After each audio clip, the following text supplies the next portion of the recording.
Follow me is what Morpheus said to Neo after he took the red pill. And it's so funny because that one segment in that movie became a sounding board, a accelerant, an inspiration to many people who you're going to see in the chat right now, and many Trump supporters who were OG Trump supporters back in 2016. Many of us who were exiled from Twitter and told we couldn't be on Facebook, we couldn't be on YouTube, that taking that red pill was making us weirdos, was making us conspiratorial, that we didn't know what reality was, even though it appeared even then to many of us that we were the ones who unplugged from the Matrix, that we were the ones who actually said, wait a second here, this isn't real. None of what we're seeing here is real. We're watching family members and friends and coworkers enslaved. And we saw it back in 2016, 2017. And we're like, this is, you guys got to stop. You're being bamboozled. You're being hoodwinked. You're being gaslit. You're all the different terms, MK Ultra. You are being a part of being in slavery, and you didn't even know it. And you had many people who were trying to tell these people, wake up. Watch what's happening around us. Nothing of what you see is real. And it didn't matter if you were a Democrat or a Republican. It was all part of what many of us considered the Matrix. The political matrix, the matrix that we lived in. And here we are in 2025, and damn if that doesn't seem so real after what we've been seeing, obviously for the last 9 years, but especially over the last week. There is no explaining what we're seeing. There is no turning back from what is becoming the reality that was hidden from you. Everybody's out there listening and running with hoaxes and all kinds of things instead of seeing clearly what the hell is going on and just waiting, watching what's happening. More people had to be shown. There was nothing we could do to tell people. There were even people in this chat. There are people who come on this stream, don't come to the show, but dislike it just because I'm making videos. I put up the notification last night and there was like 3 dislikes and I'm like, I haven't said anything yet. How the hell can you be disliking when there's nothing even said? It's because they don't want the information spread. They want us to be shut up. They want you to stay into the realm of the blue pill. And many of you are comfortable with it probably. You don't like venturing out into understanding what your government has done to you, what your government has taken from you for decades, what your government has been involved in other countries around the world, what your government has been executing in a name of power and money to keep you in the matrix. Every one of us thinks we go to a poll on November 4th, and every November 4th or 5th, we're actually executing free will, and there are actually people behind the scenes laughing at us. Look at these people think that they're executing their free will, and they're the ones who are going to figure out who's going to be in control for the next 4 or 5 years. Well, this show, and I think it's going to lead into the cabinet meeting, and I hope it leads into the announcement based upon things we have seen, is going to probably be a huge red pill from some people. And let me just stop it right now. If you're one of those people who says, I haven't seen anything, nothing's going to happen, I keep waiting, keep getting my hopes up, just go ahead and leave now because you haven't unplugged. What we're going to show you, and I say we, the clips and stuff I'm going to talk to you about, should begin if it hasn't already blown your mind wide open. If it doesn't blow your mind wide open, then you're possibly too far gone. You are probably too deep in the matrix at this point. We probably can't help you. So I'm going to begin just by showing you something after the press conference yesterday that Caroline Leavitt did last night. Just a wee bit to ease the pain of extracting the cord that's been stuck in your brain as we move into what many are going to find conspiratorial and maybe even a little bit crazy, but those of you who have ingested and taken in and consumed openly this red pill, this is what you've been waiting for. This is what the payoff is going to look like. And everything I'm going to tell you and everything you're probably going to see President Trump talk about, you have to take it under the guise that he knows the outcome should he not succeed. He knows personally what happens next if these people get back in power. And if you use that as your, forget the red pill, blue pill, if you use that as your guide and say, yeah, this guy doesn't want to go to jail for the rest of his life. He doesn't want his family's business destroyed. He doesn't want his property taken from him. He knows they will do all of this and more. And so if you look at it from that perspective, the red pill might be a little bit more palatable. You're like, well, yeah, let me take that. Otherwise, right now, click off, go watch MSNBC or CNN and enjoy screaming at the screen instead of realizing what is being done to your slave mind. Harsh words. But there's an alternative that you have to wonder, why have they been calling us crazy? Listen to what Caroline said last night. Strengthen our legal immigration system than any president in history. Several months ago, he announced a travel ban on 19 third world and failed state countries around the world. Secretary Noem announced tonight she's recommending that travel ban widens and covers more countries around the globe. Special immigrant visas, which we know many Afghans have used to come into our country, there has been a complete suspension and pause on all of those. If you look at the entire visa process in general, we have greatly strengthened and heightened the vetting process and requirements for that under Secretary Rubio's leadership at the State Department. And he has used his authority, which is unprecedented, to actually revoke the visas of many individuals who, yes, came here legally, but still pose a risk to our country and should have never been allowed in the first place. And I would just remind people around the world that coming to the United States of America is a privilege. It is not a right. And if you abuse that privilege, and if you don't align with the values of the United States, and you don't respect our country, our culture, our laws, and our people, you are not welcome here under the leadership of President Donald J. Trump. All right, so she said that, and that last part is, I don't care who you are. I don't care where you've come from. If you don't align with American values, get the hell out, is what President Trump is going to say. Understanding that she's his spokesperson and that there's no message she's putting out that he has not approved. So that if you believe that, then you also understand where he's coming from and where he's governing and what might be happening. You see, this is the kind of thing that there's nothing I can do for people like this. When people say when prices are changing, everything is through the roof, economy is not good, we can't help you. It's unfortunate that we cannot help people who still look at things as if the blue pill is all there is. See, the thing behind what Curly Cruz should have said here is where I am, prices are not changing. And I've looked to determine why the prices are not changing. I have looked in my local government to see how much they have taxed, how much tax they've put on gasoline, how much they have done to keep prices suppressed. Then you would have to say that the economy where I live is not good. Making a statement like that just tells us all you're still kind of in a matrix.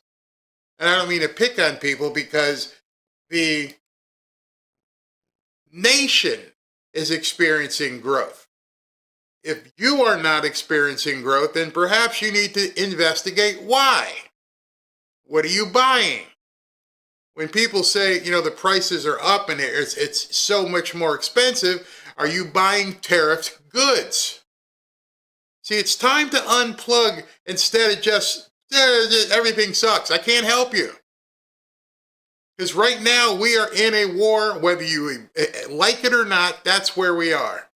And one of the things I wanted to tell you is, back in 2016, 2017, there were some people, Michael Flynn and Patrick Byrne and others, who were talking about the red pill and things of that nature. Have you noticed how they've become much more visible lately? Have you noticed how they've become much more vocal? I want you to take a listen to this. President Trump reposted this. Trump says Maduro's already said publicly he wants to flee. Trump has said no. So what's happening there? We want him to leave, but Trump's saying no. His real problem is the cartel will kill him if he flees. They're saying, no way do you flee and leave us to handle this mess out. We're all going to get hung. They're going to kill him if he flees. Remember, the Soviets sent, or the Russians sent 5,000 so why is Trump saying, he's publicly saying, the Colombian president even said a week after, no, he's ready to leave. What's the countries they're talking about? I've seen a few. Okay, great, but why doesn't Maduro just leave? Why is Trump saying, no, don't leave?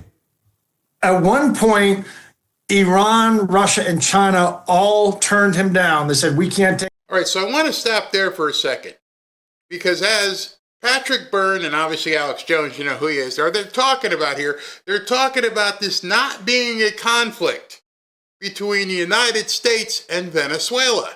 Oh, this is much bigger than that. This is extremely, extremely big. China, Russia, Iran, Honduras, Colombia. This is a global operation, a global issue that's happening right now, and Russia and China are starting to back off and go, we don't want any parts of this. Y'all deal with this. The media is not even talking about it. The media is talking about people getting blown up in boats. The media is talking about whether Pete Hegseth was too tough on narco-terrorists. What if it just wasn't narco-terrorists in those boats? What if President Trump and other sources found out there were other things happening in those boats, not just drugs? What if there's been some other things?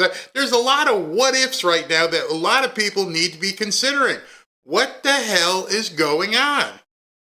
And why is it just happening now? Oh, by the way, do you remember when Joe Biden drained the strategic oil reserves to force America to buy oil from Venezuela? Why would that happen? What if there was some sort of deal that caused the United States to purposely, with full intent, drain our oil reserves so we don't have anything, so we've got to go buy it from somebody like Maduro? Why? Have you asked yourself that, or you just sat back and watched television and pretended everything was fine? The heat, we don't want you here. And Turkey, there was a place in northern Turkey that was agreed to, I thought, that he could go with his cronies and his mafiosis, and they could live out their days and no one's going to kill them. They can live out their days and never be charged. In northern Turkey, that seems to have fallen apart. Trump's not going to let them leave. But I'm also hearing, I'm talking to people who are talking to, my special visitors are still in communication with all kinds of people in government in Venezuela. And what we're hearing is he's being told he's going to get killed if he leaves. They're going to, his own people. Yeah, so let's explain this. The CIA wants to leave the commies in charge and just have Maduro go as a... That's big. That's not what you're going to hear anywhere else. Alex Jones has been known as the king of the kooks. Patrick Byrne, they keep calling him a kook. They've called me a kook. But some of this kookiness is starting to happen. Some of this kookiness is like, wait a second, we can actually see China and Russia going, nope, we ain't getting involved. We can actually see them trying to fix the election in Honduras because the Honduran president that won was a Trump-supporting president, and they actually went in with machine guns and tried to steal the votes, which made President Trump react and say, don't do it. Did you see that? Because it probably wasn't posted anywhere on CNN. It probably wasn't even posted on Fox. That President Trump was monitoring the elections in Honduras. Put it in the chat if you even knew what happened in Honduras as the thugs went in and tried to commandeer the ballots and overthrow the duly elected, new president of Honduras. It may still be even happening. This is becoming a under the table global incident, and our news media pretends like it doesn't exist for whatever reason. Pyrrhic victory. Trump says, no, we're going to finish this, and is going to war. And I agreed. I thought they would hit after Thanksgiving. Why do you think Trump's holding back? It may have been there was some last minute hope that Maduro was saying he would leave and he would, but I think you get to play that game once, that stutter step, and get Trump to break a deadline. I don't know if he had a hard deadline or not. It looks to me like there was a stutter. I want you to look at that headline, and I want you to study that headline. And that has been reported over X if you're looking at it. President Trump, the president of the United States, rejects Maduro's request for amnesty. Let that sink in. The president or dictator of another country has asked the president of the United States, please let me live. Please let me, I'll leave if I can get this and this. Trump said, so far, no deals. You're done. You need to get out. You have another world leader, as dictatorial as he may be, requesting from the president of the United States, can we work something out? You think that might be a big deal that you're not hearing? You think that might be a big deal that the news would be all over, that there's a dictator pleading with President Trump, help me out here, for old time's sakes. Can't happen. No deals. Or at least you haven't agreed to the deal I want yet. The deal might be coming. But, just in passing, you see a headline or a tweet, Trump rejects amnesty. Well, who the hell are you to reject amnesty from another dictator? Unless you have some sort of control over the situation. So it's obvious that President Trump has some sort of control over whatever is happening. And maybe we shall find out today. That got threw Trump off and got him to delay a little bit. I don't think you get to do that twice. I think that we're going to find out sounds to me like in 1 hour, I'm so happy to hear we're going to see Trump take the wheel from the Oval Office. This is long delayed in my mind. And it's such a big announcement. It's nebulous. They say he's having a meeting, but those Oval Offices are usually public. So I want to be clear. I think that's what he's going to do. But he didn't. He summoned the warheads, Marco Rubio, Pete Hegseth, Stephen Miller, Susie Wiles, and he, and who knows who else, went to a private meeting in the Oval Office. They did not publicize it. The very next day, he says, I got something to say. I got to have a meeting. So whatever happened during that meeting, we may hear today. But just to the people out there, we have a military for a reason. And I've been against all these wars because they weren't in our interest. This one is clearly in our hemisphere. Just like we went into Panama, we had guests on, Michael Yon and others, months before it happened. The China had taken over. We built that. That's our strategic deal. Panama rolled over to us. We haven't fully gotten control yet, but we're trying. As Excess said, we're pushing them out. But, I mean, this is what it's all about, okay? These are not neocon wars. This is not a neocon war, is it, Patrick Byrne? I could go on all day about the strategic reasons to do this, because this is the cancer in Latin America. We do this, Cuba falls. All these it turns out that every leftist and even centrist leader you've heard of, Alex, in Latin America is on the payroll. Ashley's trying to get Patrick back on. I heard that. I was like, whoa. Do people understand the stakes here? This whole thing with Venezuela is probably the kill switch on the Democrat Party. The Democrat Party obviously knows this. They are freaking out with what's going on in Venezuela, as you've seen.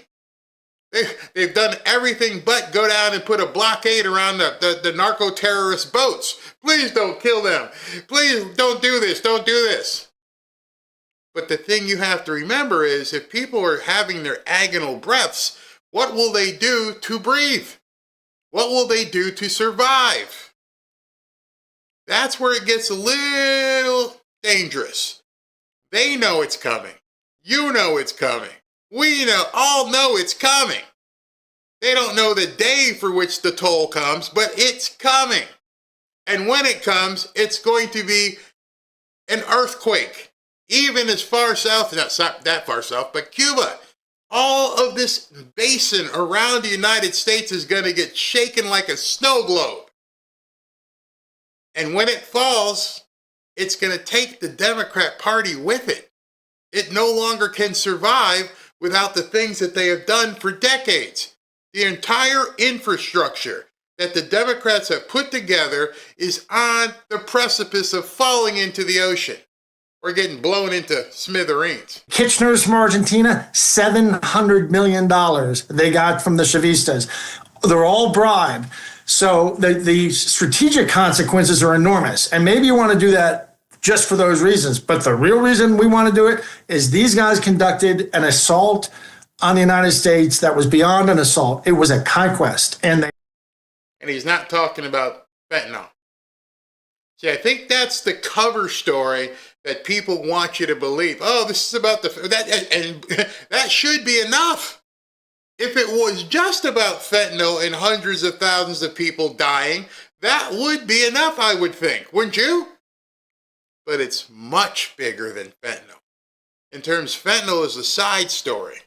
It's merely like, if you go to a buffet, it's a little serving of something on the side. There's something much bigger at stake here. They won, and America can't let that slide. Here, so let me ask you this: some oil fields, and then do 5 more minutes with us. We don't let that slide because they give us some oil fields. You don't get to back out of that. We have to make a lesson. So for the next 250 years, any country understands there is if you. Conducting this kind of an operation against the United States has consequences. When you go to kill the king, you got to kill the king. They missed. This has to have a consequences that ring for 250 years that people understand there are costs when you mess with the United States.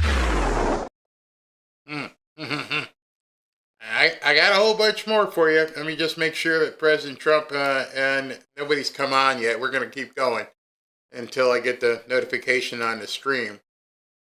But you're seeing this at this point. I hope you're seeing it. I hope you're going way past the initial tweets, and I hope you're listening to some people who are actually bringing you news.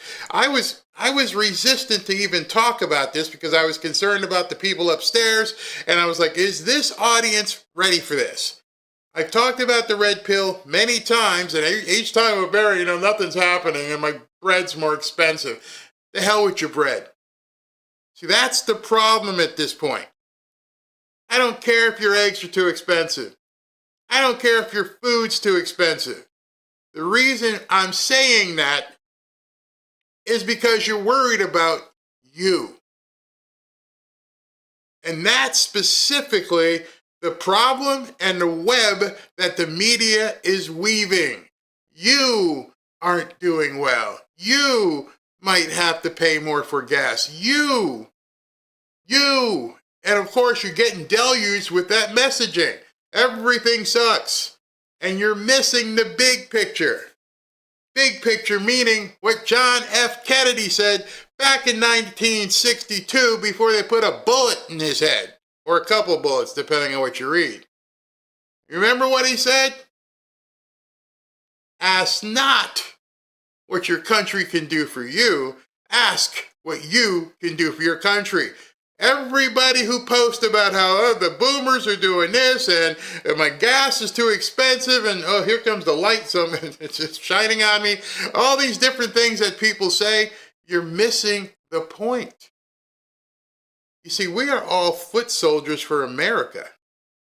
We have to guard country. You have to prepare to take up your post. You have to make sure this country survives, not whether or not you have gas in your tank this weekend. Oh yeah, I'm going to go there. I'm going to go there today and tell you, you need to stop being myopic. Pick up your, hopefully, weapon. Pick up whatever you need to and get ready to stand post for what's coming. If you think you're worried about gas prices and eggs and bread right now, you ain't seen nothing in terms of what may happen when all this goes down. Just imagine this. You think the gas is expensive. What happens if you go to the ATM and it doesn't work?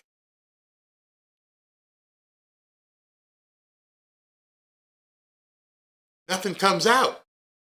What happens? How are you going to be ready? And what do you think is going to happen when you can no longer purchase anything? Because you don't got any gold and you ain't got any silver. All you've got is what's on that ATM card. And when that ATM card doesn't work anymore, what are you going to do? And you may be thinking, Barry, you're being hyperbolic again. I'm just going to tell you. They were willing to put a bullet in Trump's head just to stop him. What do you think they're going to be willing to do when all of this happens? Think they might, I don't know, close the banks? Oh, Barry, that's bad.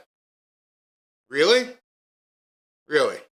I bet you a guy, 60-something years ago, riding through a convertible through Dallas, Texas, thought it was a nice sunny day until his head got blown open because he wanted to stop something. On a nice sunny day in Butler, Pennsylvania, guy was talking to his faithful throng and they tried to put one through his head. We're not playing marbles. These people are playing for the entire enchilada. Global power. And if they're fighting for global power, and what you see in the news every single day is them trying to make it out as though everything is wrong and that it's this Trump guy, and if you do some socialism stuff, everything will be better, then you may start taking a different perspective. Maybe you need another dose of red pill. Maybe you need 2 or 3 and go, wait a second, I need to look at this differently. I need to understand. It's not about me. Nobody gives a crap about me. If you die tomorrow, America's still here. America has to still be here. You need to do your part to make sure that continues. Take some questions in or comments in a second, but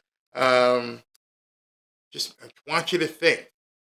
And if this sounds harsh, it's because this red pill needs to be taken by a lot of people, especially now.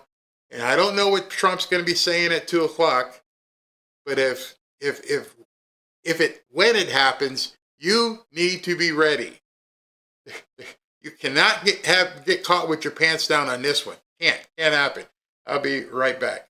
Yeah, you understand. Right now, where we are, people missing their SNAP benefits, all kinds of things, having problems. There are some people in financial trouble, but they don't have to be.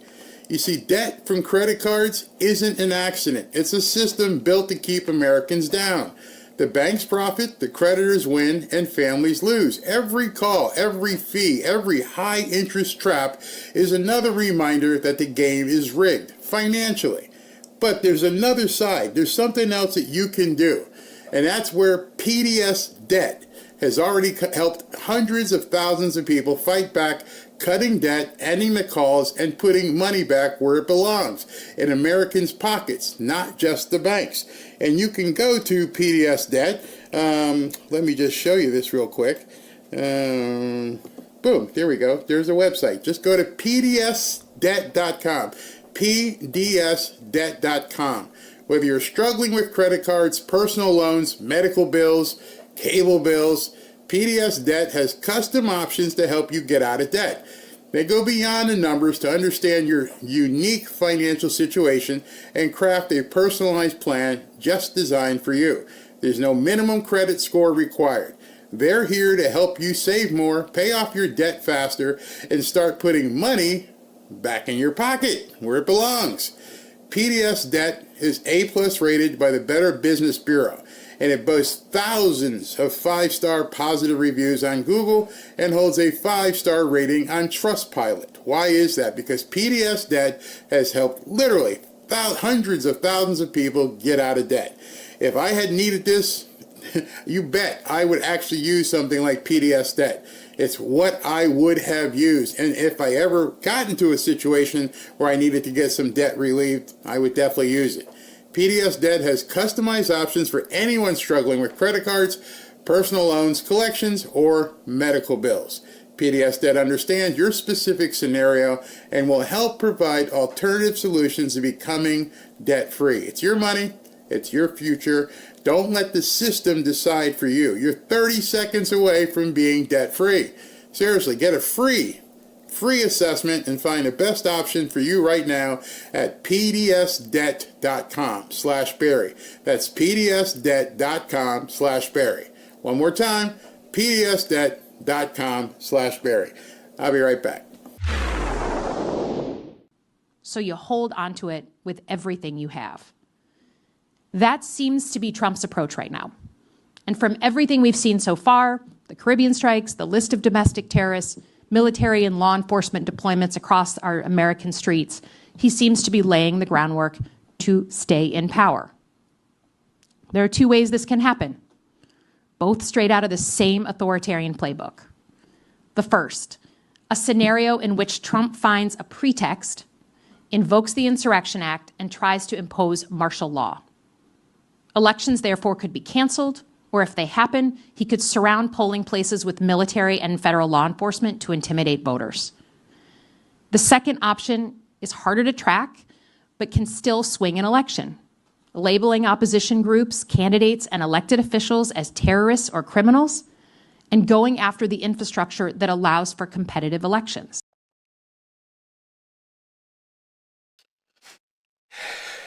In case you don't know, that's Elise Slotkin, one of the seditious six, who's been complaining about the hits on the boats in Venezuela. And you might have thought she was explaining what they have done for the last 5-6 years, except for the Insurrection Act part. But what she was describing, what we have been waiting for. And she just said, it's coming. Not my words. Her words. A Democrat, a impassioned, crazy Democrat, is warning her side what's about to come. And my tweet, when I put it up, is like, we know and they know what's coming. That should be right there, a warning for you, and a little bit of, he's gonna do it. She's warning her side. This is what's going to happen.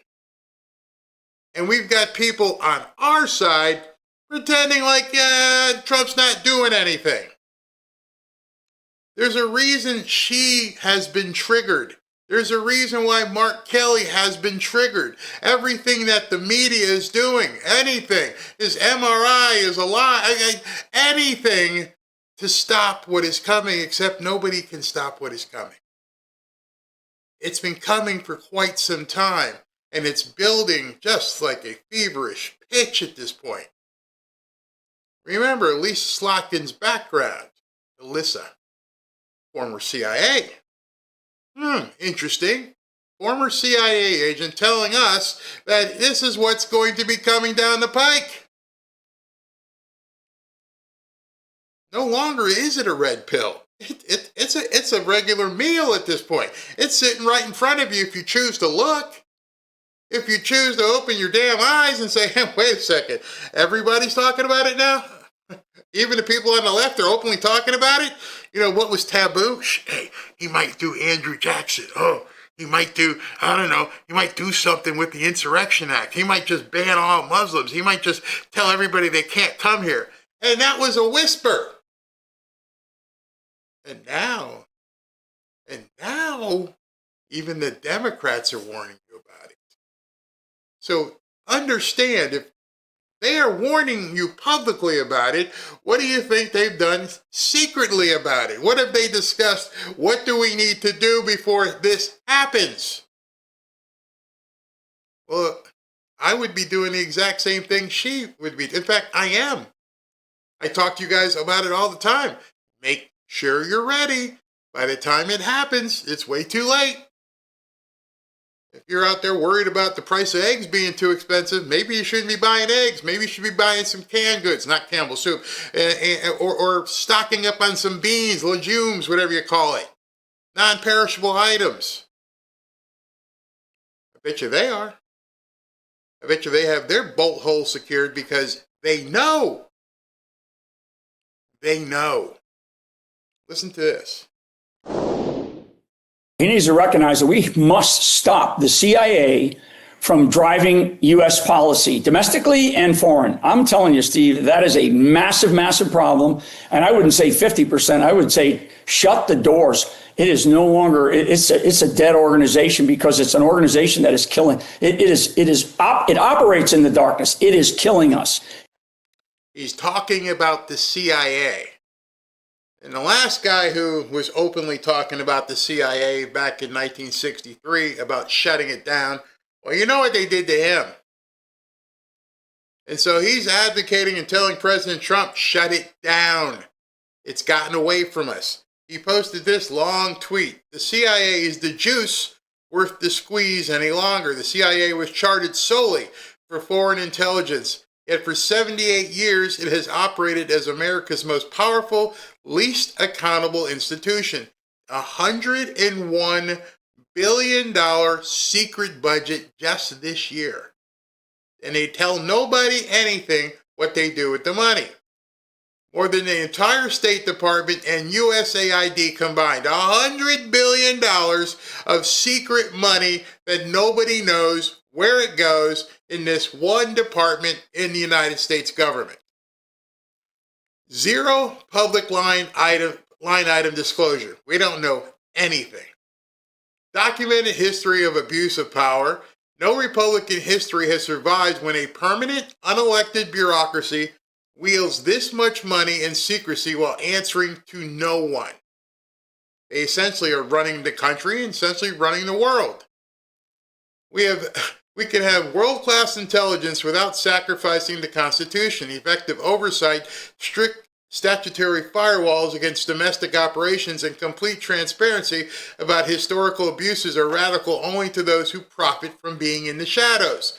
If we do not bring the intelligence community under constitutional control now, we will not have a constitutional republic left to defend. It is time to really realize the juice is sour and we the people are the ones being squeezed. Let that sink in. A former NSA head, a general, is coming out and saying, Ixnay with the CIA. We need to get rid of these people. These spooks are bad. And we're giving them way too much damn money for them to use at their discretion anywhere in the world to do anything they want without any accountability to anyone. He spoke more. And so that's my message to President Trump. That's sort of step one for him. I don't care what somebody's handicap is. You take that organization and you rip it apart because that organization is driving our policy everywhere. And it's killing our country right now. And it really is. I mean, the people that are part of it and the people that have been part of it are the ones still operating and driving everything going on in our nation. I mean, imagine that the people who were involved in Kennedy are probably long gone. They're probably too old.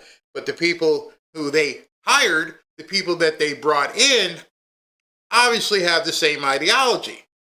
And it's gone on for so long where this big, huge beast of an agency that just gets $100 billion of your money and doesn't report to anybody, it's none of your business, it has to stop. It has to stop. Got to stop. It has to stop. And that means in Congress, that means in the White House, that means in the judiciary, and that's definitely overseas some of the things that they're doing, the nefarious things that they're doing. And that's not going to make me any friends over there at Langley, but too goddamn bad. These people, right. This organization is driving this country and has been driving this country for 50 years or more. It has to be completely gutted and changed. And you're right about the other organizations. You know, we got to quit playing games. All right, so I want to show you a post. I'm sorry about the light. This is my nighttime studio, so the window here is really bright. But in any event, let me read this to you.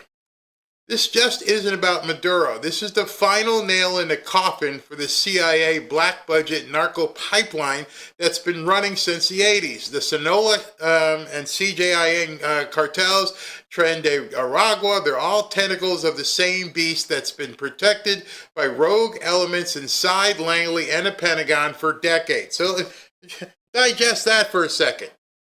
Everything that you've been seeing at this point in regards to what's been going on in Venezuela and some of these other third world countries, they are third world countries being run by a first world agency.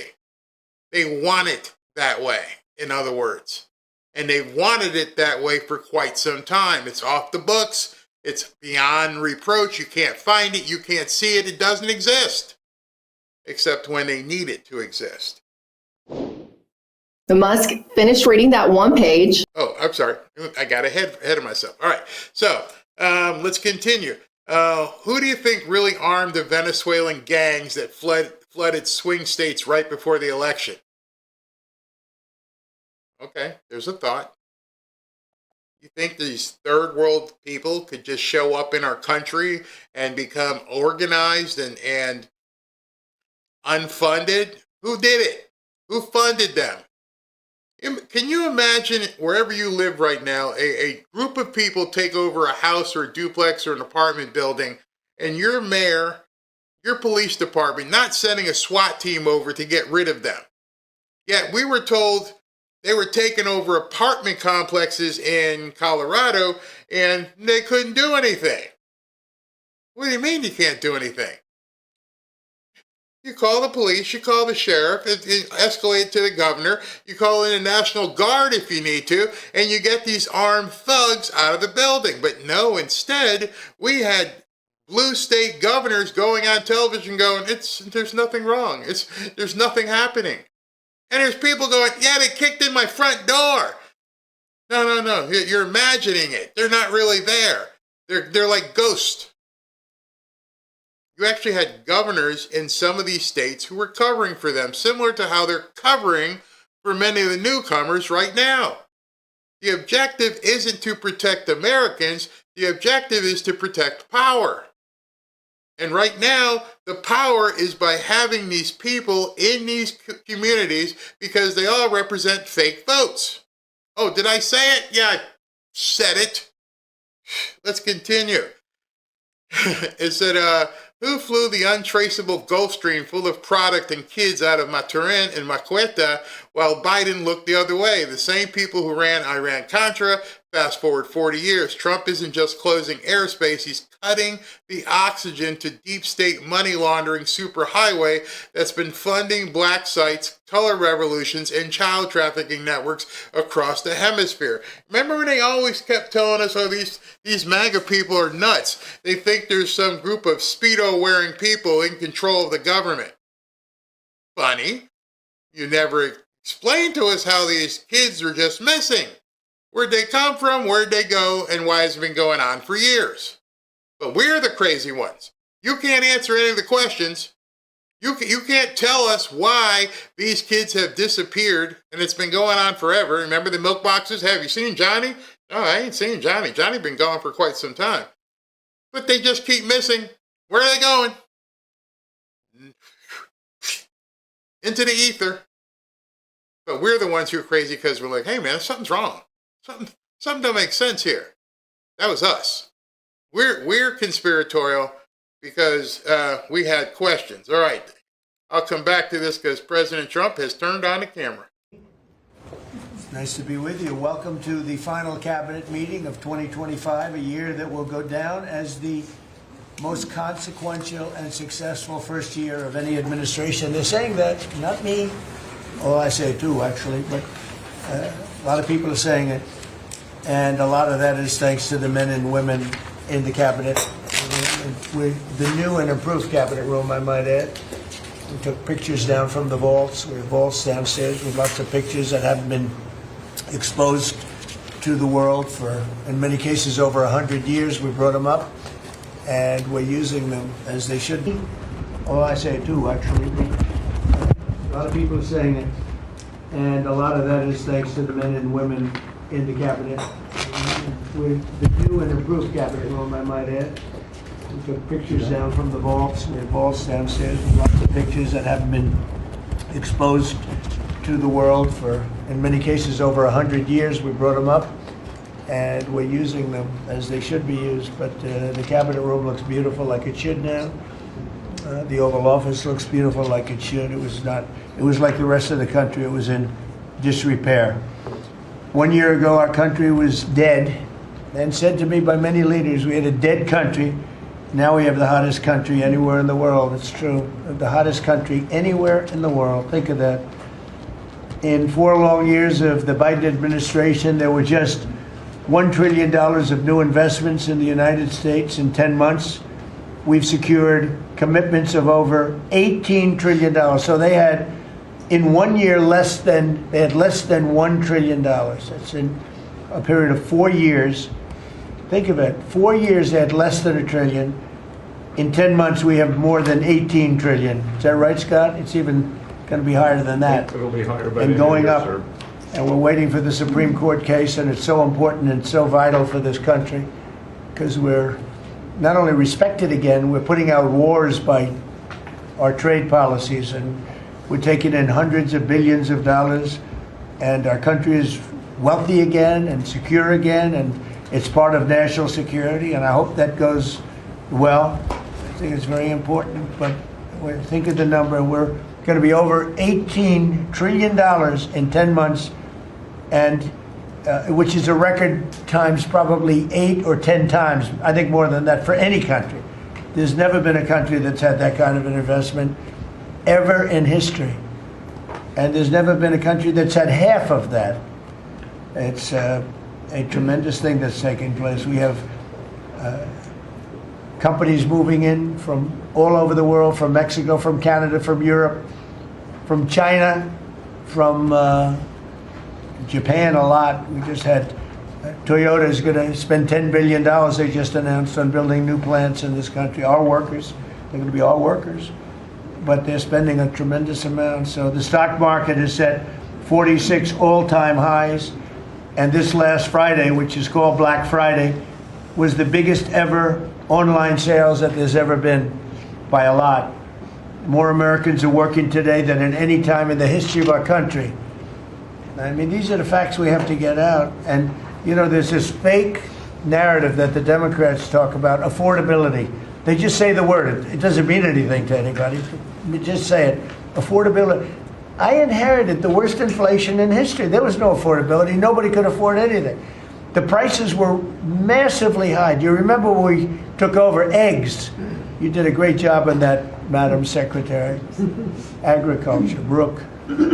Eggs were 4 or 5 times higher than they had ever been. They said don't order eggs for Easter at the White House.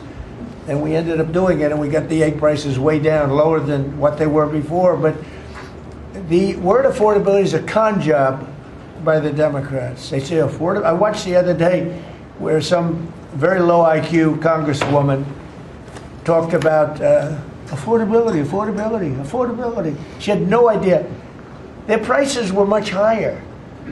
As an example, energy, gasoline, we're now at about $2.50 a gallon.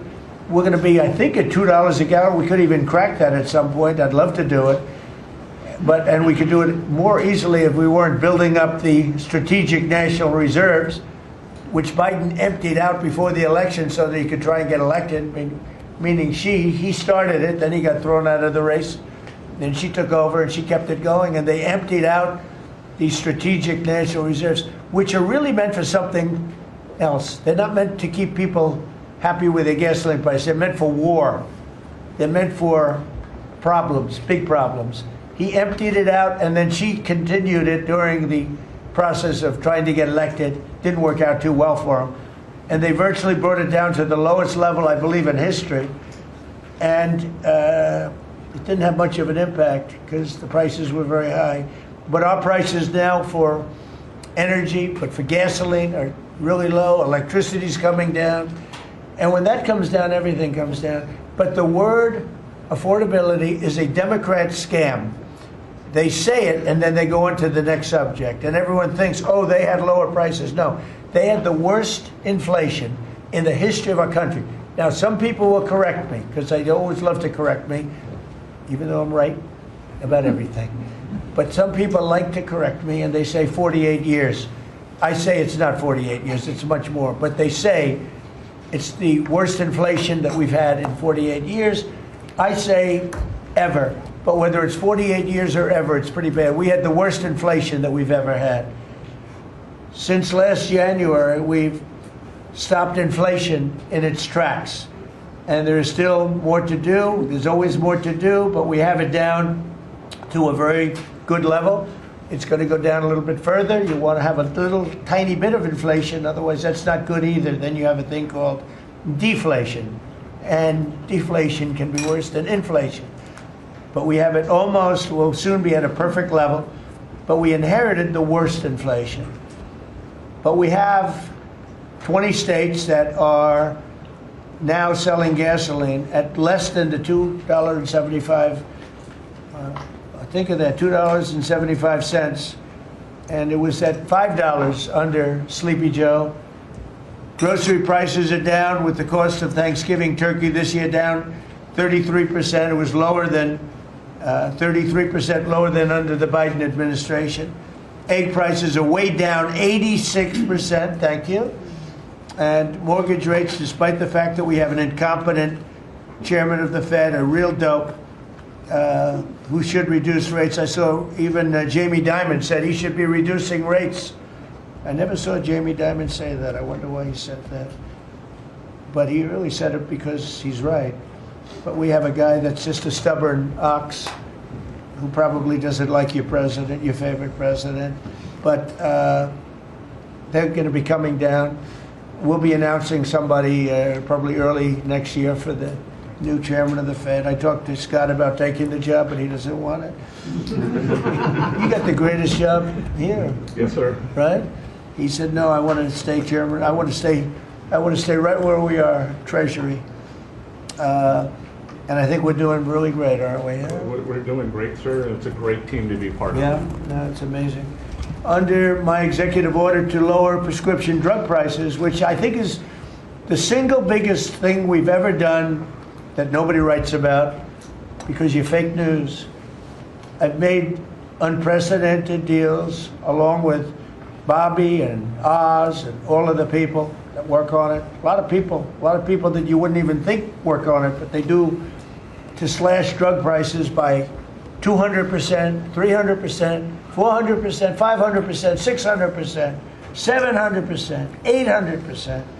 Nobody's ever heard of it before because I instituted favored nations and no nation agreed to do it. And then I said to the nations, if you're not going to do it, I'm going to charge you 100% tariff, which is more money than we're talking about. And they said, sir, we'd love to do it. Please, we would be honored to do it. And they agreed that they would go along with the whole thing. Nobody thought you could do it because they felt, number one, you couldn't get the drug companies to do it. So we're paying, as an example, for the, let's call it the fat drug, F-A-T, for fat people. Anybody use it at the table? Don't ask. But the fat drug was $135. Think of that.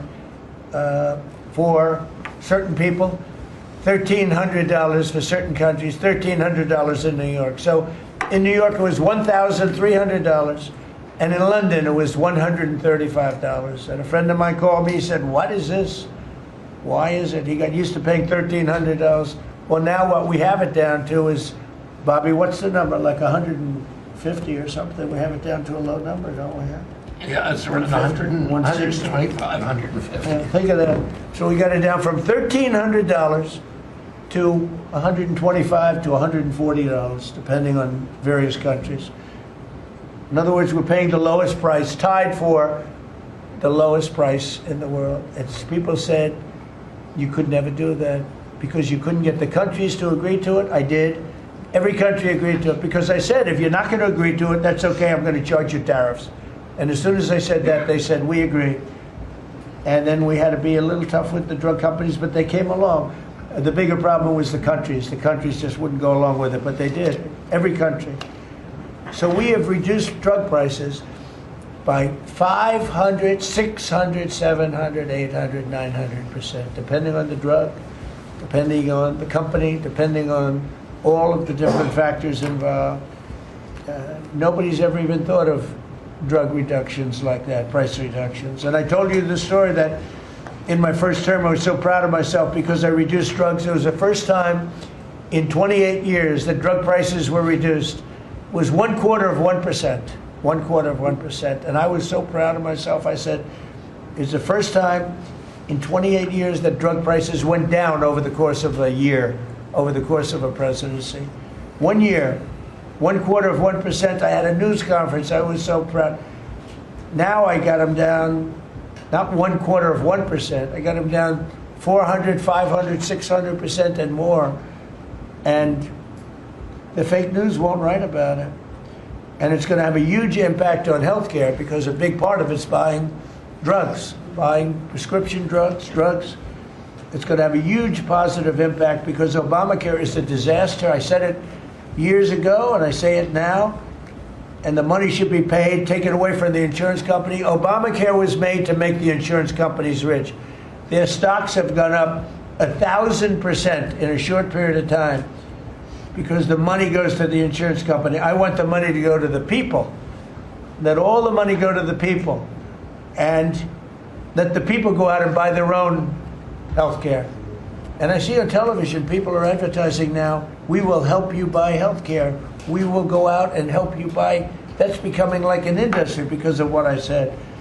So something's going to happen. It's probably not going to be easy because the Democrats, frankly, they don't want to make a good deal for the people. They just want to make a bad deal for the country. They want to make a bad deal for the Republican Party. But the Republican Party is united, and I will say that what I would like to do is the money doesn't go, trillions of dollars get paid to drug companies, and you still have lousy health care. Obamacare is horrible health care.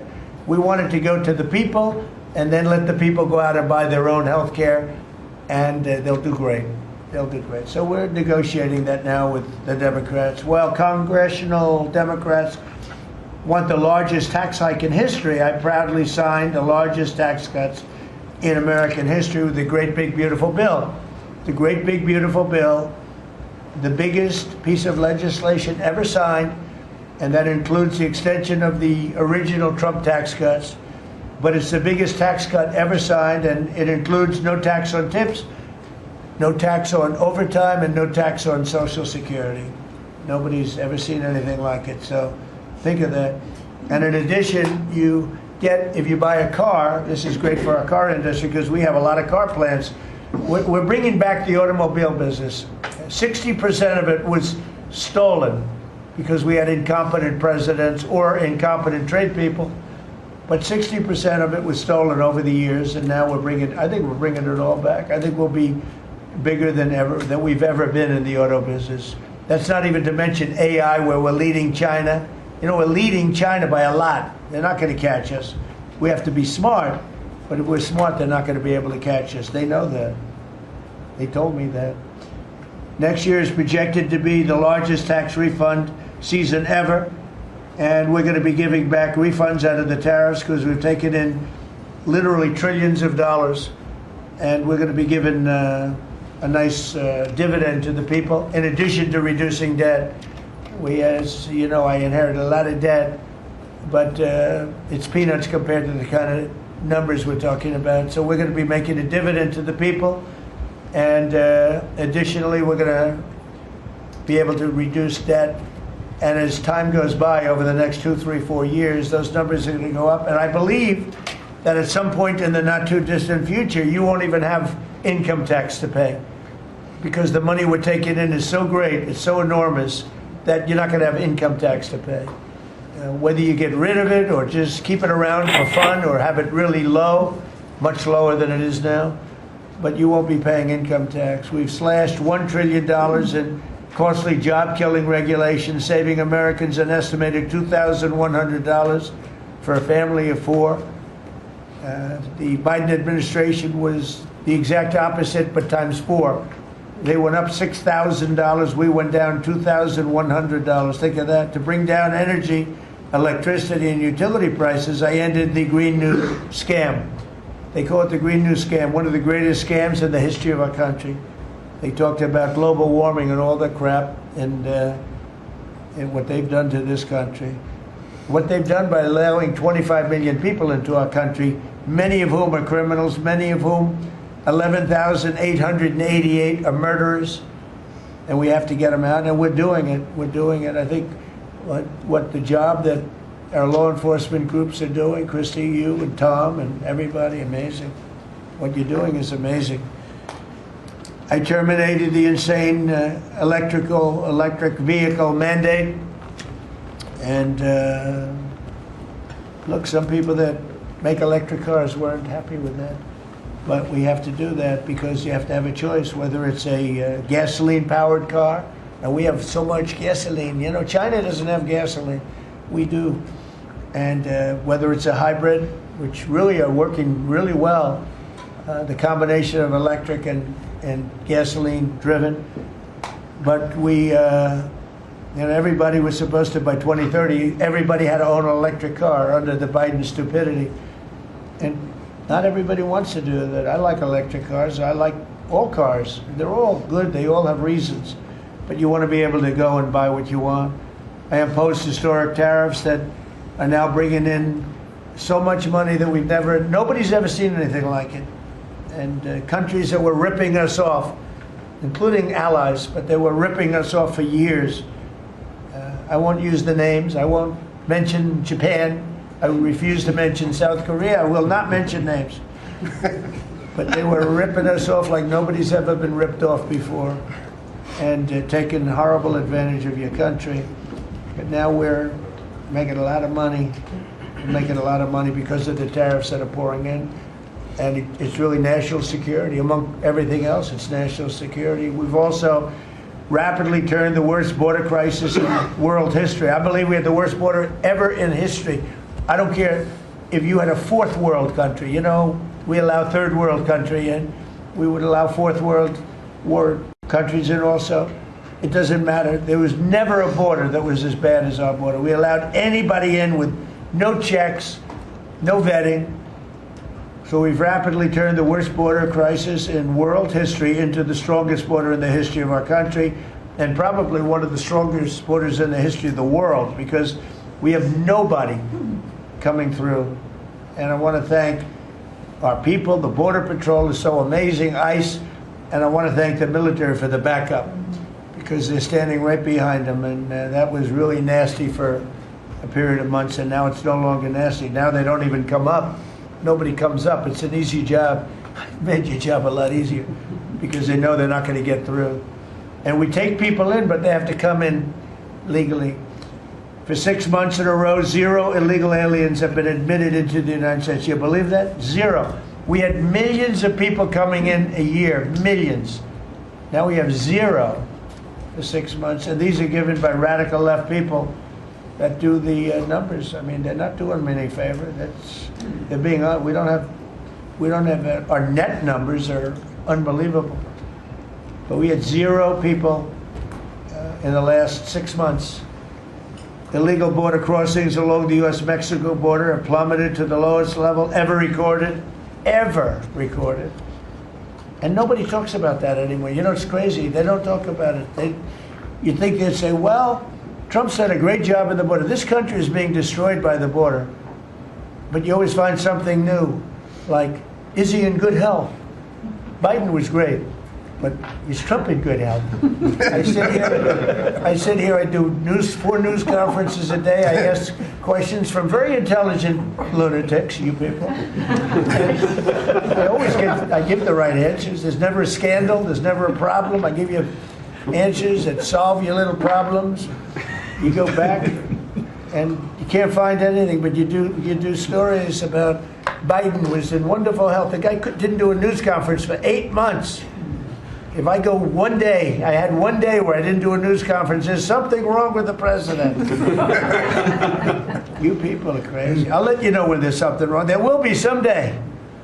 That's going to happen to all of us. But right now, I think I'm sharper than I was 25 years ago. But who the hell knows? By the way, I took my physical. I got all A's, everything. But they said to me, would you like to take a cognitive test? I said, is it hard? They said, yes. I said, well, I'm a very smart person. Who was the last president to take one? No president has ever agreed to take one. Because when you get into the mid-questions, meaning 10, question number 10, 11, 12, 28, 30, they get harder and harder. And they said, would you like to do it? I said, well, no reason to do it. Nobody's ever done it. I'll do it maybe, but there's really no reason. They said, sir, the problem is this is Walter Reed Hospital. And that's a military hospital. And that means that things are, sort of open. It's not like private where you have, if you do poorly, we'll have to, probably you'll find out. I said, I won't do poorly. I'm a smart person, not a stupid person. And as the doctor will tell you, I aced it. Right, Susie? I aced. I got every question right. And these are tough questions. These are questions that I would say 99% of the people that I'm talking to right now, meaning the people from the fake news, would not do well in those exams. But I'm the only one that took it. I got every single question right. And then I read in the New York Times, is Trump sharp? Trump is sharp. But they're not sharp. That's why they're going out of business, the New York Times. I hear that they're losing so much money, it's ridiculous. They're a bunch of fakers. But we can never let another thing happen like what happened to us with a fake election, with a rigged election, where a guy like Joe Biden assumes the presidency. Because the man was grossly incompetent. And he was incompetent 30 years ago. But he was really incompetent for those last few years. And our country was put at great danger because of it. So for 6 months in a row, we had 0 people. Illegal border crossings along the U.S.-Mexico border have plummeted to the lowest level ever, ever, ever. Think of that. And the net benefit to our country is enormous, incalculable. America is strong and respected again. On the world stage, we're really respected. In fact, I went to a NATO and they were calling me the president of Europe. We're doing very well. We have a lot of respect. As you know, we have a problem with a war that our people are trying to settle now with Russia and Ukraine. We are not involved in the war monetarily anymore. Biden gave away $350 billion like it was candy. That's a massive amount of money. And much of it in cash, a lot of it in equipment. I don't give away anything. We sell the equipment to NATO. The European nations pay us for the equipment, 100% price. And then they bring it to Ukraine or whatever they do with it. But we're trying to get that settled. I've settled 8 wars. This would be the 9th. And our people are over in Russia right now to see if we can get it settled. Not an easy situation. Let me tell you what a mess.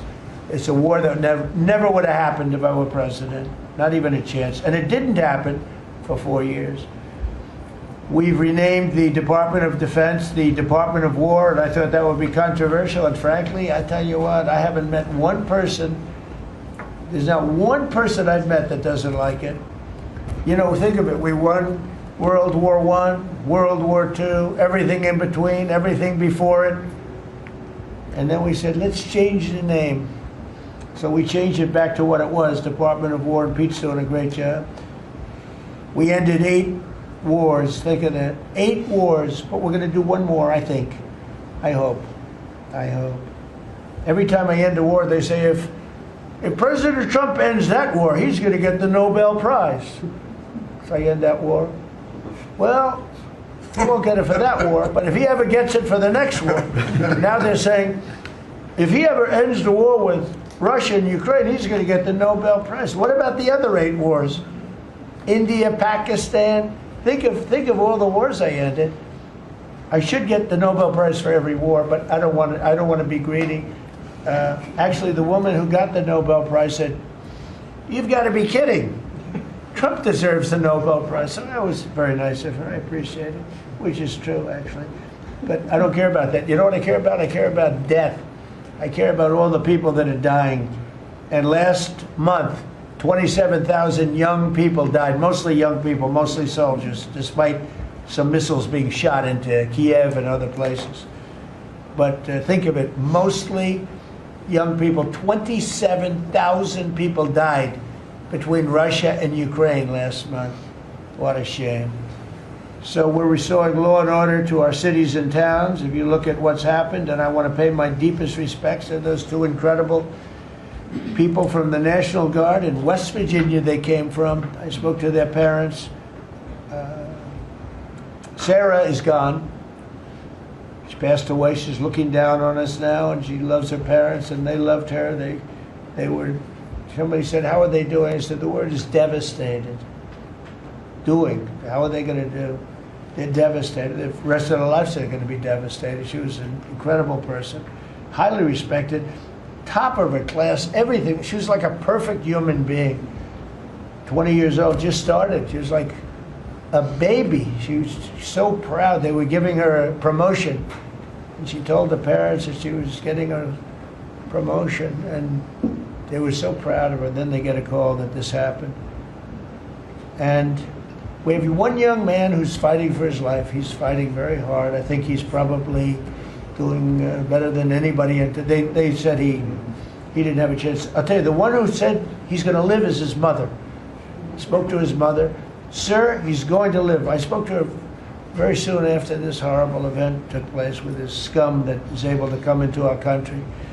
I spoke to his mother. Sir, he's going to be okay. I'm telling you. No doctor thought that. Nobody thought that.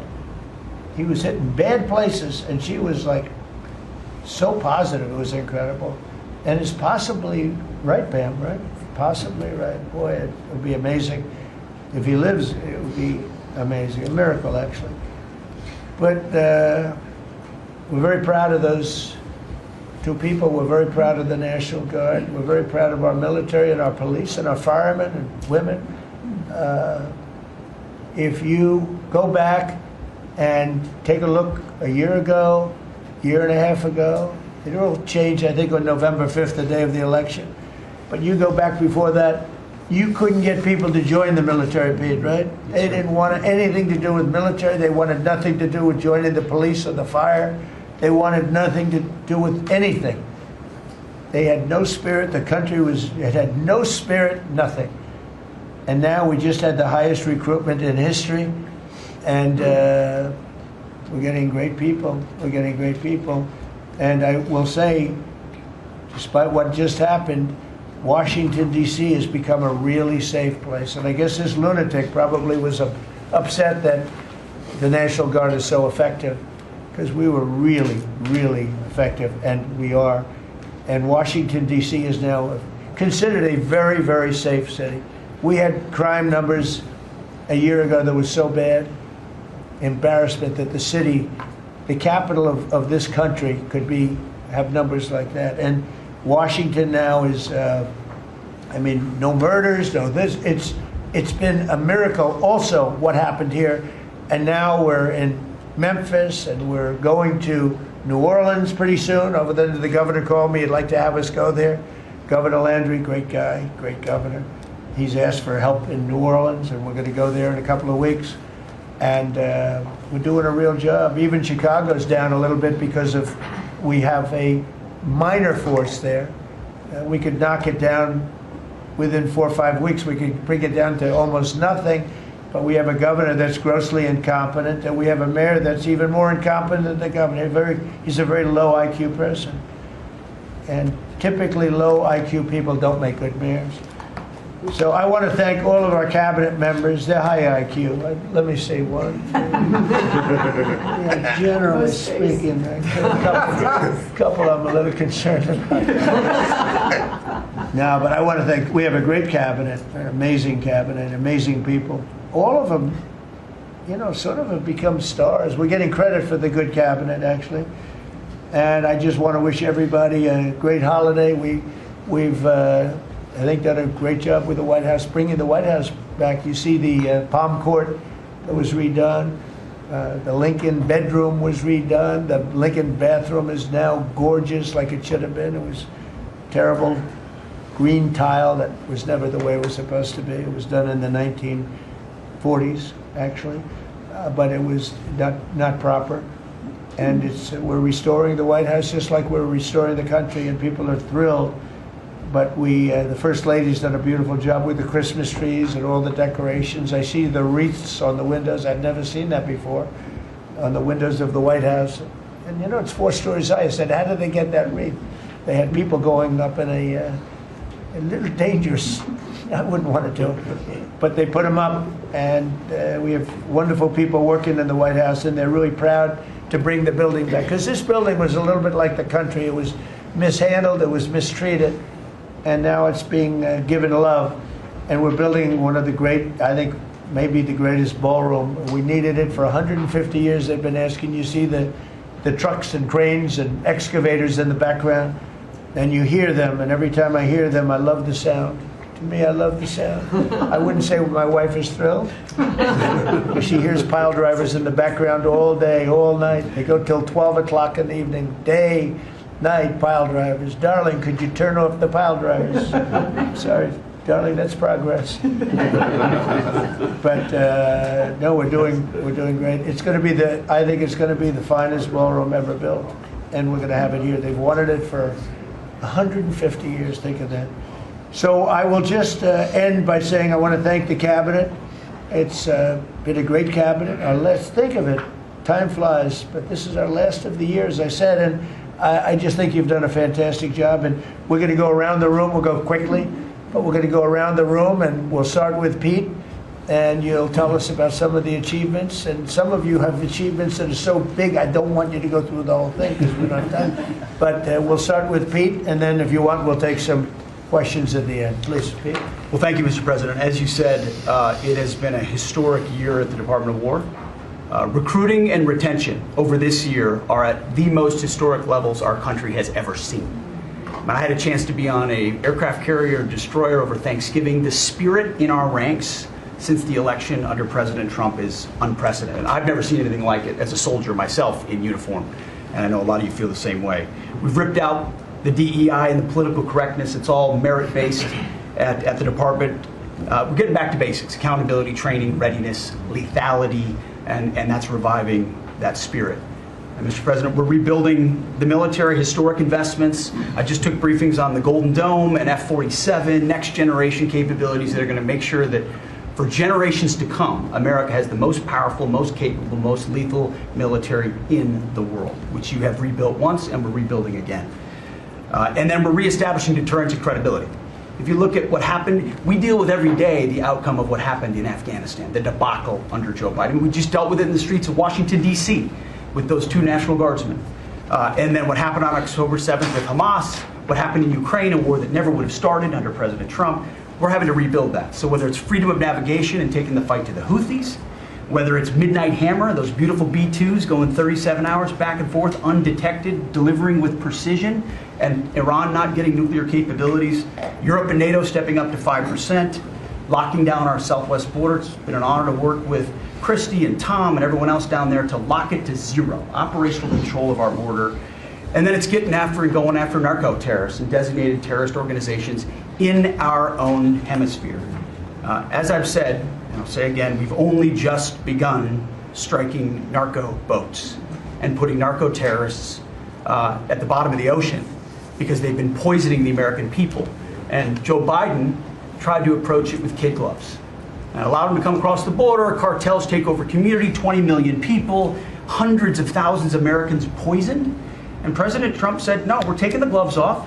We're taking the fight to these designated terror organizations, and it's exactly what we're doing. So we're stopping the drugs, we're striking the boats, we're defeating narco-terrorists, and we're standing... And you may say one thing, that drugs coming in through the sea by sea are down 91%.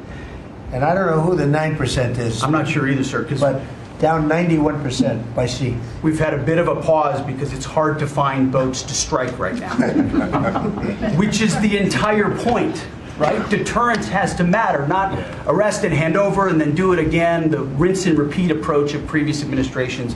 This is meant to get after that approach. And I will just end by saying, as President Trump always has our back, we always have the back of our commanders. who are making decisions in difficult situations, and we do in this case and all these strikes. They're making judgment calls and ensuring that they defend the American people. They've done the right things. We'll keep doing that, and we have their backs, Mr. President. Good job. Thank you very much. Howard? So we set out to stop the ripoff of the United States of America. This is about global change of trade. We've been ripped off since 1945 when we set this policy. So we set out, and together with my partners, Jameson Greer and Scott Bessent, we set out to change that. So we started, the first one was the UK deal, right? We asymmetric. They pay us 10%, and we get charged nothing. That allows us to export, and that began the process. Then we did the biggest, the European Union, 450 million people, $20 trillion economy. They completely opened their borders to us, and we charge them 15%. That makes America $100 billion a year and turns it back to where our economy is the best. And so it proved that President Trump's trade agenda was the right trade agenda. Then we go to Japan and Korea. They offer us $750 billion in cash to build in America at the president's direction. And we're going to start, as an example, nuclear. Right? We need to have a nuclear arsenal in America of power, the generation of power. So we're going to build hundreds of billions of dollars, financed by the Japanese and the Koreans, meaning they give us the money, we build it here, and we split the cash flow 50-50. We're going to build ships, $150 billion worth of ships in America. That changes the way things work. Right? After those trade deals, then you go to how are we going to reshore? Right? Let's start talking about the auto industry, right? We've been competed against by Koreans, the Japanese, the Europeans. We're kicking our tail. President Trump changed it. 25% tariffs, bring it all home.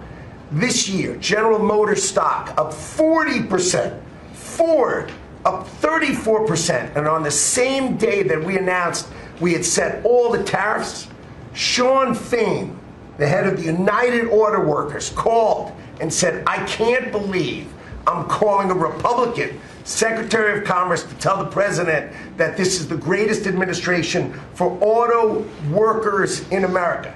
Stocks up and auto workers up. That proves that President Trump understands how to take care of the whole ecosystem, both the companies and, more importantly, the people who work there. Semiconductors, right? We didn't build any. The Biden CHIPS Act was a $60 billion giveaway, right? We've now turned that.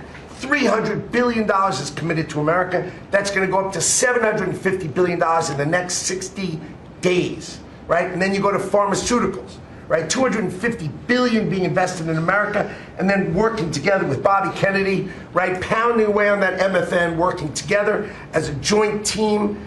They're coming to over $250 billion and cutting prices in half. We did the golden share of U.S. Steel to make sure the Mon Valley is protected. Intel gave us 10% of the company, make tens of billions of dollars, right? And the last thing I will say is a year ago today, I was working on transition with President Trump, right? To build the greatest cabinet ever for the greatest president ever. And as I sit here today, I can't be more proud of how you did it, sir. You've created the greatest cabinet. It is a joy to be at this table.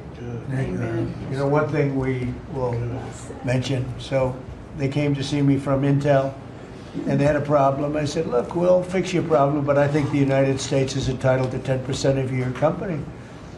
And the chairman looked at me and he goes, you have a deal. Tell them, how much money have we made since I made that deal? It's only $40 billion. $40 billion. We made $40 billion. That was, what, 3 months ago? Does anybody write about it? Nobody writes about it. That's okay. Mr. Secretary, how we doing with transportation? Well, Mr. President, so just quickly on aviation, many of you have heard that we have an infrastructure made of copper. We have to transition to fiber. The last administration said it was going to take more than 10 years to complete the transition from copper to fiber. They had no plan to actually do it. We have already completed a third of this transition from copper to fiber. Now it's going to take longer for us to go from analog to digital. By the way, the rest of the world transitioned 20 years ago from analog to digital. We are just going to do that at the FAA right now, but we're buying new radios. We're going to buy new radar. By the way, those radar are going to be made in America, Mr. President. This phase of the operation will be completed by the time you leave office. It's 3 years. I do need another $20 billion, Congress, to start the second phase, which is really important, and we'll try to get that done also in that 3-year time period, but we need the money, critically important. With regard to commercial driver's license, I think we've covered a lot the crashes that have taken place around the country. And what we found is there have been states that have issued commercial driver's license to foreigners, and they've gone through sham schools, and they're not safe on American roadways. And so, in partnership with Secretary Noem, we have driven those numbers down. We got California, Gavin Newsom, to revoke 17,000 unlawfully issued licenses. We've closed down half of the fake schools that give out these fake licenses, all critically important. Governor Tim Walz of Minnesota gave 33% of these licenses unlawfully. People that should never have a driver's license driving a big rig on American roads, endangering the American people, shameful. We've cleaned up Union Station here in D.C. per your directive. We're going to rebuild Penn Station in New York. We're going to break ground at the end of 2027, get that project operational. And, Mr. President, a lot of us, I fly commercially, I fly back by the bathrooms. I don't know why that happens. They put me in the back. We've asked Americans to bring their better selves, to bring civility back to travel, to say, listen, let's say please and thank you. And if you have someone's pregnant on your flight and you're as strong as Pete is, well, pick up the bag and help her put it in the overhead bin. Let's be nice to each other, is what we've asked. Maybe not wear pajamas or slippers on the airplane. And I think it's been received fairly well, and I think we can all have a better travel experience when we do that. And just the last point I'll make is there was a big football game where the Merchant Marine Academy that falls under DOT actually beat the Coast Guard with Kristi Noem. We beat them by 1 point, and so we're very proud of that. And, so well done, Kings Pointers. So a little bit in a nutshell, we're rebuilding the air traffic control under boot edge. It's supposed to be boot edge. Who's another grossly incompetent person? He'd get in his bicycle right to work. And he was just terrible. What they do is they take the fiber optics and they take fiber trying to hook it into copper. And fiber and copper don't mix. You can't do it. But people knew that for the last 30 years since they started doing the fiber. And they spent billions of dollars, and it didn't work. And you saw that by the helicopter crash. You saw that by Into the Plane. You saw that by a lot of things. So we're doing a brand new air traffic control system, and it's going to be the best, and it's going to be from top to bottom. And we have the 3 top companies in the world bidding on it. And it's going to be one bid, and we're going to have one company responsible, and it'll be the best system.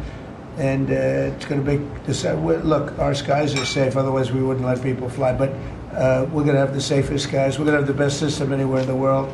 We're also going to rebuild Dulles Airport because it's not a good airport. It should be a great airport, and it's not a good airport at all. It's a terrible airport. It was incorrectly designed with a good building. Actually, it's got a beautiful terminal. Saarinen was the architect, one of the greatest architects in the world at the time. A great architect. And so they have a great building and a bad airport. But we're going to turn that around, and we're going to make Dulles Airport, serving Washington and Virginia, Maryland, etc.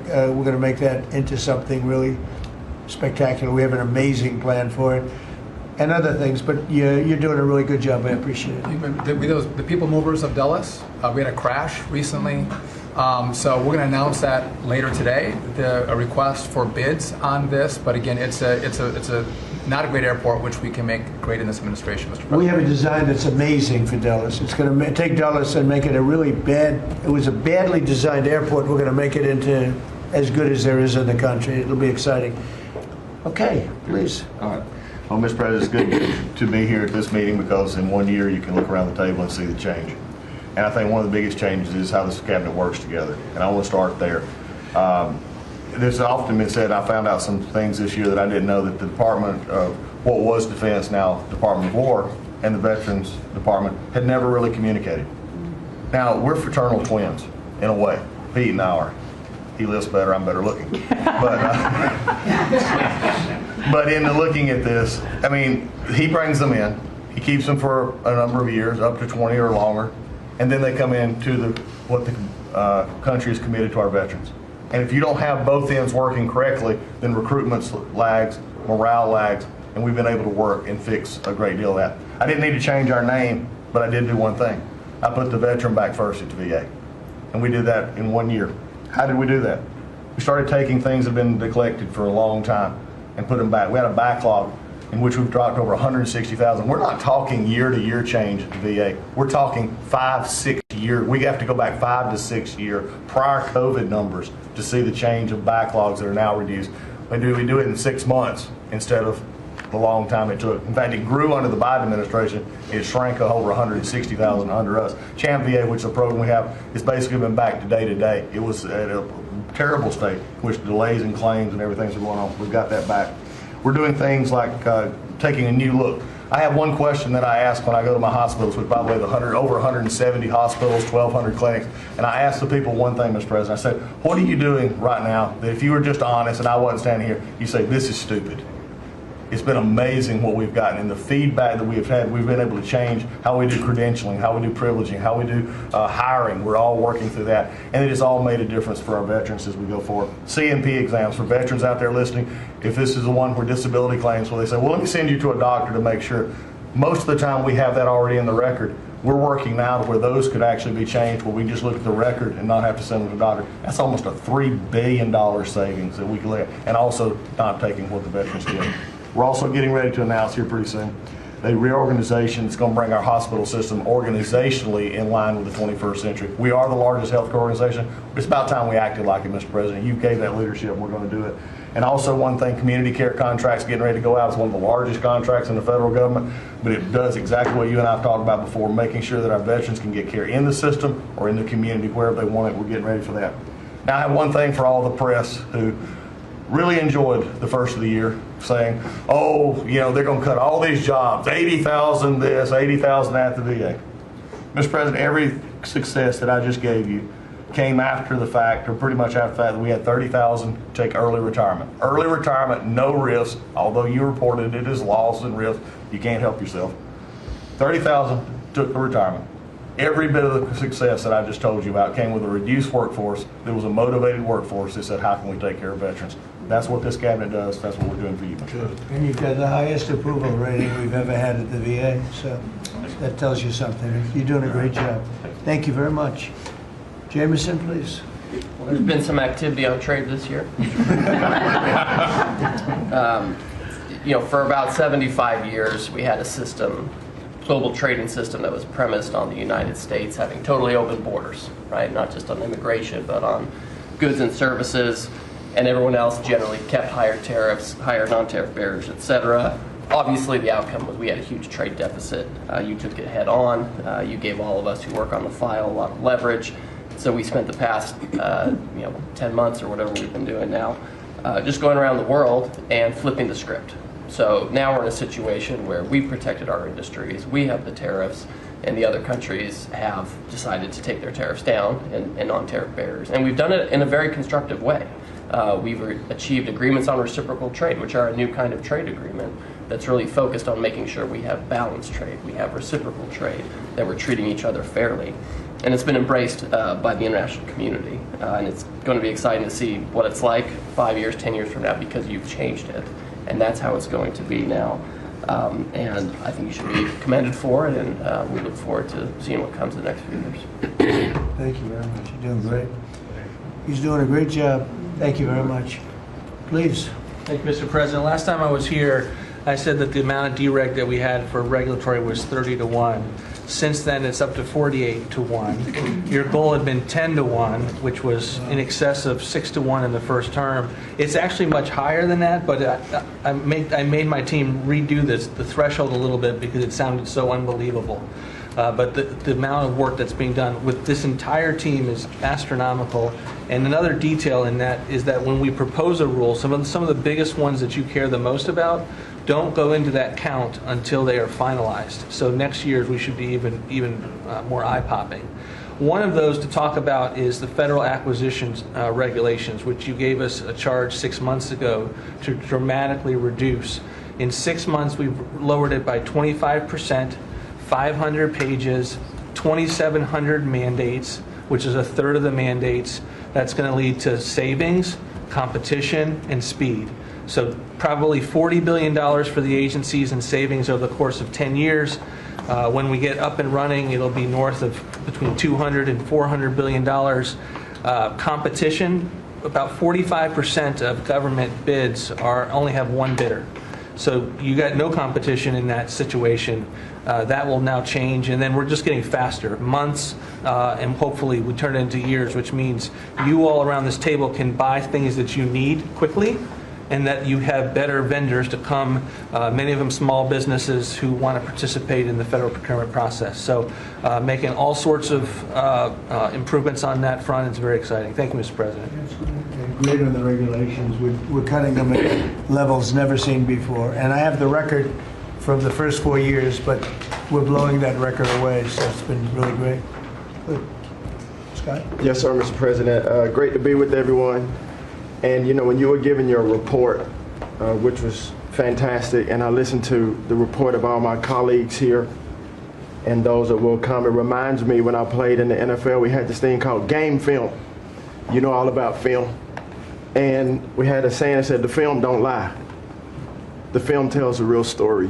And I hope that the American people, when they watch the film that's going on now in this time in our history, that they will see that America is greater today than it ever has been. And so I thank you for that. And thank you for giving us good stories that we can tell for the American people. Scott, we're saving our country. Yes, sir. Okay, and I don't want to be braggadocious. We're saving our country. Our country was going down and would never have been able to come back. We're saving all of us, but we're saving our country. All right, go ahead, please. Yes, sir. So at Housing and Urban Development, in keeping with your executive order, sir, in making America's streets safe and beautiful again, we've been very intentional about making public housing in our country safe. And I want people to know, our colleagues know this, but people in America know that we actually care about people that live in public housing around our country. A lot of public housing is wrought with crime, sex trafficking, drug trafficking, illicit drugs, illegal aliens living in public housing, but we've put them on notice to let you know that it's not lost on us. We care about the people, we're paying attention to it, and we're going to root out crime in public housing. We've been very focused on working with the Memphis Safe Task Force, the DC Safe and Beautiful Task Force, working with Pam and Christy and others, and law enforcement. Our law enforcement is tremendous. Every single night they go out and they go to public housing to make sure that our people are safe, mothers and children are safe. And so at HUD, you know, it's a different day. We're running new plays. The film was real bad when I came in, I'm going to be honest. But we are giving the people that live in public housing the assurance that they will be safe. And we also announced a new crime hotline, sir, that people that live in public housing, if they see criminal activity, if they see illegals living there, if they see drug trafficking, if you see it, if you hear it, report it. Don't be afraid. And so work with our Office of Inspector General. We've set up this crime hotline, and also working with Christy and Department of Homeland Security, making sure that everyone that lives inside of public housing is accounted for and that they are American people. And so I say that and I emphasize that to know that we prioritize American people and American people only. Lastly, sir, in Atlantic City, we took over the Atlantic City public housing because the living conditions were deplorable. And they have people that have been living there for 3 generations, and they were being treated very bad. And so I took it so that we can now give people a safe place to stay. And working with the First Lady in the Foster Youth Initiative has been a great joy for me and our team. So thank you for doing that executive order to make sure that our foster youth have a safe landing pad and have financial literacy as they age out of the foster youth system. And sir, you talked about affordability. HUD has supported over 1 million Americans in home ownership and affordability, and over 560,000 are first-time home buyers. So I hope that the press will write about that good news, that 1 million people are able to own a home and to refinance their homes. And so we are moving our building from DC to Alexandria, Virginia. So thank you for your support. We're going to save the American people about $500 million. So that's my report. Thank you, sir. Thank you, Scott. Very much. Well, coming off of Thanksgiving, moving towards Christmas, I think it's the season of Thanksgiving, and 2 words for me are gratitude and joy. Gratitude to you for, as Howard said, bringing this team together. I say it a lot, but I'll say it again, that this is like family at this point, and I don't know that there's ever been an organization like this, at least a government like this in the history of our country. These jobs are hard, but the joy every day in getting to fight for America and save the country is the privilege of all of our lifetimes, I believe. So thank you for that. At U.S. Department of Agriculture, the People's Department, Abraham Lincoln launched this department in 1862. But under your leadership, we have finally, at U.S. Department of Agriculture, the People's Department, Abraham Lincoln launched this department in 1862. But under your leadership, we have finally, again, put farmers and ranchers and rural America first. In the last year, it's no longer DEI, climate change, sending out money based on the color of a farmer's skin. It's now about literally putting farmers back at the center of it. And under the last administration, we talked a lot about affordability. We'll continue to talk about that. But under the Biden administration and the destruction of our economy and the cost of inflation, interest rates for farmers and ranchers went up 73%. Labor went up 47%. Fertilizer went up 36%. Fuel went up 28%. So when you think about the extreme economic strain that a lot of our farmers are under in our farm economy, these are massive, massive numbers that will take some time to get out from under. But we've already seen the beginnings of the movement toward more affordable food, housing, fuel, et cetera, and that will only continue to trend as we work to solve those issues. My partners in trade, of course, they do the work, but I'm constantly talking to them about selling more soybeans, selling more corn, getting more of our products out. But when we really think about how to solve for this idea that for so long our farmers, many of them have been farming for government checks instead of moving their product around the world, these trade deals change that forever. And it isn't one trade deal or 2 trade deals, it's dozens of trade deals. And so talking about rural prosperity and bringing the golden age back to rural America, which has been lost for too long. And we're going to focus on that next year, hopefully with our Vice President, many of our cabinet members. But the opportunity to do that under these new trade deals is unprecedented. And so just putting farmers first, our ranchers first, Mr. President, is such a huge priority and an accomplishment of the last year. The second quick thing is lawfare, and I know you know this better than anyone in the country. When a government politicizes and weaponizes their power to go after average, everyday Americans, well, from you, the top of the heap as president, but all the way down to the ranchers in South Dakota, the Maud family, who were facing jail time over a fence line dispute that had been in their family for 130 years. We fixed that. The Henry family in New Jersey, who were facing their farm being taken away for eminent domain to give to affordable housing, we fixed that. So being able to completely change the trajectory of private property rights, but especially as it has to do with our farmers and ranchers and our rural communities, changes everything for our country. And then the third thing, we have so much great things to talk about at USDA, but the third thing, which became very much a part of the national conversation during the Democrat shutdown, was SNAP reform, food stamp reform. When all of America saw what so many of us know and have been working on, but when you have so much rampant fraud in a program that 42 million Americans participate in, now big good piece of news that I hope is written about, since you became president, about 800,000 of those 42 million have moved off of food stamps, which is hopefully the plan with better jobs, higher wages, etc. But still, when we found 186,000 dead people's Social Security numbers being used, 500,000 people receiving benefits more than twice. We had a couple of people receiving benefits in 6 states states. In February of this year, we asked for all the states for the first time to turn over their data to the federal government to let the USDA partner with them to root out this fraud, to make sure that those who really need food stamps are getting them, but also to ensure that the American taxpayer is protected. 21 states said yes, not surprised. 29 states said yes, not surprisingly, the red states, and that's where all of that data, that fraud comes from. But 21 states, including California, New York, and Minnesota, the blue states, continue to say no. So as of next week, we have begun and will begin to stop moving federal funds into those states until they comply and they tell us and allow us to partner with them to root out this fraud and to protect the American taxpayer. As Joe Biden was working to buy an election a year ago, he increased food stamp program funding by 40%. So now as we continue to roll that back. So the partnership in Making America Healthy Again is also in food stamps, but a lot of what Bobby and I are doing together is really remarkable. But again, just gratitude and joy for this work, and so grateful to you. The final thing I'll say, a lot of gratitude to Secretary Marco Rubio for wearing his Aggie maroon tie as a reflection of Texas A&M beating Florida handily about a month ago. So Marco, I want to thank you, and much gratitude and joy in my heart as well. Yes. But thank you, sir. We also have to say something about China with one of the largest purchases ever in our country, the soybeans.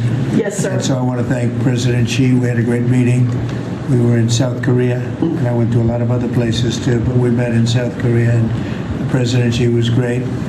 And China gave us among the largest orders in the history of your world, agriculture. That's right. And sir, may I say, this is the remarkable result of real leadership and your real leadership. Just a couple of days ago, China announced that they were going to halt all purchases from Brazil because they had found some irregularities in some of the soybeans they're buying from Brazil.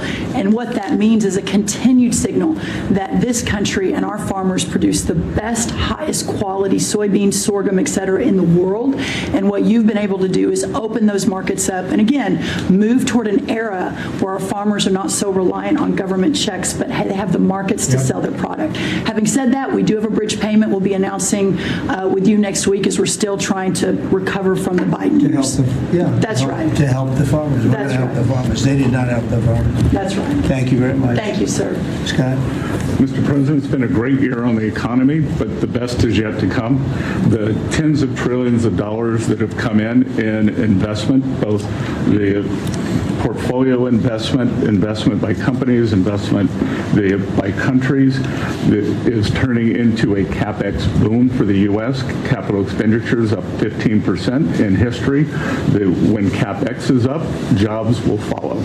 The One Big Beautiful Bill is an incredible, as you said, thanks to your leadership, along with Speaker Johnson, Senator Leader Thune, we had that done on July 4th, which everyone said was impossible. And the great thing about that bill, sir, for the American people, it's for industry, 100% expensing. Build your factory here. You can write it off immediately. But you also insisted on the 4 benefits for working people: no tax on tips, no tax on overtime, no tax on Social Security, auto deductibility for American cars, and that is retroactive. So as a result, in 2026, we are going to see very substantial tax refunds in the first quarter. So the best way to address the affordability crisis is to give Americans more money in their pockets, which is what this bill has done. We're going to see real wage increases. I think next year is going to be a fantastic year. Taxes, deregulation, energy certainty. That's why everyone with your leadership is coming to America.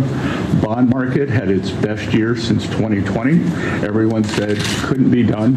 So we're going to have growth. We've had 2 4% quarters before the Schumer shutdown. We're going to go back to that.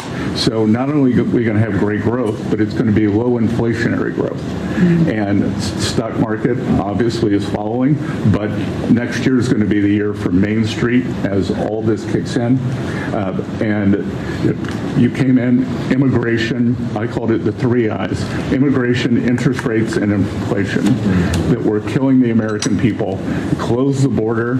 The promise kept. Interest rates are down, and 10-year bond, again, best year since 2020, and inflation led by energy prices is going to roll next year. I think it's going to be a fantastic year. We can look back, be very proud of this year, but I think 2026 is going to be great for the American people. Thanks, Steve. It's going to be great. Thank you very much. Mr. Vice President. Thank you, Mr. President. It's an honor to serve with this great team that you've assembled. And I just want to pick up on something you said, Mr. President, because you hit the nail on the head, that it is absurd that Democrats talk about an affordability crisis that they created and the people around this table work every single day to address. You'll hear a lot of statistics today. You hear a lot of statistics in our political conversation. I think the most important statistic for the American people is that under the Biden administration, the average American family lost over $3,000 of household income. And under the first 10 months of this Trump administration, they have gained over $1,000 of household income. What that says very clearly is that we are fixing the problem that Joe Biden and the Democrats created in the last administration. If you look at every affordability crisis that's confronting the American people today, it is traceable directly to a problem caused by Joe Biden and congressional Democrats. Why did homes get so unaffordable? Because we had 20 million illegal aliens in this country taking homes that ought by right to go to American citizens. Why did tax bills get so unaffordable? Because Democrats were raising taxes while congressional Republicans under the president's leadership, we're now cutting taxes. Why did food get so expensive? Because we printed trillions of dollars and threw it into green scams that made our agricultural economy suffer while Americans were paying higher prices for food. On every single one of those issues, Mr. President, I think we've made incredible progress. But it would be preposterous to fix every problem caused over the last 4 years in just 10 months. I think that we've done incredibly good. But what I see over the next year, and you heard Brooke talk about joy and gratitude. What I really think this season represents for me, and I think for the entire administration, is that we have now done incredible work to fix what Joe Biden broke. And I think that next year in American growth and American prosperity could be the best year that we've had in the United States of America. It's going to happen because we're all working hard. It's going to happen because we have the greatest country in the world. But I think for congressional Democrats in particular, if they want to talk about affordability, they ought to look in the mirror. We are fixing what they're broken. We're proud to do it. It's the job that we were elected to do. But I think 2026 is going to be the year where this economy really takes off. Thank you very much. Thanks, sir. Great. Yeah. President Trump, thank you for talking about Sarah. Heartbreaks for her family. And Andy is doing well. His parents, Melody and Jason, wanted me to tell you, and I was with them yesterday in the hospital. He's a miracle. I was there when the surgeons came in, and they wanted you to know this. He's a miracle. And if everyone in this country can continue to pray for that family. He's got a long road ahead of him, but he is a miracle. And of course, our DC initiative is led by our amazing, and the monster will be held accountable who did this. Our marshals, of course, are leading the DC Safe effort. We have made over 7,000 arrests at your direction. DC is safe again. Working with everyone around this table, Pete and everyone. Scott and I were in Memphis together last week. And everyone, and Bobby, your HHS, doctors and medics are on the ground to help people in Memphis and DC. In Memphis, we've made over 3,500 arrests so far. And Homeland Security, Christy, you've been instrumental in this. But it's everyone working together as a team. We even have Treasury agents out there. It's unbelievable, on the ground in DC and Memphis. Of course, law enforcement first, FBI, Kash Patel has led the FBI. We have a 100% increase in the arrest of violent criminals, thanks to your leadership. DEA, led by Terry Cole, over 45 million fentanyl pills, 4,200 kilos fentanyl powder.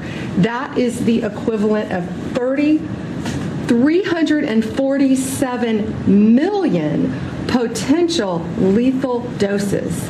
That's unbelievable that you've taken off the streets of our country. And the weight of all the drugs combined taken off by DEA is the weight of 17 full semi-trucks of the drugs just since you've been in office. The drugs that had flowed into this country under the previous administration. ATF, led by Rob Sakata, has seized more than 31,000 illegal guns. 31,000. Unbelievable at your leadership. 19,000 of those were from trafficking cases. We've been sued on the legal front now. We have been sued 575 times. 575 times. More than every administration going back to Reagan combined. Most recently, yesterday, I was sued by an immigration judge who we fired. One of the reasons, she said she was a woman. Last I checked, I was a woman as well. 24 Supreme Court wins, President Trump, 92% success rate. We told you it would take a while to get to the Supreme Court. We're doing it at record speed, led by John Sauer, of course, Sarah and Hosh, all working together.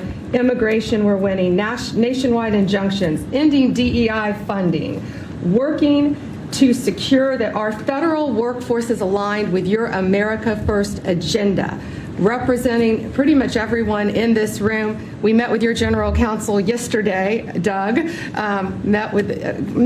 working with everyone. It's nonstop. ICE, of course, we're winning there with Christie. We're Brooke, SNAP benefits, won there. Marco, USAID.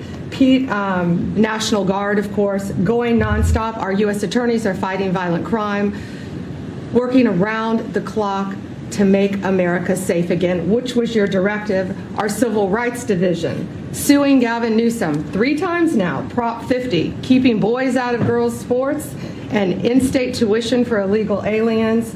We've sued over election integrity. We are litigating major universities with Linda. Thank you, our Civil Rights Division, for everything that you've done to end DEI in our schools. Our Civil Division fighting sanctuary cities every single day. And of course, our Antitrust Division with Google, major settlement. Our attorneys are working on terrorism, TDA, MS-13, Antifa, President Trump. We've charged more than 500 defendants with assault on federal officers thanks to your directive. And also, we have dropped countless cases against Americans that were prosecuted under the Biden administration, including J6, COVID, FACE Act, and more. And as everyone knows, we cannot talk about pending grand jury investigations, but no one is above the law, and that includes what happened in Arctic frost. I hope everyone has a very Merry Christmas, Happy Hanukkah, and Happy Holidays. Thank you for fighting for our country. Thank you. Thank you very much. Please. Well, thank you, Mr. President. Thank you for allowing me to be at this table. When I came on board, I knew really none of you in this last year, and it's been a year, Mr. President, since I've had the pleasure to serve this country on the workforce.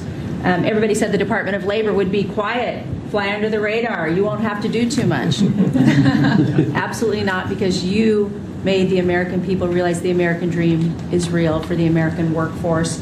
And it's been under your leadership, Mr. President, that over 2 million jobs that has been created since you started have been native-born workers. And that is the difference between this presidency, this administration, as opposed to the Biden administration, where mostly foreign-born or federal government jobs. And I think through the private sector, over 2 million jobs of native-born. And so the Labor Department has wasted no time in putting that into action with our Make America Skilled Again, either grant dollars, but the intentionality of the apprenticeship program, 1 million active apprentices across this country. We have done over 250,000 new apprentices so far in the first year and registered over 2,000 new apprenticeship programs. Why do we need the apprenticeship programs with the men and women in the trades?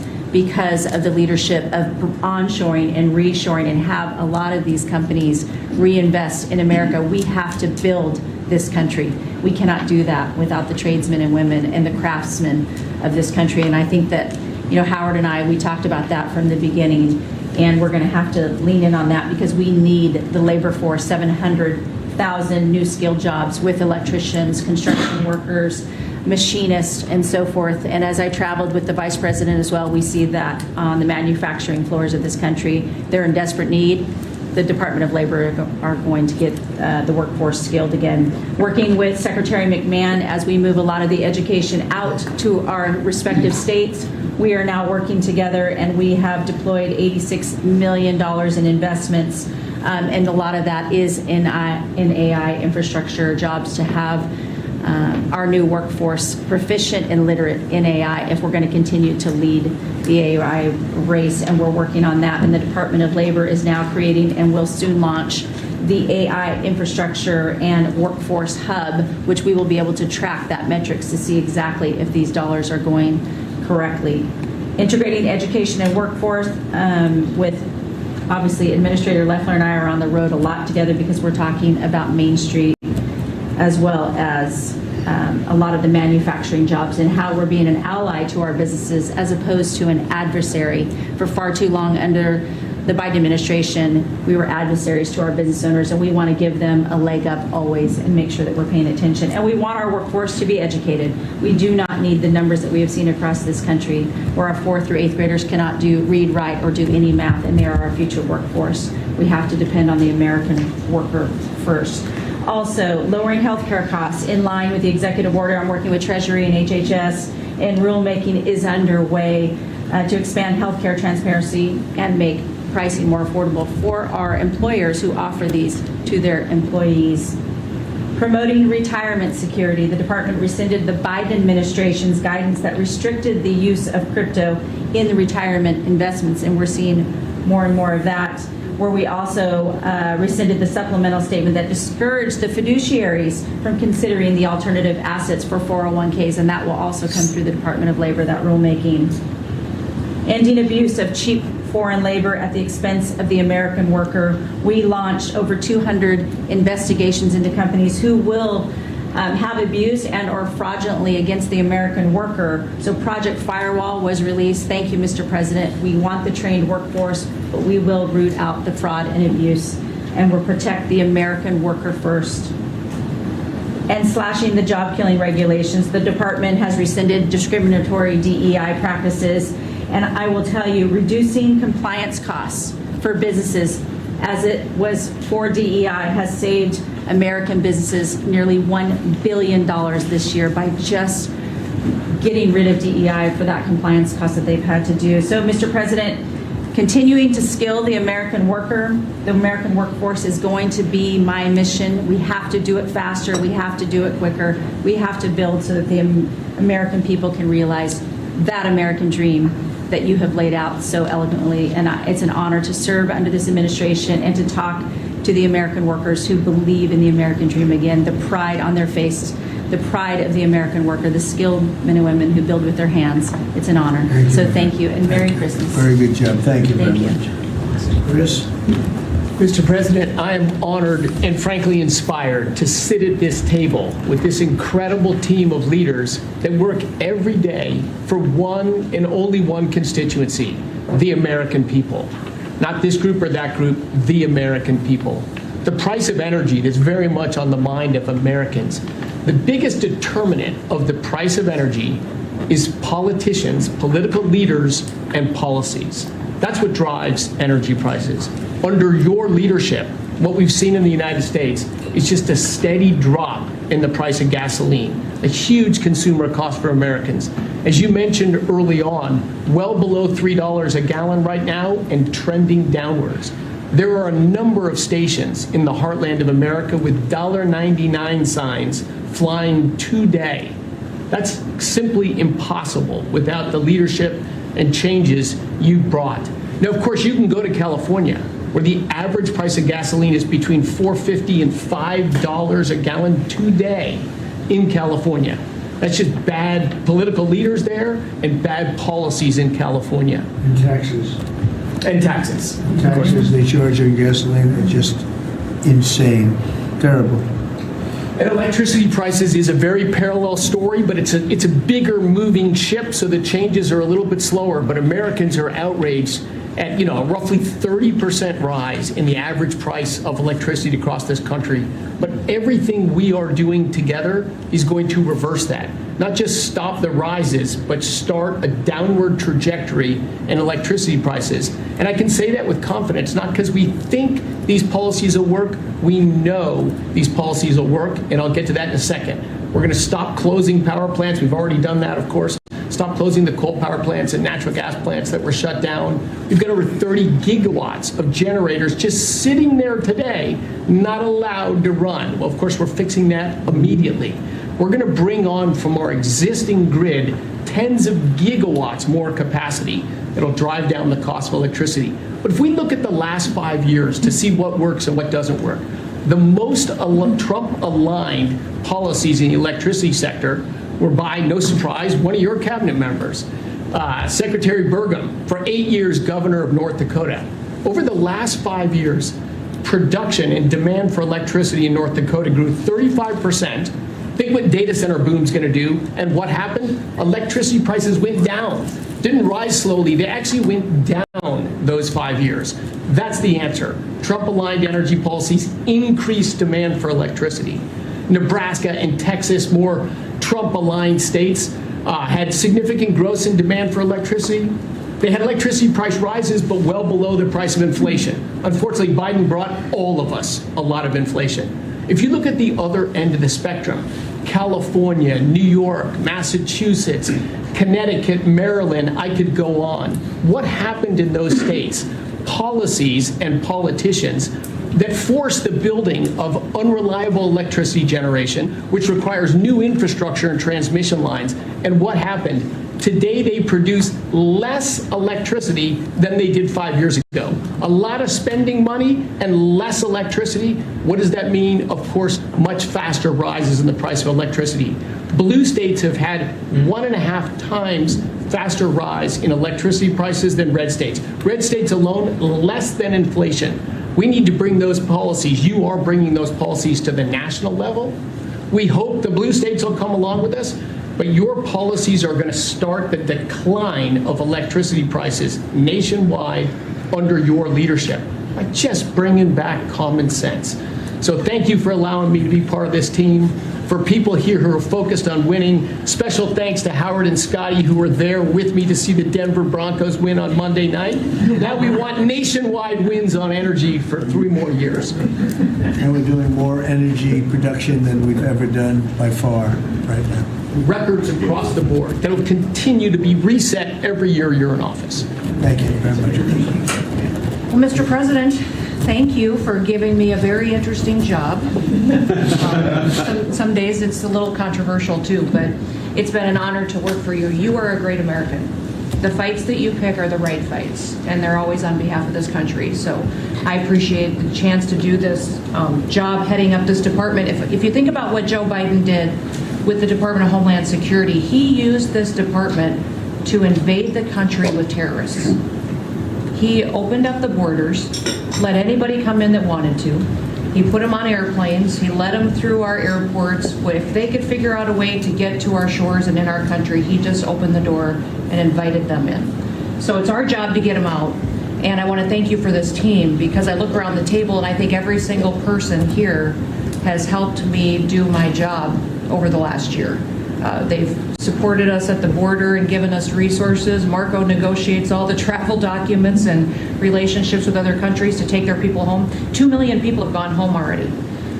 The people that were here illegally, you've removed from our country and sent home. And we're going to send more home for the holidays too, and make sure that they get to be with their families in their countries. Yes. Mostly the bad ones. That's right. Pam, Focus is the bad ones. That's right. And there are a lot of them. They're terrible, horrible people. And Pam makes sure she's fighting for us in court so that we can get up every day and be bold. We're going to hire our 10,000th ICE officer. Will be on the job within 10 days. So we have hired 10,000. We've had hundreds of thousands of applications. We've got within the department, TSA went through this government shutdown without any delays. They all showed up for their shifts and worked hard doing security. And they have been absolutely fantastic. Sir, you made it through hurricane season without a hurricane. Yeah. And so FEMA, you kept the hurricanes away. So we appreciate that. And FEMA is deploying resources and dollars 150% faster than ever before. So somebody does have something bad that happens to them, you are immediately there helping them and telling them they have the resources to get back up on their feet. So we have built and deployed hundreds of miles of border already.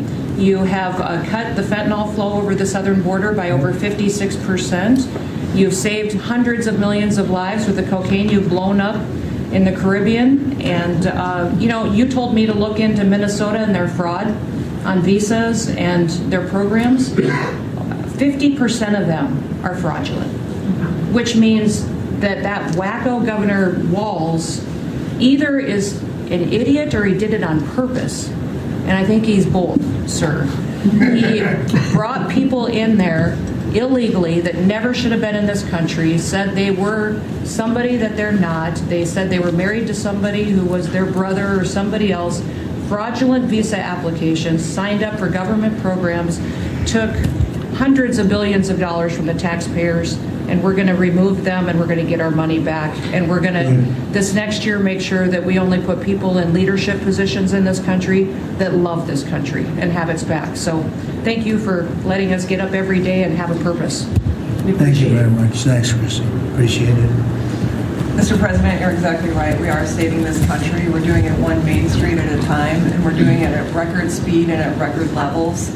Under your leadership, small business optimism, according to the U.S. Chamber Index for small businesses, has reached an all-time high in the history of that index. So on Main Street, the economy is coming back thanks to your leadership, thanks to getting Biden inflation under control. Small businesses' number one concern right now is finding skilled labor, and that's why Secretary Chavez DeRemer and I have entered into an MOU to speed that workforce to small businesses that under this administration are now at record levels. 36 million small businesses have now taken on board, for the first time in the SBA's history, $100 billion. That's $45 billion in small business lending at 85,000 small businesses, most of that under your term, and $52 billion out to small business investment companies. So we are running this agency like the best run bank in the country. We are growing small businesses across Main Street, and we're deregulating to the tune of $100 billion, working with all my fellow cabinet members. And thank you for putting together the best cabinet in history. Iron sharpens iron, and thank you for bringing such a strong leadership group together. And then finally, I've walked factory floors from Alaska to Maine, and the workers, the small businesses, most manufacturers in this country are small businesses, 600,000 of them. They are so grateful to your fair trade, low inflation, deregulation agenda that is creating national security and economic security in this country like never before. And so I want to also finally thank you for bringing faith back to the White House, to this administration. I want to thank Brooke for hosting the Cabinet Bible Study and invite everyone tomorrow to Bible study and making this country something that we can be so proud of under your leadership. And I am so blessed and honored to be part of this team. So thank you, Mr. President. Thank you very much. Thank you, Mr. President, for your leadership. I am truly grateful to be a member of your team here at this table to help support you in delivering on the promises that you made to the American people. You came in with a very clear mandate of taking on the rampant weaponization, politicization of the intelligence community and federal law enforcement, experiencing yourself, the deep state abusing their power as they have against you, your family, and so many of the American people. Bring out accountability truly for those who have abused their power, making sure that the intelligence community is supporting your efforts in keeping the American people safe, secure, and free, and being the president of peace. I'm grateful to be in this position as your Director of National Intelligence to support you in these efforts, and I'll cover very briefly what we've done over the last year under your leadership and what we look forward to continuing to focus on next year. First of all, under your leadership, again, we've taken on a historic effort for transparency, declassification, and exposing these abuses of power by these deep state actors. We've declassified over 500,000 documents, many of which had never been seen before by the American people, put them online to bring about this level of transparency. We formed a weaponization working group, again, to be able to go after a lot of these abuses of power that have never seen the light of day, to support the accountability that under Pam Bondi's leadership in the Department of Justice is coming about. Secondly, bringing about reforms to the intelligence community to make sure that we have the most effective and efficient and focused workforce that's really working on bringing about the priorities you have laid out in ensuring our country's security. And lastly, Mr. President, working with many of our partners here around the table is going after these domestic threats. We have threats coming from both Islamist ideology as well as Islamist terrorists, foreign terrorist organizations, and those who seek to do harm to the American people, many of whom were let in across our borders under the previous administration. We are focused on these tasks and this imperative for the American people, and just appreciate your leadership, Mr. President, in empowering us to be able to conduct this service. Merry Christmas. Thank you very much. Merry Christmas. That's right. Merry Christmas. Say it loud and clear.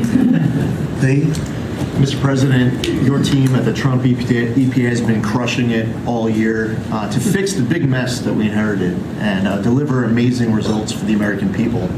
I've had the opportunity to visit all 50 states since confirmation earlier this year, and to hear from real people where they meet, where they live, and to bring their great ideas and their asks back to us to be able to deliver for them.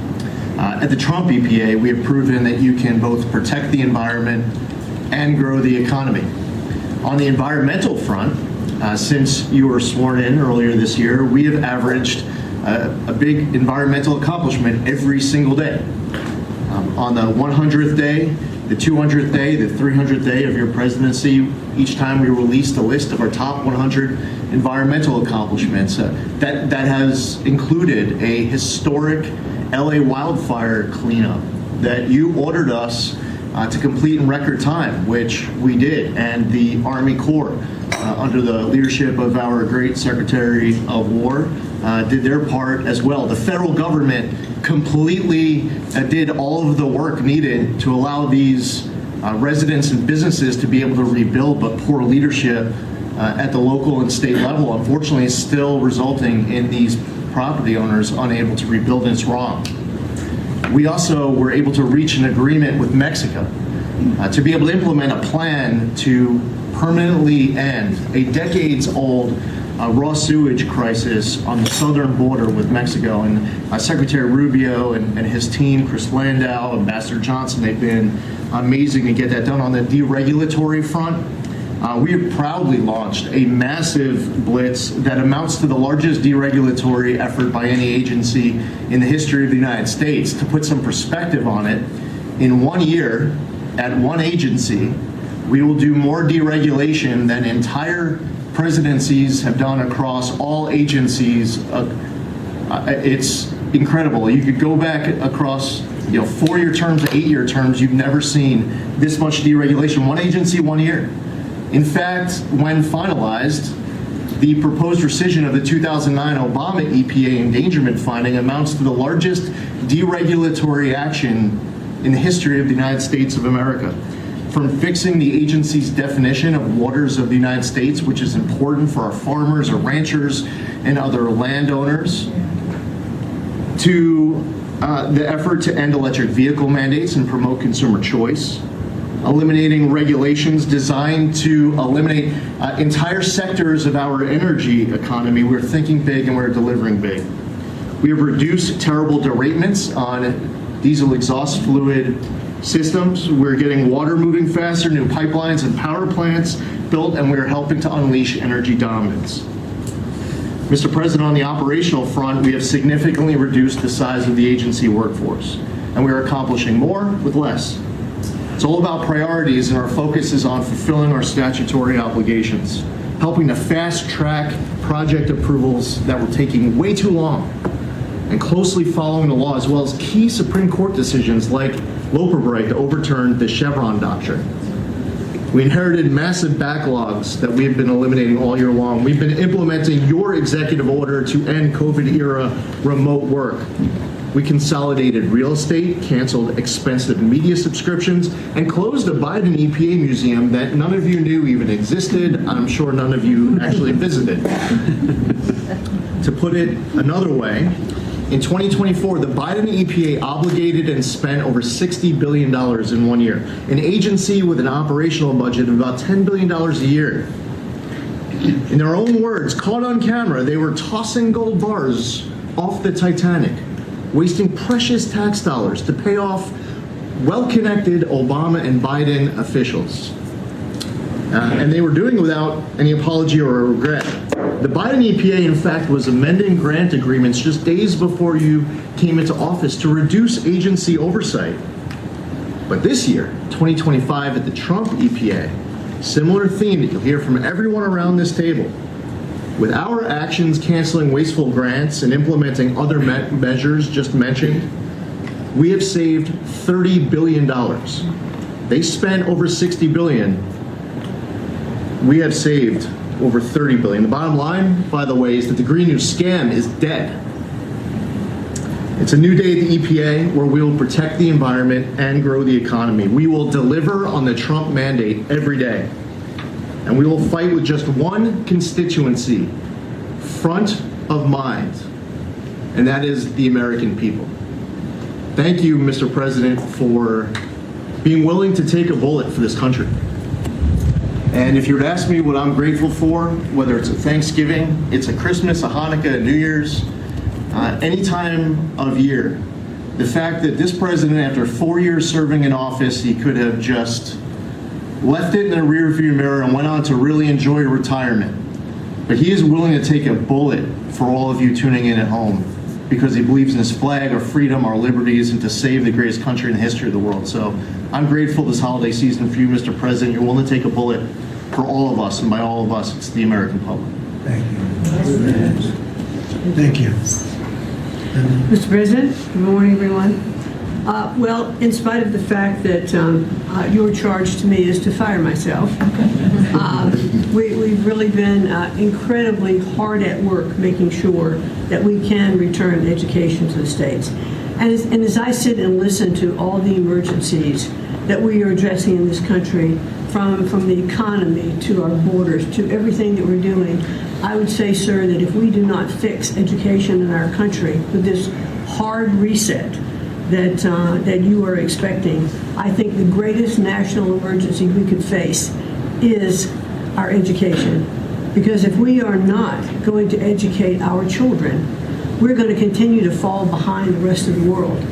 When there are only 30% of 12th graders, 8th graders, and 4th graders that can read at proficiency level, that is an incredibly harsh statement to make about our country. And you told me when you first were elected president, and you looked at, I think, right after you took office, the first NAEP scores, which is Nation's Report Card, came out and showed how far down we were in educational proficiency in our country. And not only the NAEP scores, but the international scores as well showed us about a third from the bottom. You told me you were not only embarrassed, but you were angry about this, and that we had to do something to change this in our country. And we took a hard look at it, and you absolutely said the bureaucracy of education in Washington is keeping its thumb on preventing growth where we should have, because it's best handled at the state level. Letting states put their programs in place, and some states are going to do it a lot better than others. But it's not going to happen from Washington, D.C. And when I hear things like, well, with no disrespect to any other country in the world that have really great programs, Germany, Sweden, Norway, we hear about this all the time. Point of fact is, they're this big. The United States is this big. We can't do it from Washington, D.C. It has to be done at the state level. So what we've been doing, as Lori brought up, Secretary of Labor brought up, we have a great working relationship. We have already signed and implemented one MOU or interagency agreement to handle the WIOA program and the Perkins grants to make sure it works. I call these, these are programs, pilot programs that we're putting out there. And if these are going to work, we will be able to permanently transfer these programs to other agencies. They're working like a charm. We've taken some of our best people in education. It still operates under the budget of the Department of Education and under the management of the Department of Education, but working with Lori's personnel. And when I hear pushback on that to say, well, how can this possibly work to take education and put it in labor? Let's be efficient. One example, in order to draw down on a lot of the grants that they are helping us with, we're using their grant system. The grant system at the Department of Education is like held together with bubble gum and rubber bands. And it did not interact with any other agency. Now, we have this really smooth operation already in labor. So that has prompted us to sign also other interagency agreements, 2 more with labor, 1 with HHS, 1 with the Department of State, and we'll be moving other programs, but these are proof of concept. Let's make sure they're working and working smoothly before we ask Congress to codify these permanent moves. So that's kind of in the world of K through 12, what we're looking at right now, but in the world of higher education, as Attorney General Bondi mentioned, we've been working really very hard to make sure that we've got anti-Semitism and DEI out of our universities, and put some pretty stiff fines on, worked some good deals. I've enjoyed working with Harmeet, who is just an incredible negotiator. So we're bringing all of that to bear as well. So I can say, sir, that we are moving to return education to the states and to bring the level of education back up, making sure our students can read, by reintroducing the science of reading in schools. And going into next year, I can honestly say we've got a lean, mean machine operating at the Department of Education. There's only half the workforce of when we started, and we're more efficient, and I think we're going to see better results as we move into next year. So thank you for this incredible opportunity. Thank you very much. Thank you, Mr. President, during this holiday season for empowering us at HHS, me, Dr. McCary, Jay Bhattacharya, and Dr. Oz, to change the trajectory of this agency towards public health in a way from the tradition of serving the mercantile interests of the medical industrial complex and the big pharmaceutical companies. 2 weeks ago, we ended, under your leadership, a 20-year war on women by removing the black box warnings from hormone replacement therapy. The medical cartel was telling women that hormone replacement therapy during menopause was dangerous for them. In fact, here's what the science said. It diminishes the risk of fatal heart attacks by 25%, cardiac disease by 50%, Alzheimer's by 35%, bone fractures by 50 to 60%.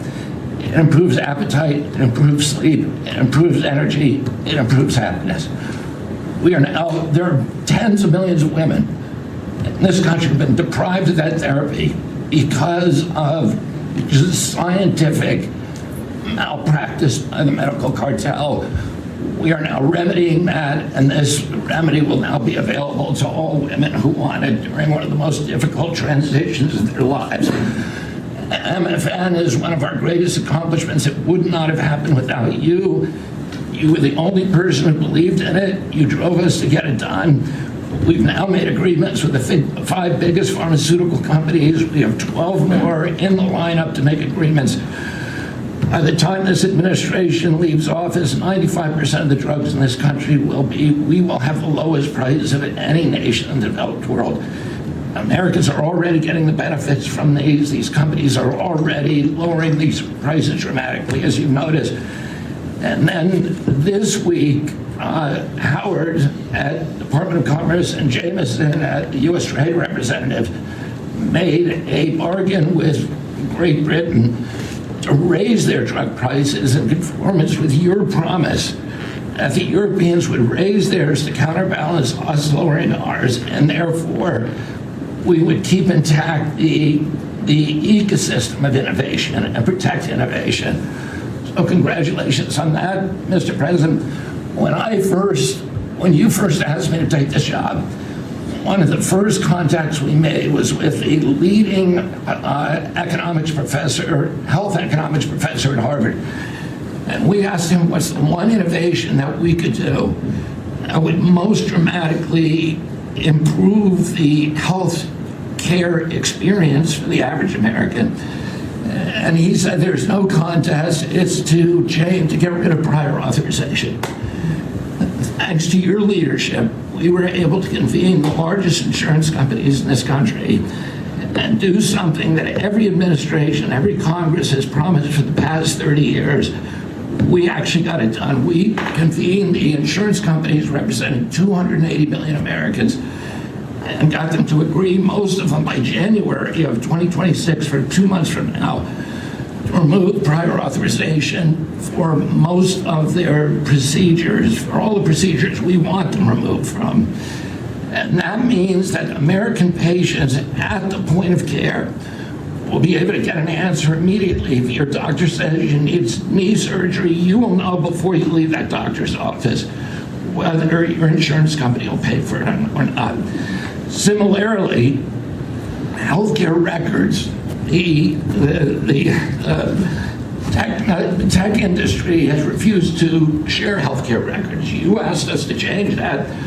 We convened the 60 biggest tech companies at a conference that you presided over about 2 months ago. We now did a secondary conference which 400 leading companies all come in and agreed to remove any kind of blockages where individual Americans can get their own health care. Americans own their health care records, yet they were not able to access them. And if you lived in New Jersey and you moved to Oregon and you got injured, you went to a hospital, you would have to spend maybe 45 minutes filling out forms on a clipboard because your doctors there could not get your healthcare records. They couldn't get your blood type, your allergies, all the things that they ought to know immediately so they can save your life. Now that has all changed, and all these companies now have agreed to remove all the blocks on sharing healthcare records. Every American will have their healthcare records available on their cell phones, and it's already happening. In the last 6 months, there have been over 100 times the number of healthcare records shared by hospitals and during the entire previous administration. On deregulation, HHS proudly is now leading the pack, and thank you for your help on that, Russ.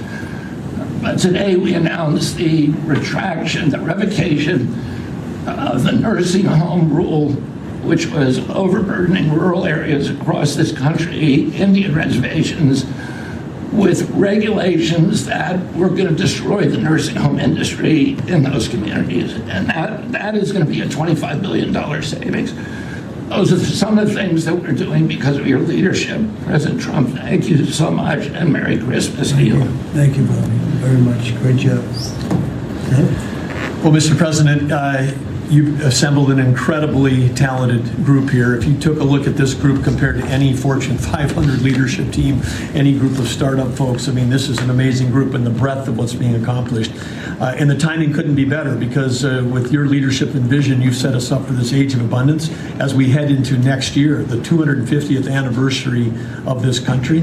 And what are we heading into that year? As we've talked around the table, you've heard about massively lower taxes, massively lower regulation, abundant energy, record capital investment coming in, job growth. I mean, we are set up to really have something to celebrate next year.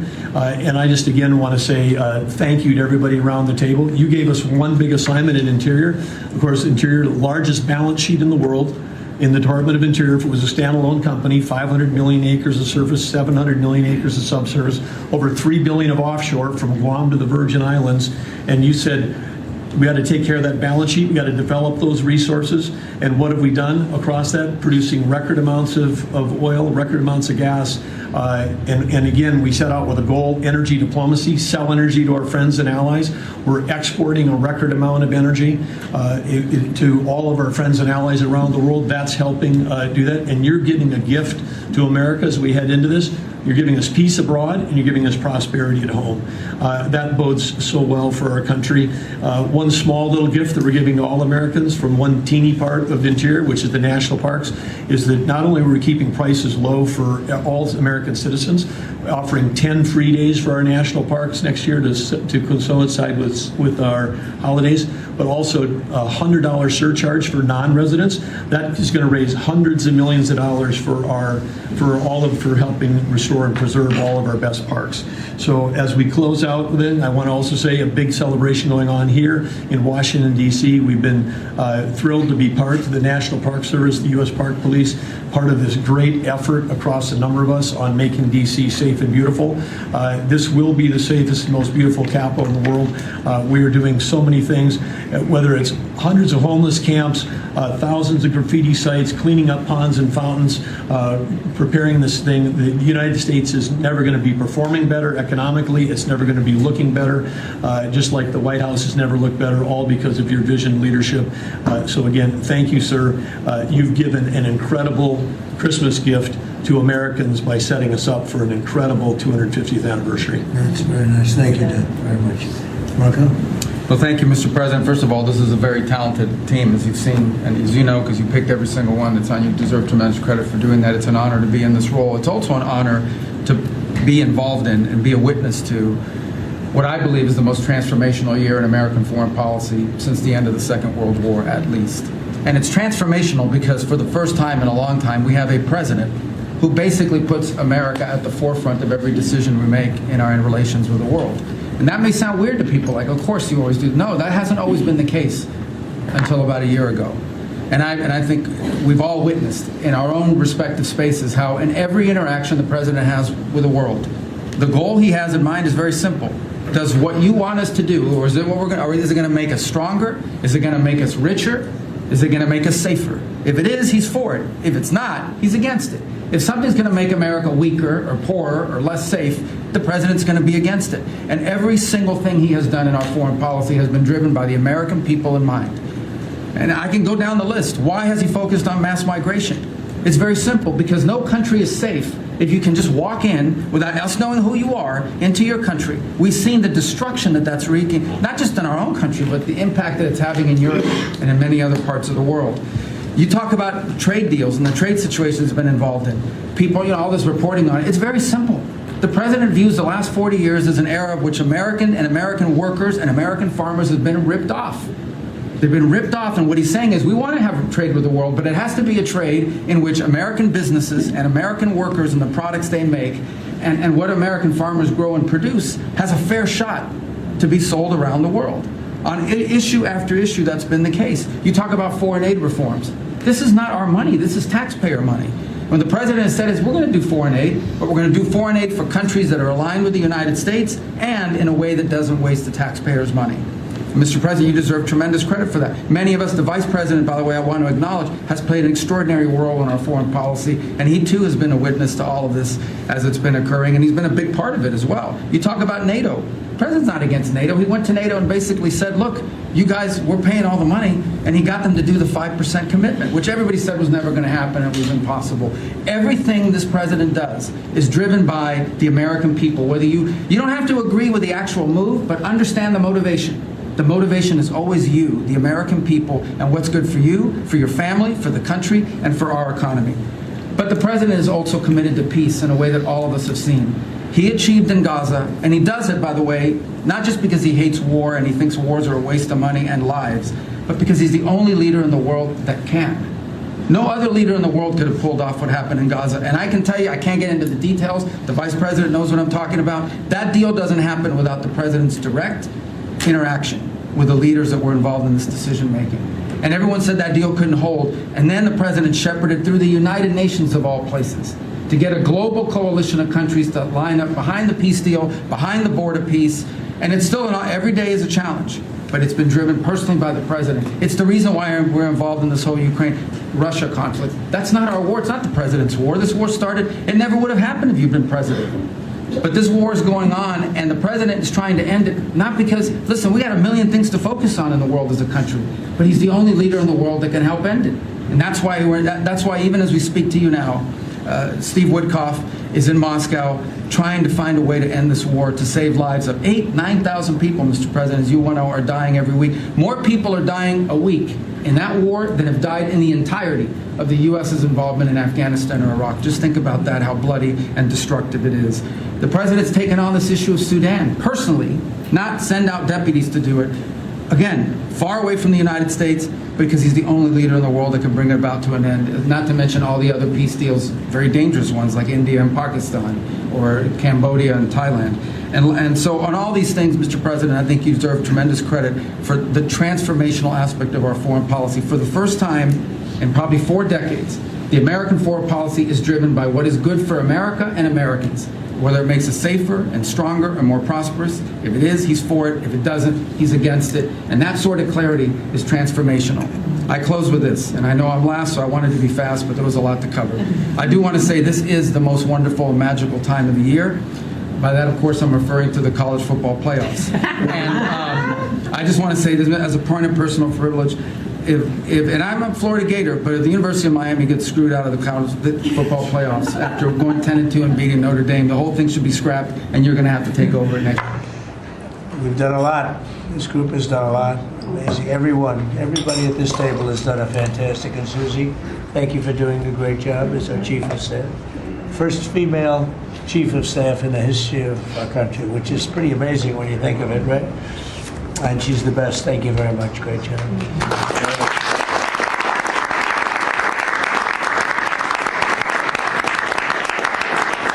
So after that, do you want to ask any questions? Mr. President, there's been a lot of speculation about who the next Fed chairman could possibly be. You said you have somebody in mind. How many names were you given on the final list? And does that person currently work on the board of Federal Reserve? Well, I'd say that we probably looked at 10. Then Scott interviewed some people that I didn't know, but he knew. And a lot of people were involved in the process, actually, and Howard was involved. But I think we probably looked at 10, and we have it down to 1. Can you answer this? I want to ask you about Elon Musk, if I could. You talked about Elon Musk. You had him in dinner here in the White House. Is he now back in your circle of friends? Well, I really don't know. I mean, I like Elon a lot. He was a very, he really helped during the election with his endorsement. He felt strongly. Look, we had one problem. I didn't want to have everybody have to have an electric car, and he makes electric cars. And yeah, I think we get along well. On affordability, Mr. President, thank you. Yeah, one more. Yeah, when you talk about affordability, is going forward, are the American people, do you believe, getting impatient with the reforms that you're making? They've talked about it's about. I think they're getting fake news from guys like you. Look, affordability is a hoax that was started by Democrats who caused the problem of pricing, and they didn't end it. Look, they lost in a landslide. We won every swing state. We won the popular vote. We won everything. You take a look at districts. It was 2,750 to 525, because that was an affordability problem. We brought it down. Look at energy. Look at the gasoline price. It's like the simplest, and it's the biggest, because if energy comes down, everything comes down. That's the way it works. We're going to be at 250. You said 199 in some places in the country, right? You said it. I didn't say it. And they won't check you. They'll check me. So I like to use your number. 199 a gallon. Unthinkable. If you go back a year and a half ago, it's unthinkable. So now we're bringing the prices down, way down. Beef is coming down now. We've done certain magic, and beef is coming down. But we inherited horrible prices. We inherited really the worst inflation in history. We inherited that. When I came in, that's what he had. And we fixed inflation. And we fixed almost everything, if you want to know the truth, including 8 wars. We got 1 to go, but including 8 wars. But when they always say, I watched today where they have a race going on right now in Tennessee, and this woman goes, affordability. They're the ones that caused the problem. The prices were way high. We're bringing the prices down. But they're like scam artists. They're I call them con men and women. They come out, they say affordability, like, oh, I see price. We're going to get prices down still further. But we brought them down from the prices they cost. The reason that they had the highest inflation in the history of our country is because they had the highest prices.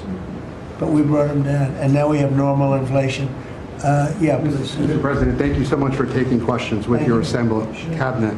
I wanted to clarify something that you had said on Sunday regarding the boat strikes near Venezuela. You had said that you didn't know if the second strike on that one boat had happened, but you wouldn't have wanted it. Now that your administration has acknowledged that it happened, do you support that second strike? And Mr. Secretary, I wanted to clarify something you had said in an interview back in September, I believe on Fox News. You said that you had watched that strike live on television.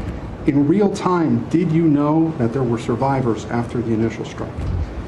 Well, look, all I know is this. Every boat that you see get blown up, we save 25,000 on average lives, 25,000 lives. They've been sending enough of this horrible fentanyl and other things like cocaine and other things, but fentanyl right now is the leader of the pack, to kill our entire nation. Because a little speck on the head of a pin can kill somebody. It's very dangerous stuff. I know so many people where their sons were drug addicts. They had one little sample and they died. They died. They couldn't believe it. As far as the attack is concerned, I still haven't gotten a lot of information because I rely on Pete. But to me, it was an attack. It wasn't one strike, two strikes, three strikes. Somebody asked me a question about the second strike. I didn't know about the second strike. I didn't know anything about people. I wasn't involved in it. I knew they took out a boat. But I would say this, they had a strike. I hear the gentleman that was in charge of that is extraordinary. He's an extraordinary person. I'll let Pete speak about him. But Pete was satisfied. Pete didn't know about second attack having to do with two people. I guess Pete would have to speak to it. I can say this, I want those boats taken out. And if we have to, we'll attack on land also, just like we attack on sea. And there's very little coming in by sea. I think we've knocked out over 90% of it. There's very little, and I understand that. There's very little. We're saving hundreds of thousands of lives with those pinpoint attacks. It's an amazing thing when you see a boat going along, and a lot of the press would like to say they're not. You see the boat, they're not maybe drugs. You see these boats. First of all, who has 5 engines on the back of a boat going in weird directions and loaded up with lots of white containers? They're bags of things. No, they've done an amazing job, and Peter's done an amazing job. Pete, you could probably better answer the question. No, you're spot on, sir. I think you got to start with the baseline, which Marco laid out, everybody's laid out. We've got 20 million people invading our country over 4 years. We don't know where they're coming from. That includes Tren de Aragua and cartels and violent criminals. They bring drugs, and you mentioned it, Mr. President, poisoning, an intentional poisoning of the American people, killing hundreds of thousands of Americans. So the president had the courage to designate these cartels as designated terrorist organizations. Now, a number of us here served in the military and spent 20 years fighting terrorists like Al-Qaeda and ISIS on the other side of the world. How do you treat Al-Qaeda and ISIS? Do you arrest them and treat them, pat them on the head and say, don't do that again? Or do you end the problem directly by taking a lethal, kinetic approach? And that's the way President Trump has authorized the War Department to look at these cartels. And I wish everybody could be in the room watching our professionals like Mitch Bradley, Admiral Mitch Bradley, and others at JSOC and SOCOM and other commanders. The deliberative process, the detail, the rigorous, the intel, the legal, the evidence-based way that we're able to, with sources and methods that we can't reveal here, that make sure that every one of those drug boats is tied to a designated terrorist organization. We know who's on it, what they're doing, what they're carrying. All these white bales are not Christmas gifts from Santa. This is drugs running on 4-motor fast boats or submarines that we've also struck. No one's fishing on a submarine. And I have empowered them to make that call. Now, the first couple of strikes, as you would, as any leader would want, you want to own that responsibility. So I said, I'm going to be the one to make the call after getting all the information and make sure it's the right strike. That was September 2nd. There's a lot of intelligence that goes into that, building that case and understanding that, a lot of people providing information. I watched that first strike live. As you can imagine, at the Department of War, we got a lot of things to do. So I didn't stick around for the hour and 2 hours, whatever, where all the sensitive site exploitation digitally occurs. So I moved on to my next meeting. A couple of hours later, I learned that that commander had made which he had the complete authority to do, and by the way, Admiral Bradley made the correct decision to ultimately sink the boat and eliminate the threat. He sunk the boat, and eliminated the threat. And it was the right call. We have his back. And the American people are safer because narco terrorists know you can't bring drugs through the water and eventually on land if necessary to the American people. We will eliminate that threat, and we're proud to do it. So you didn't see any survivors, to be clear, after that first strike? You personally? I did not personally see survivors, but I stand, because the thing was on fire. It was exploded in fire or smoke. You can't see anything. You got digital. This is called the fog of war. This is what you in the press don't understand. You sit in your air-conditioned offices or up on Capitol Hill and you nitpick and you plant fake stories in the Washington Post about kill everybody, phrases on anonymous sources not based in anything, not based in any truth at all. And then you want to throw out really irresponsible terms about American heroes, about the judgment that they made. I wrote a whole book on this topic because of what politicians and the press does to warfighters. President Trump has empowered commanders to do what is necessary, which is dark and difficult things in the dead of night on behalf of the American people. We support them, and we will stop the poisoning of the American people. And Mr. Secretary, on the second strike, you said it happened more than an hour after the first. Did I hear it correctly? I couldn't tell you the exact amount of time. Minutes, or you went off the room, is what you're saying. I already stated my answer quite clearly. So remember this, we lost last year, I think it was more than that, but you know, people don't like saying it because they always said 100,000, 115,000, numbers we've been hearing for years. So we lost last year more than 200,000 people, dead people, ruined families beyond the 200,000. And those 200,000, that family will never be the same. But these people have killed over 200,000 people, actually killed over 200,000 people last year. And those numbers are down. Those numbers are down. They're way down. And they're down because we're doing these strikes, and we're going to start doing those strikes on land too. You know, the land is much easier. It's much easier. And we know the routes they take. We know everything about them. We know where they live. We know where the bad ones live. And we're going to start that very soon too. Mr. President, thank you so much, Mr. President. You know what, when we start that, we're going to drive those numbers down so low. And then you're going to have families be able to live without the fear of their son or daughter just having a pill to have a little fun and ending up dying within a period of 60 seconds, right? No, we're not going to let that happen. We're not going to let it continue to happen. What Biden did to this country by allowing all these people, and I call them animals in many cases, I think they're animals, to come into our country and destroy our country and let all those drugs pour in, let people just walk across the border like it was nothing. You look at them, a lot of them, you know, you say, oh, let's not discriminate. I'm not talking about color. I'm just talking about you look into the eyes of some of these people. We're smart. And you see a killer. Come on in. Just come on in. 11,888 murderers.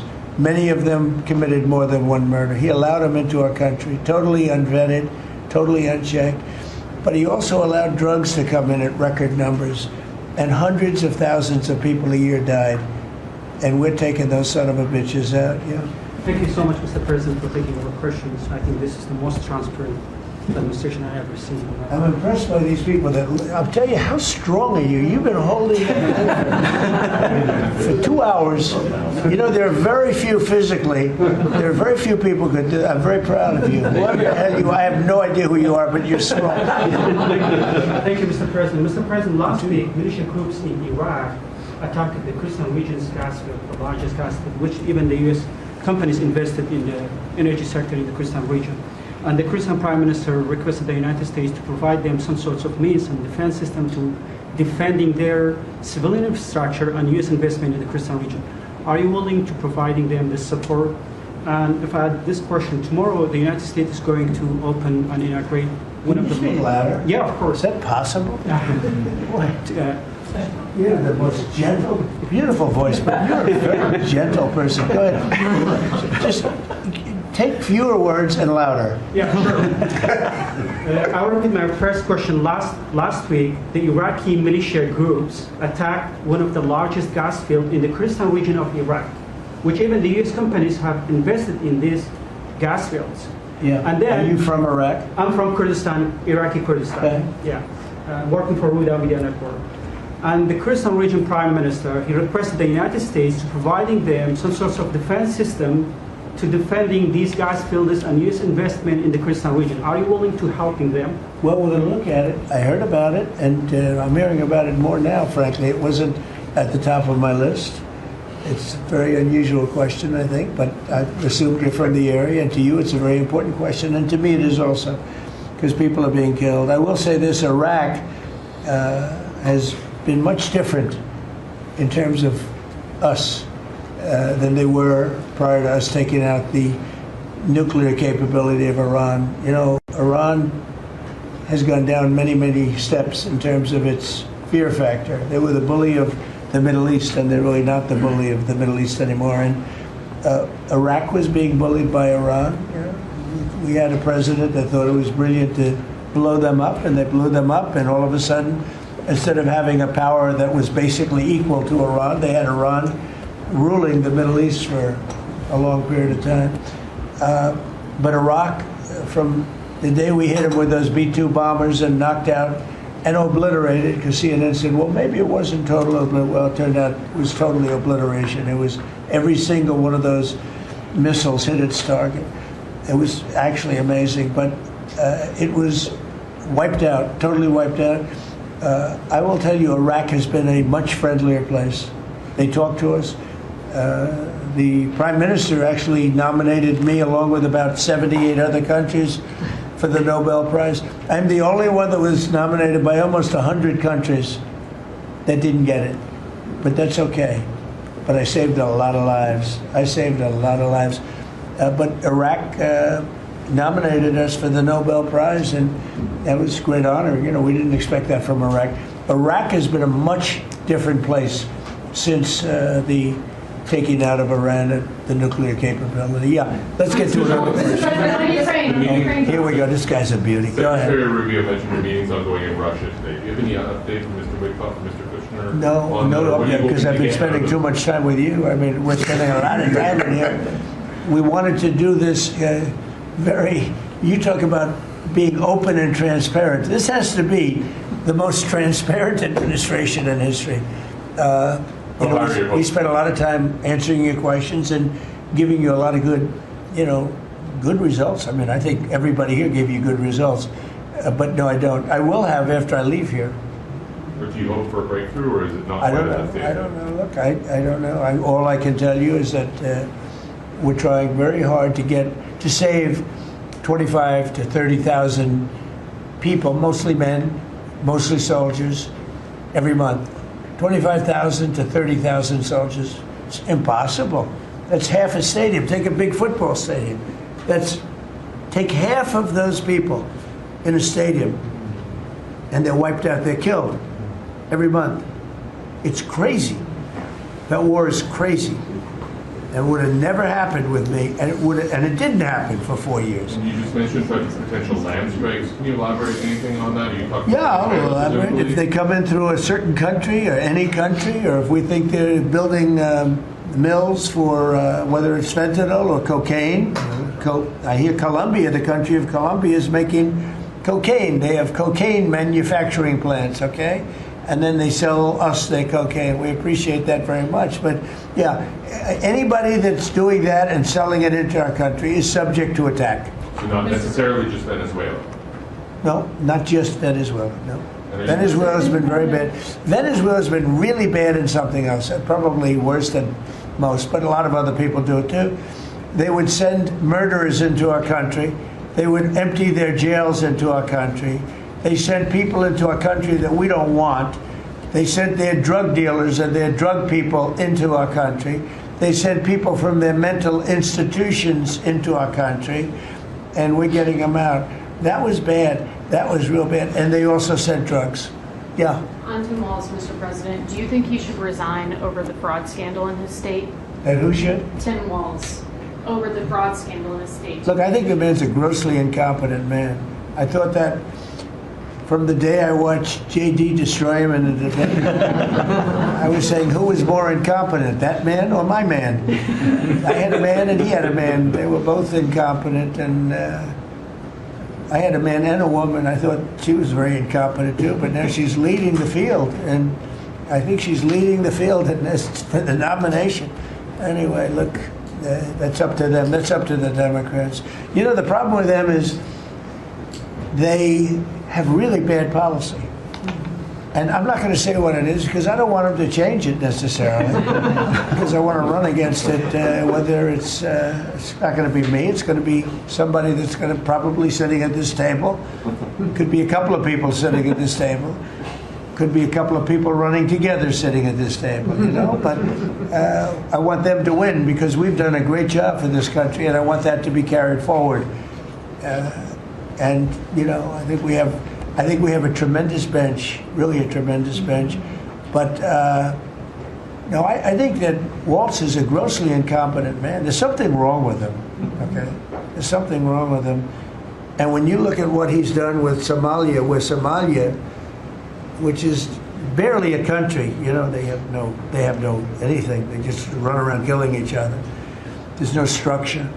And when I see somebody like Ilhan Omar, who I don't know at all, but I always watch her for years. I've watched her complain about our Constitution, how she's being treated badly. Our Constitution, the United States of America, is a bad place. Hates everybody, hates Jewish people, hates everybody. And I think she's an incompetent person. She's a real terrible person. But when I watch what is happening in Minnesota, the land of 1,000 lakes, or however many lakes they have, they got a lot of lakes, but this beautiful place, and I see these people ripping it off, and now I'm understanding, and you're going to look at that, Scott, I hear they ripped off Somalians, ripped off that state for billions of dollars, billions, every year, billions of dollars, and they contribute nothing. The welfare is like 88%. They contribute nothing. I don't want them in our country, I'll be honest with you, okay? Somebody would say, oh, that's not politically correct. I don't care. I don't want them in our country. Their country's no good for a reason. Their country stinks, and we don't want them in our country. I could say that about other countries, too. I can say it about other countries, too. We don't want them to hell. We have to rebuild our country. You know, our country's at a tipping point. We could go bad. We're at a tipping point. I don't know if people mind me saying that, but I'm saying it. We could go one way or the other, and we're going to go the wrong way if we keep taking in garbage into our country. Ilhan Omar is garbage. She's garbage. Her friends are garbage. These aren't people that work. These aren't people that say, let's go, come on, let's make this place great. These are people that do nothing but complain. They complain. And from where they came from, they got nothing. You know, they came from paradise, and they said, this isn't paradise. But when they come from hell, and they complain, and do nothing but bitch, we don't want them in our country. Let them go back to where they came from and fix it. Okay. Thank you very much, everybody.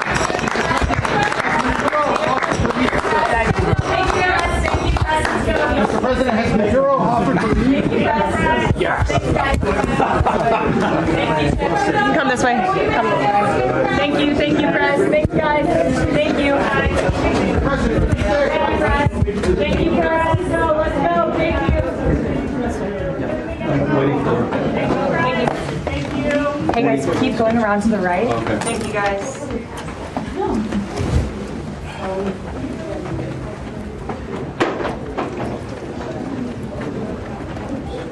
From Secretary Wright about gas prices now below $3 as a national average, steadily declining. Marco Rubio. I wanted to cut to Fox because I wanted to see their faces after that monologue that President Trump just dropped.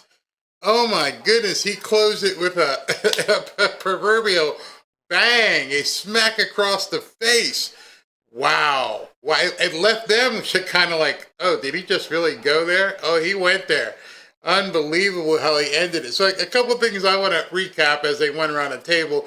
Marco Rubio, he intimated that there is a deal pending somewhere that they can't talk about yet. Maybe that's what was supposed to be the 2 o'clock announcement. which is now 2:09. So by the time President Trump goes to the bathroom, gets an update on what's happening in the world, and gets something to drink or eat, we may not be looking for that announcement until 3 o'clock. But I can't shut down because I have no idea if he's going to walk down the hall and go, okay, turn them on, let's go again. So we have no idea. It was supposed to happen at 2 o'clock. It's obviously not going to happen at 2 o'clock. That's why I've got Fox dialed in as well, so I can see all the different feeds. And I'm going to have to change feeds here in a second and get that next one dialed in. In addition, as I mentioned earlier in the show, and by the way, if you guys are from Twitter and you're watching us here, go ahead and subscribe, because I can't believe we had more people watching on X than even the White House. Over 330,000 people were watching on our channel. Fantastic. In addition to that, he mentioned Venezuela. And with a little twinkle in his eye, he kind of gave you what I said earlier. There's more to this than fentanyl. When he said it, I almost went, whoa, did he just say that? He did. He said there is more to this story than fentanyl.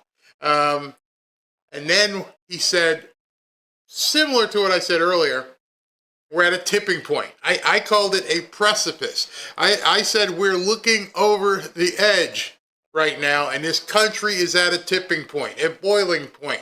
Something is about to blow. And it came out of his mouth, and the sheer disdain he has for people who have come to this country and have the audacity, the absolute abject audacity to come from a poop hole like Somalia and say things about this country. They came all the way over here out of a desert crap hole, and you have the nerve to come here and say this country is bad? Get him out. He wants him gone. He absolutely wants him gone. That was phenomenal at the end there.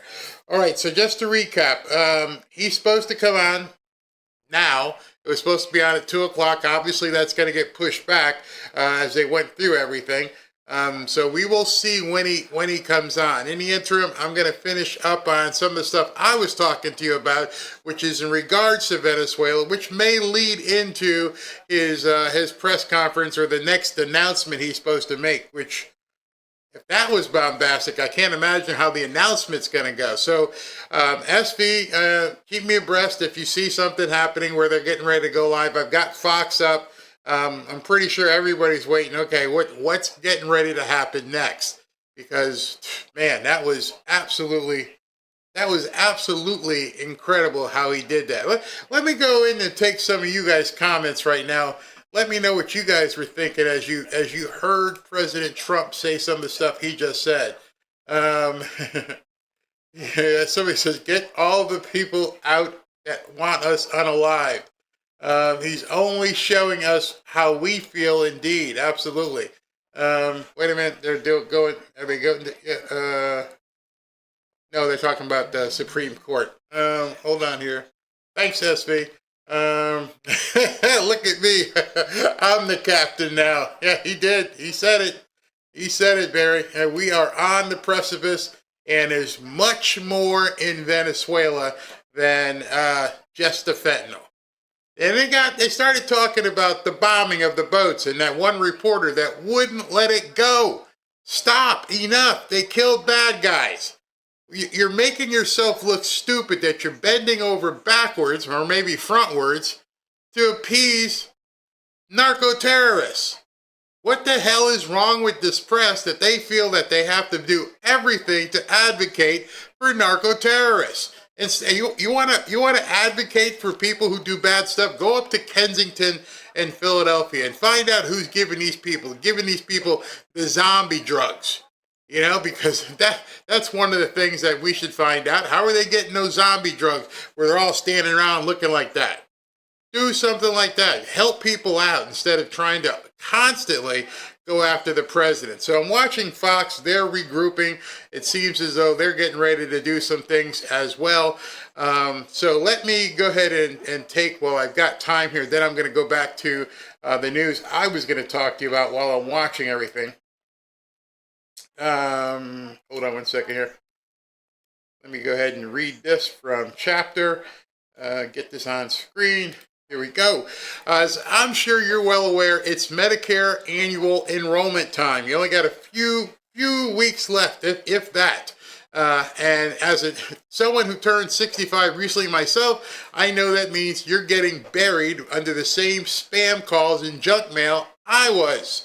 If you're just turning 65, it's an absolute nightmare. I've also learned that Medicare plans change every year. Apparently, some even disappear. It can get that bad. So for those of us that love our plans today, it might not be the best one for you in 2026. And if you don't check and double check, you could lose coverage for doctors or prescriptions that you count on. To make matters worse, most Medicare agents aren't just pushing the plans that pay them the biggest commissions. That's why I recommend Chapter for the Fanfare family. They check every single plan in America to make sure you get the best deal. On average, they save people $1,100 a year. They made it dead simple. When Robin and I needed to change, it was, real easy. They review all of your options in under one free 20-minute phone call. And if you're already on the right plan, you're done. If not, they'll help you switch. So get some peace of mind during this enrollment period. Call Chapter at 475-328-3545. 475-328-3545. And make sure you're set heading into 2026. Or you can go to askchapter.org/Barry and you can book a one-on-one consultation. I'll be back in 90 seconds. Hey everybody, Barry has a couple things to let you know about. Fanfare is giving away a free fishing trip. We're going to fly you and a guest down to South Florida for a 3-day, 2-night getaway. You'll go on a deep-sea fishing trip with Robin. And Barry and Robin will take you and your guest out to dinner. To enter to win, go to fanfareshop.org/fishing. It's easy and it's free to enter. Second, if you'd like to join our private group on X, go to fanfareshop.org/group and join 18,000 fellow patriots. It's a safe space for patriots as it's curated and moderated. Again, that's fanfareshop.org/group. One more thing, if you'd like to be a part of the show, submit a 60-second video by going to fanfareshop.org/submit video. Last, but certainly not least, if you'd like to request a free Bible, please go to fanfareshop.org/Bible. We have a long list, but we're getting them out as soon as we can. Again, that's fanfareshop.org/Bible. Thanks for being a part of the Fanfare family. Now back to the show. Welcome back to Fanfare.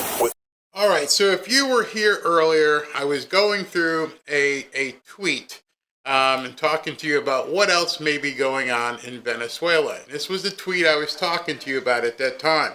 So let's take a look at it. I'll start from the top on this. This just isn't about Maduro.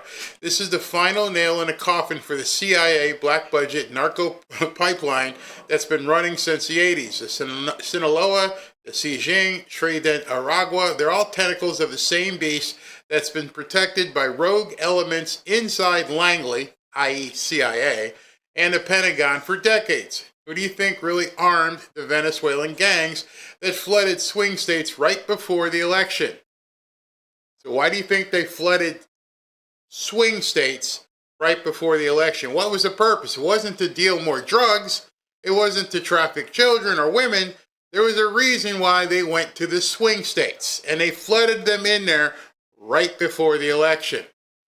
It says here, who do you think armed those Venezuelan gangs that flooded those swing states? Who flew the untraceable Gulf Stream full of product and kids out of Maturin and Mahiqueta while Biden looked the other way? Same people who ran the Iran-Contra, the fast forward 20 years to what they're doing now.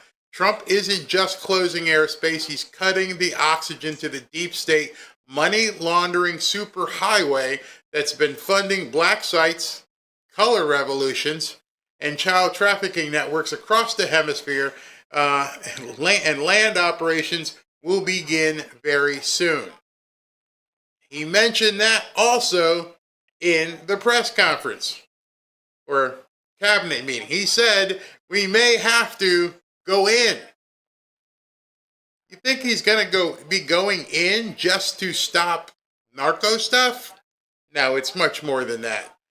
Translation, the white hats are moving in to seize the servers. Some of you guys right now might be saying, what are you talking about? The tunnels and the ledgers the Mockingbird's media swore didn't exist. The storm over Caracas is about to expose everything. So some of you who haven't been following along on a deep level, who haven't taken the red pill, even looking at that has you thinking, what the hell are you talking about? What servers? Well, the reason why they flooded the swing states has to do with those servers. And this is where it starts getting real weird for people because nobody's talking about it. Well, there's some people talking about it. Other people just don't want you to know about it. And so we're going to get into this real quick here before he comes out. Let me just see here. What's he doing? Okay. Just watch this. He picked up the phone and made a call saying, quote, "We have a problem. It's true." Now, this is really important because this was on October 16th, 2024. The next day, we can confirm that this had an impact on Musk because he got onto a plane and he hosted a town hall for the president's campaign in Pennsylvania. It was a very lengthy one. That was on October 17th, 2024. That video, that full town hall, still exists on YouTube, and we'll show that to you eventually. I've showed it actually on this show many times. It's linked on my X if you want to go see it there. I include the time codes. While in Pennsylvania, the tech guru got on stage in front of a huge crowd of Trump supporters, and he surprised us all. I remember it distinctly when he noted and said openly that Dominion voting systems doesn't pass the smell test. And if you don't know, that is Emerald Robinson, which a lot of people dismissed as being quite the kook. And what's happening right now is General Michael Flynn and Patrick Byrne, who was also dismissed as a kook, are starting to let, well, not starting, they're letting the floodgates open with information. And the information that she has been putting out lately is starting to add up, is starting to take steam, and really taking hold if you listen to what she's saying and how she laid it out. I hope to get her on the show because they specifically chose her. When I say they, Michael Flynn, Patrick Byrne, and the people they were working with to give her the information to get out to the public. Musk said at the rally, quote, "There's always the question of Dominion voting machines. It's weird that they're used in Philadelphia and Maricopa County, Arizona, but not in a lot of other places." Musk added, "Doesn't that seem like a heck of a coincidence?" Musk was warning the world that our election systems are rigged.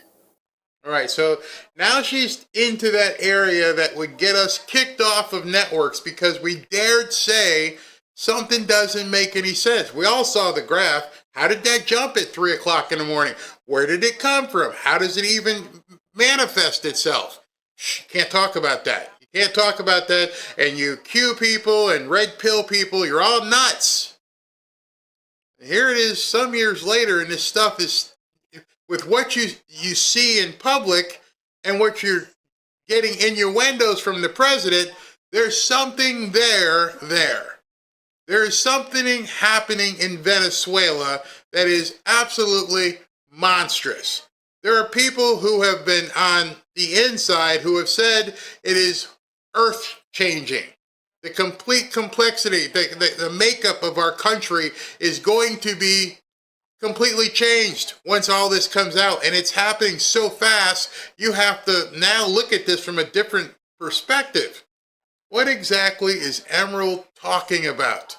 And then what did Elon Musk say? And what did Patrick Byrne say? And why is General Flynn now all of a sudden destroy the CIA, get them out of here, we don't need them anymore, and just continue to hear what she has to say? He had just seen the evidence the day before, and it obviously shook him to his core. Now the question was, how could the 2024 steal be stopped? Oh, wait. 2024? I thought we were talking about 2020. Oh, no. Now the information coming out was they did it in 2020, and they plan to do it again in 2024, and there was no way this could be stopped. Or could it? See, this is where it takes the huge twist. Everybody's talking about what happened in 2020. We all had our, we didn't know that they were doing it again in 2024. And where was it originating? Venezuela. So now it starts to get really, really clandestine here. In 3 weeks before the election, how was there possibly enough time left to do anything? Well, thankfully, the man who briefed Musk was not alone. He had a team of wonderful American patriots who have restored my faith in people. Patrick Byrne and Gary Bernstein. All right, so your homework right now is to, obviously it's not obvious. Maybe you don't know who Patrick Byrne is. He did an interview on our show, and we showed his movie one night. So you might want to dig into who he is and all the troubles that he has had. Then you could also go talk about, look into who George is. Where's his travels? What has he done? You already know who Michael Flynn is. The team had already recruited more than a dozen people, whistleblowers, who knew exactly how the rig system was built in Venezuela because they were former engineers from Venezuela who had worked for Smartmatic and for Nicolas Maduro. And before that, Hugo Chavez, who commissioned the building of this software so he could steal his referendum in 2004 to corruptly remain in power. Now, I've spoken. Okay. So she just gave you the fact, and it's being substantiated, and people are talking about what in the heck is happening in Venezuela. It's amazing what you start digging. I'm going to show you some more because I wasn't going to talk about this because I considered it bat poop crazy stuff too. But then President Trump began posting it. President Trump posted the video I showed you earlier between Alex Jones and Patrick Byrne. He showed that. And then he posted this late last night as well. And when you start putting all this together, you're like, well, why would President Trump post this? He said, whoa, Trump retruth this post, which is how you retweet on Truth. Showing that Maduro just went on live TV and told Trump he was speaking. Here's the video. I don't speak Spanish, and I don't know who does, but it's out there. There's an actual video. And in the video, quote, with all due respect, Mr. President, go pull the last 4 years of FBI and DEA reports out of their Colombia offices yourself. You'll see exactly who financed, who moved, who directed, and who ran the famous Tren de Aragua. Who took it to Colombia and who took it to the United States. So right now, Maduro is out there saying, all right, time out, don't waste me. Don't blow me out of the water. Let me give you, some soft disclosure. Let me give you an idea of some of the information I have. Go look and see who was doing it. Now all of a sudden, the conspiracy and craziness and kooks and red pillars are starting to go, oh, wait, it's actually happening? Are we actually seeing this? And I wouldn't have talked about it if President Trump himself didn't post it. President Trump posted this right there. You can see breaking. Venezuelan president just on the bottom, he surrendered. He didn't surrender, but you know what I mean. So let's go further. You'll discover it was people with deep ties to the previous Biden administration who wanted to use the gang to bring terrorism to Venezuela. We're the ones who crushed it. Then he flips to a loving smile. Our migrants are not criminals. They're good, hardworking people who only left because of sanctions, and we welcome them home with a warm embrace. Remember, he didn't want to take them at first. He literally accused the Biden admin of creating Tren de Aragua, shipping them into the U.S., and trying to use them as a terrorist weapon against Venezuela, and then dared Trump to declassify the intel to prove it. I don't have enough popcorn to pop right now. I don't have enough. I'm not invested in Orville Redenbacher because, oh, what the hell is going on? And he's posting and reposting what Emerald and Peter and General Flynn, and he's posting what Maduro said, which means he's drawing a picture for you to look. You can look and go, this is crazy. Well, then if you say it's crazy, then your president is crazy. The guy you voted for is posting this stuff. To some of these whistleblowers myself, I've asked them about their information, their evidence, their work experience, the data, exactly how they steal it. And it was enlightening. It was basically what we thought. Now, this brave group of whistleblowers, during this time leading up to the 2024 election, this sounds like a Jason Bourne novel, I know. It's one of the best stories I've ever heard, and it's true. Okay, so it sounds like a Jason Bourne video, and it's true. And there's so much more. I mean, I didn't want to take hours going through this, but as I started compiling more and more information, I'm like, you got to be kidding me. This is absolutely incredible. How this is all, this what once might have been looking like a Picasso is now starting to take shape. Nobody in the media wanted us to see this. They wanted to make sure you thought everybody over here was a kook. All these Q people, all these red pillars, all these maggots, they're all kooks.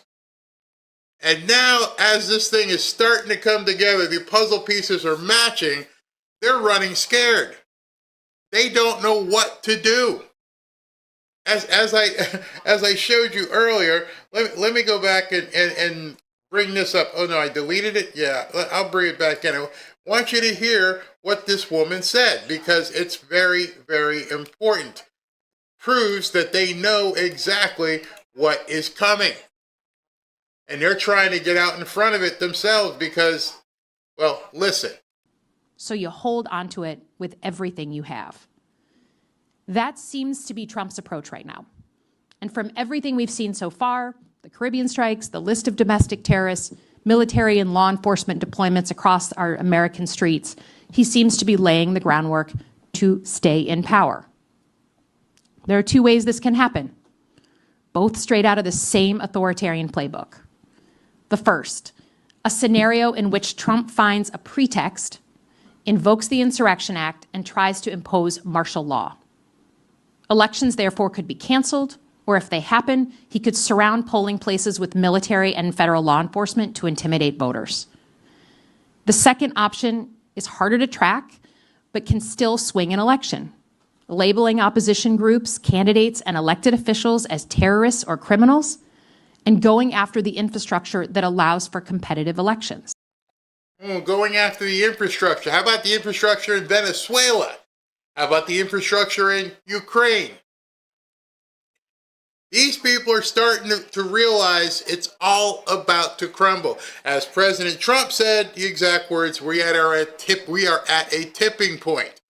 We are at a tipping point that most people aren't even paying attention to. The entire fabric of our electoral system is about to change. And the only way it can change, obviously, is either through the Insurrection Act or martial law. You cannot vote your way out of this. There's not enough time. You'll never figure out who the snakes are. And she knows it. She knows specifically, being former CIA, what is about to happen. But other people know it as well. There is, I think, some amount of cheating that takes place. It's hard because they've, when you have mail-in ballots and no sort of proof of citizenship, it becomes almost impossible to prove cheating is the issue. So a lot of people on the Dem side will say there's no cheating. And I'm like, you've made it impossible. Okay, hold on. What did you say? You want to see more paper ballots? Elon from last year, after he saw what Emerald Robinson and Patrick Byrne had. So go back to future-proofing past and everything else. You have to remember when this happened. Which, incidentally, what do you think happened earlier this morning? Well, you got this. Great news. Dallas County, Texas just went to all paper ballots. Many others are following suit. More accurate, totally secure, with watermark paper, faster, and only 9% of the cost. All Republican governors should mandatorily do this right now. Save money and freedom. Lead the Democrats out of their corrupt ways. Or you could read that a different way. Destroy the Democrats. If we go to paper ballots, they're done. There is no Smartmatic. There is no Dominion. There is no way for them to replicate that kind of things that they've been doing in the past. Nothing is a coincidence anymore. You just have to be there to put all the things together. I'm like, wait a second, did Emerald just say this and then refer to what Elon's saying, and now today President Trump talks about it? Wow. To actually prove that that there's cheating. But statistically, there's some very strange things that happen that are statistically incredibly unlikely. Right, you're talking to a guy who's up here in terms of software and engineering and all this stuff. He goes, remember, he's saying this on stage the day after they showed him the data. The very next day after they said, hey, you need to look at this, he's on stage and going, this is an improbability. It can't happen. There's no way this could have happened. So, there's always a question of, like, say, the Dominion voting machines. It is weird that I think they're used in Philadelphia and in Maricopa County, but not in a lot of other places. Doesn't that seem like a heck of a coincidence? So I think we should, in my view, we should only do paper ballots hand counted. That's it.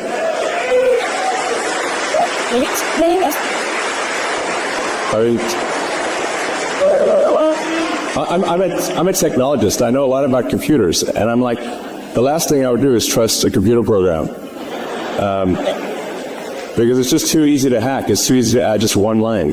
And it's really difficult to hack. You only have to add one line. Emerald, back when she dropped all this last week, she goes, a few weeks before the 2024 election, Senator Mullen and former Senator David Peru finally arranged a meeting between Trump advisor Susie Wiles and the one man who could explain exactly how America's election systems were rigged. The meeting took place at Mar-a-Lago. None of us knew that. I didn't know that. I had no idea that meeting took place. She didn't put her tweets in a thread, so it's kind of hard. You have to go back and find them in terms of the numbers, and because she put 42 of these tweets together. So let me just scroll down to number 2, because it becomes very important when you follow this. That one man, not the one man I make the videos about, the one man that could verify all this was Elon Musk. And so everybody knew that was working on this. In order for us to get this in front of Trump, in order to let him know what's going on, it was going to have to go through one guy. So let me just show you that tweet right here. All right. So here's number 2. Number 2 is Susie Wiles had publicly said that election fraud was not real. She said it often. And that people who thought so were crazy. We're kooks. We're Q people. We're nuts. We're maggots. She wouldn't go there. After the briefing, after she saw the information, she didn't know what to think. She asked for a piece of cake and was eating it slowly. And then she made the decision Trump's team should be briefed. All right, so this is right before the election, as you can imagine. And then number 3, here it is. In the end, the man stayed at Mar-a-Lago for 3 days to brief everyone. There was only one man who Wiles trusted to confirm it, and that was Elon Musk. A call was made. The man found himself in a room with Musk, and Musk declined to sit through the full briefing. He said, just give me your data. I don't need to see how you did it, whatever you did. I just need to see your data. Now, I would go through this, but she put up, like I said, 45 different posts. Luckily, she summarized it in the video, and also Patrick Byrne did as well. Elon was not involved other than vouching because he wanted to be legally pure. And it was all done super legally through Cyber Command. The information was taken to Cyber Command, and the United States government, through its existing legal authorities, zapped a place in Belgrade, Serbia. I heard they smoked. There's ways hackers can get on and defeat security protocols, overclock a processor in your machine, turn off the fan, and melt it down. I heard that they melted down some of the computers. Who knows if hackers exaggerated on that. That's what really happened. Elon wasn't part of that because he was trying to be a legal virgin about it all. But he played a super critical role. He had my Zorro. Can I tell you what Zorro said after spending an afternoon with him? It was a funny story. Yes, please. He says that we love the color. Guy. He says Elon is maybe even weirder than you. He's just a weird guy. And I go in, so Zorro does have his presentation, and if you really just let him give his presentation at his own speed without going into detail, soup to nuts is a 6-hour presentation. Well, he's been a master at compressing, at taking out slices, because he gives all these different pieces to all these different parts of the government and such. But Elon said, I don't want that. Just give me, do you have any documents? And Zorro said, yeah, we got 1.7 million documents. 1.7 million documents. The guy brings this cache of documents and says, here, Elon, take a look. I don't need to read all that. Let's feed it into Grok and have it summarize your 1.7 million documents. And at that point, this is what happened. So Elon Musk read the AI summary, the Grok summary of the technical data. He then picked up his phone and made a call. We have a problem. It's true. Elon Musk picked up the phone and said, it's true, you got a problem. Then Musk got on a plane and he went to the rally for Trump up in Philadelphia. It was October 17th, and Musk got on stage, and what did he talk? I just showed you the video. He went after Dominion hard, very hard. Then I want to show you this, and this is what you just saw. Musk said at the rally, there's always a question of Dominion voting machines. It's weird that they're used in Philadelphia and Maricopa County, but not in a lot of other places. Doesn't that seem like a heck of a coincidence, which a data person knows doesn't exist? There's no way there's that kind of a coincidence. Musk was warning us then that the system was rigged. So he knew what he was getting into. This is what Patrick Byrne put out. He goes, Emerald is breaking the story at last. And now, let me show you the next one, which basically ties it in. Right here. How could the 2024 steal be stopped a few weeks before the election? The man who briefed Musk had a team, Patrick Byrne and Gary Bernstein. The team had recruited 12 people who knew how the system was built. Where? Oh, Venezuela.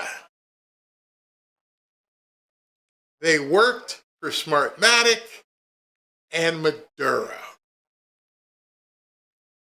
Now you see how this all ties together? Now are you seeing, like, your head's going, oh my God, oh my gosh. There is something much bigger than frickin' fentanyl in terms of what's going on in Venezuela. And Elon says, give it to me on the thumb drive. He took it, put it in his machine, and AI read it for 45 minutes or something and came back with a one-page report that told the story and said it was correct and said that it all held together and everything was well documented. And at that point, things were set up for Elon to get on something like a Zoom call, and then some lawyers got involved, as they always do, and they said he can't, it's too incriminating for him. He's taking part in whatever. And so I think what I heard was he had some technical assistants do it. And then they came back and reported to him. But I'm told that he turned to the senator when he was done digesting. Oh, then he got Zora to give him the PowerPoint. But he said, now I will take your PowerPoint, but just let me click through it. And he clicked through this 6-hour presentation in 10 or 15 minutes. Just absorbing everything. He's really, my Zorro says he's like on a different planet because but he just sat there clicking high speed through this presentation, then showed total command of it. But then, and once it was all verified, he turned to the senator and said, this is all true and we're effed.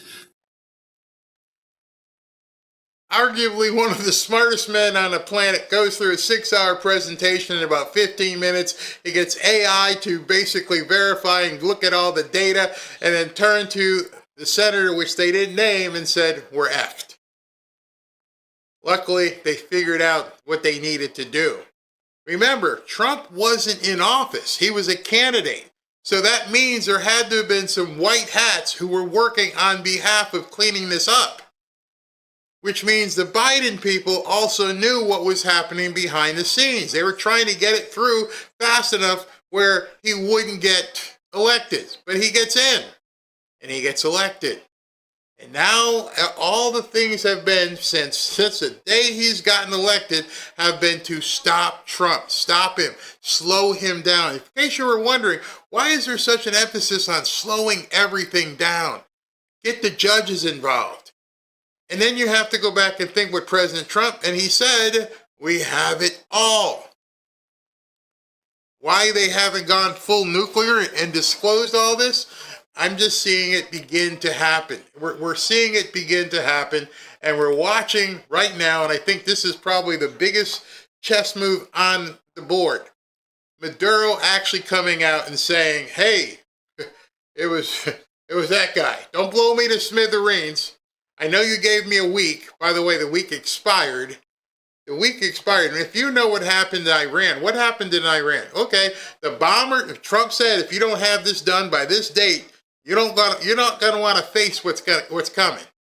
So Iran called his bluff. He sent over bombers this way. He sent other bombers that way to throw off the media. They fly 17 hours. Poof. Iran goes to dust. They fly home. You took the bluff. And so Maduro, with that same probably thought, and goes, wait a second, he's coming, isn't he? Oh yeah, there's aircraft carriers and fighters and bombers all around Venezuela. And then he says, everybody else get out, so I know the people who stay here, we're going to blow them to smithereens. Why now? What is about to happen may change, like I said, the course of our country forever. Elise Slotkin, by her coming out and saying it, she knows. We're waiting for him to come up. So let me finish this. And the senator said, no, if you vouch for it, there's a way this can be neutralized. And that's the day, that afternoon, it was when Elon jumped on a jet and went up to Pennsylvania and joined Trump and started coming out and saying, look, civilization comes to an end if we don't. That was that afternoon. And Elon vouched for it. And because he vouched for it to Trump, other processes were set in motion where Zorro was taken to the Pentagon. Well, he caught himself there. He's like, oh, no, not the. Remember, Trump wasn't in office yet. So they had to get this guy in, whoever Zorro is, and he had to go in some clandestine way because other people would have noticed, hey, who the hell are you? And he caught himself there. Yeah, he got in. Pentagon-ish, and it was all taken from him. Now, we had this information, that's the other, but we had this information from the people you know about, that we had a bribed intelligence officer in Eastern Europe. Also, he was doing things but he was taking bribes to pay around Belgrade to get certain information. We had this whole operation, and we had this Albanian gangster. We had this whole network covered.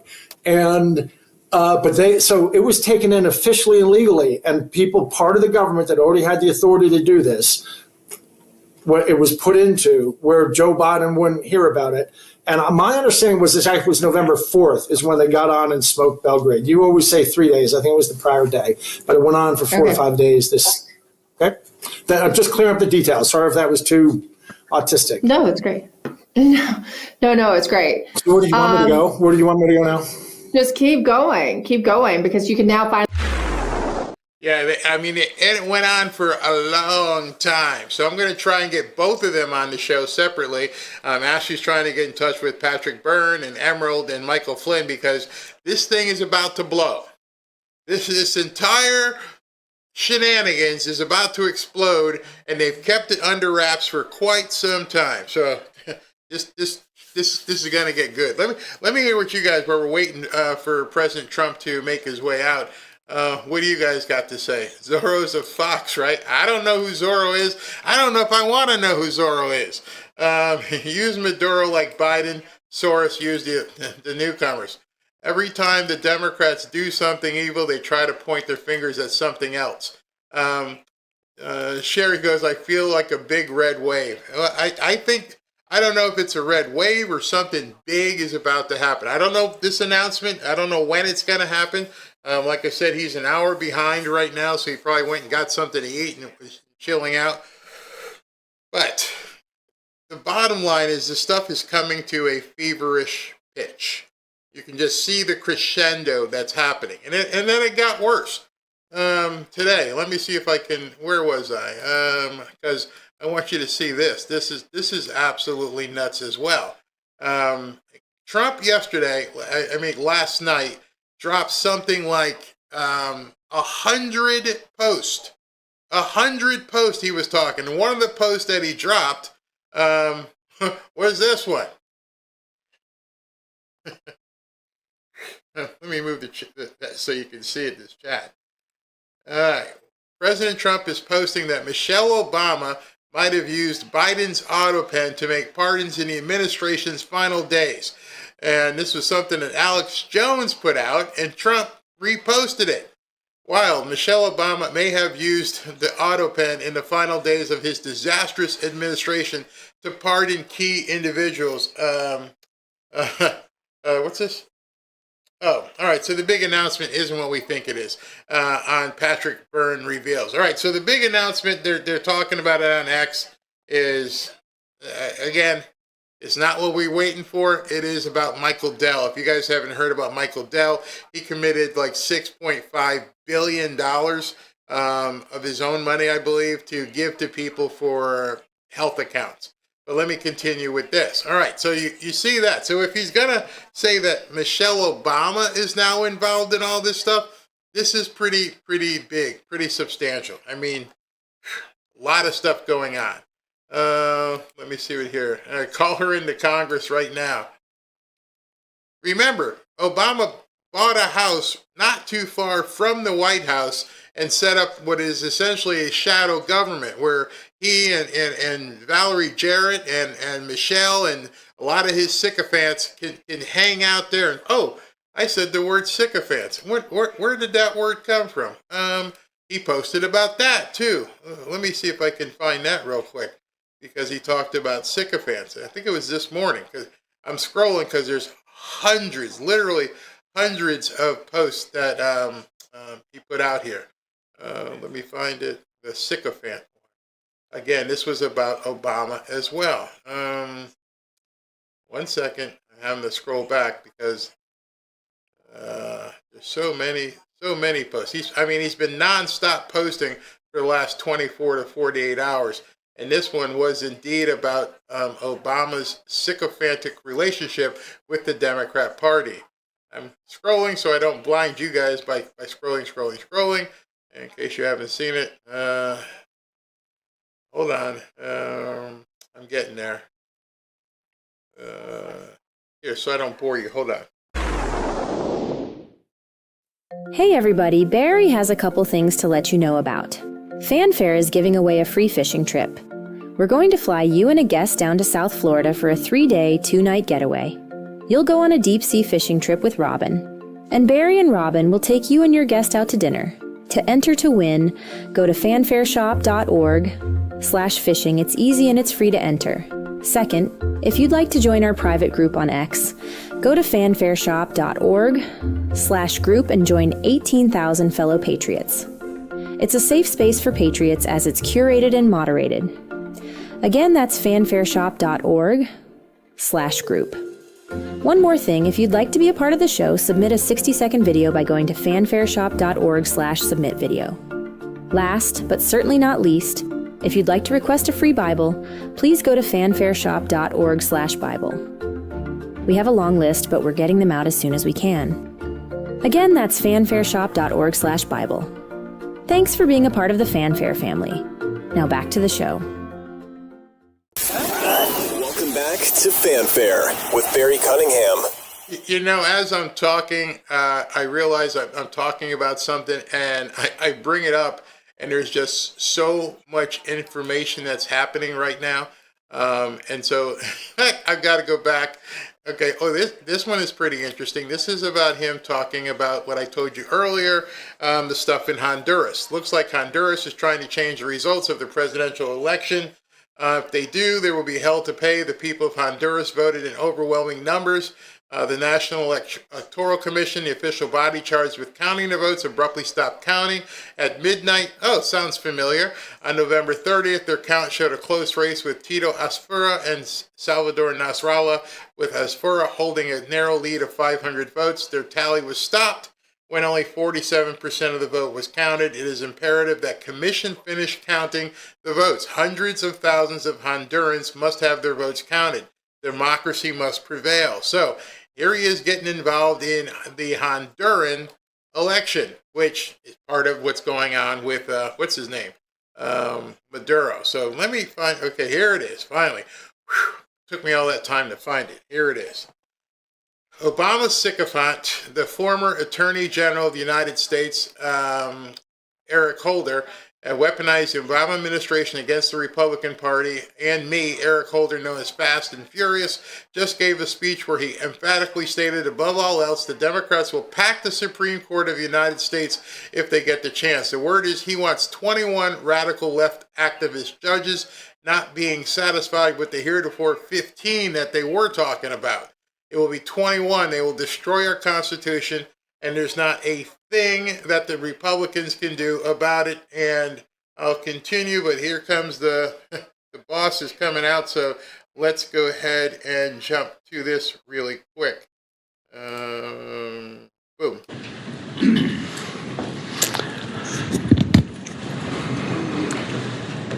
Okay. Well, thank you very much, and we're thrilled to be joined by one of the most successful business leaders and people anywhere in the country, whether it's technology, no matter what business you're talking about, there's really nobody quite like him.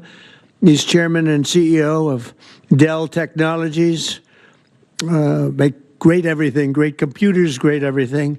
Michael Dell, very much of a legend, who's here with his really exciting announcement. It's so amazing, and much more importantly, he's here with his wonderful wife, Susan, and they have a special relationship. I think I can say that, really. It's very nice.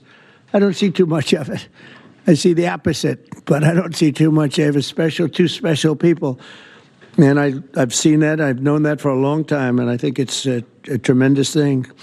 Also, the CEO of Altamir Capital, Brad Gerstner. Where are you, Brad? Brad Gerstner is a terrific fellow who's very much involved in this incredible thing that we're doing today, along with the Speaker of the House, Mike Johnson, Treasury Secretary, Scott Besson, Chairman of the Senate Committee on Commerce and Science and Transportation, Ted Cruz, House Ways and Means Committee Chairman Jason Smith, Vice Chairman of the House Republican Conference, Blake Moore, as well as the Chief Design Officer of the United States Airbnb co-founder, Joe Gebbia. I want to thank you all for being here. It's a great group. And I guess a potential Fed chair is here, too. I don't know. Are we allowed to say that? Potential. He's a respected person, that I can tell you. Thank you, Kevin. Today is Giving Tuesday. I don't know if anybody's heard that one before, but it is indeed Giving Tuesday, one of the biggest days of the year for philanthropy and charitable giving. And this afternoon, Michael and Susan Dell are committing to one of the largest private donations in American history, which will directly benefit the next generation of American children through the new Trump Accounts program that we created in our One Big Beautiful Bill. And Michael and Susan came to see me along with Brad, and they said, this is an idea. And I said, I think, it sounded just so good and so unique. But that's why he's been so successful, and they've been so successful in life and in business because they're unique. Trump Accounts will be the first, I guess you could say, real trust funds for every American child, allowing family members, employers, corporations, generous donors to contribute money that will be invested and grow over the course of a child's life to be used for their benefit after they turn 18. So in other words, these are children that are going to, an investment's going to be made. That investment's going to continue to grow, we hope, right? We hope. And, but it will. And they'll feel like Michael Dell someday. But at 18, they'll have a lot of money, a lot more money than they would have had, and potentially a lot of money. But these accounts will track the overall stock market and will be 100% private property controlled by the child's guardians. In honor of America's 250th anniversary, the Dells are announcing today that they are giving 25 million American children $250 each to save and to invest in their personal Trump account. Now, that's the equivalent of $6.25 billion. In other words, to put it succinctly, Michael and Susan are giving $6.25 billion in total, and as a total contribution. That's big stuff. I don't care who you are. That's big. Come here, give me a hand. Let me have a little of that luck rub off. That's fantastic, Susan. These gifts will be available to the first 25 million children aged 10 and under the zip codes where their median income is $150,000 or less. So they're giving them to children that won't be born particularly rich, and they're going to be hopefully very rich someday. This will give millions of dollars, millions of children, middle-class families a stake in American prosperity, a benefit from the rising stock market, and a better shot at the American dream. It really gives them a shot at the American dream. Michael and Susan, I want to thank you for this extraordinary act of kindness and patriotism and charity. This is truly one of the most generous acts in the history of our country. I mean, you don't hear about things like that. And we got to let people know he doesn't want and she doesn't care about that. But I do. I think when somebody does that, you got to let them know about it.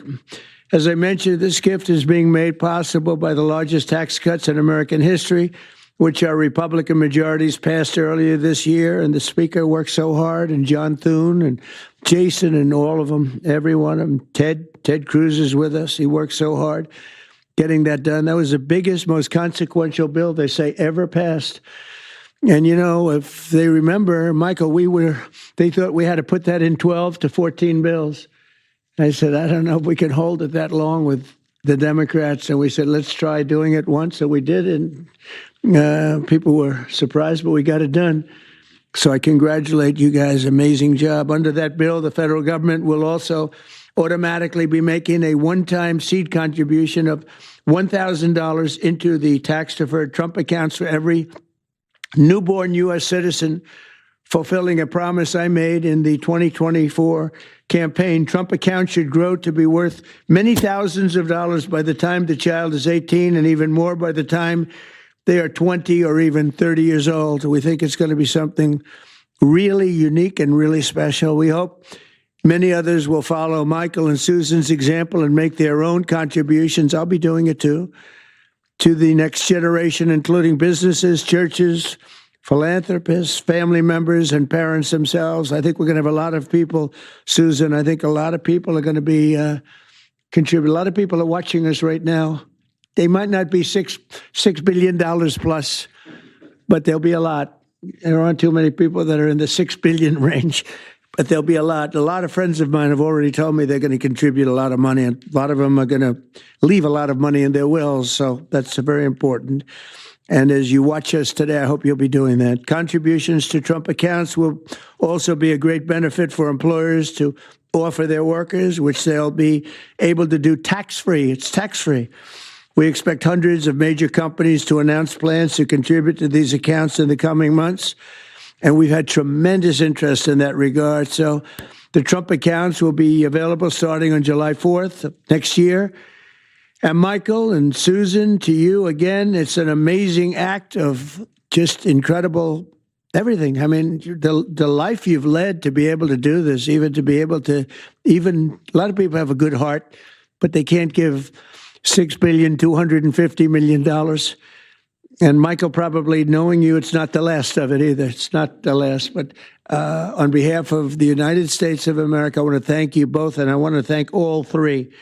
But I want to thank you both because you've been friends of mine, and it's a spectacular couple. This is really an amazing people. These are unique.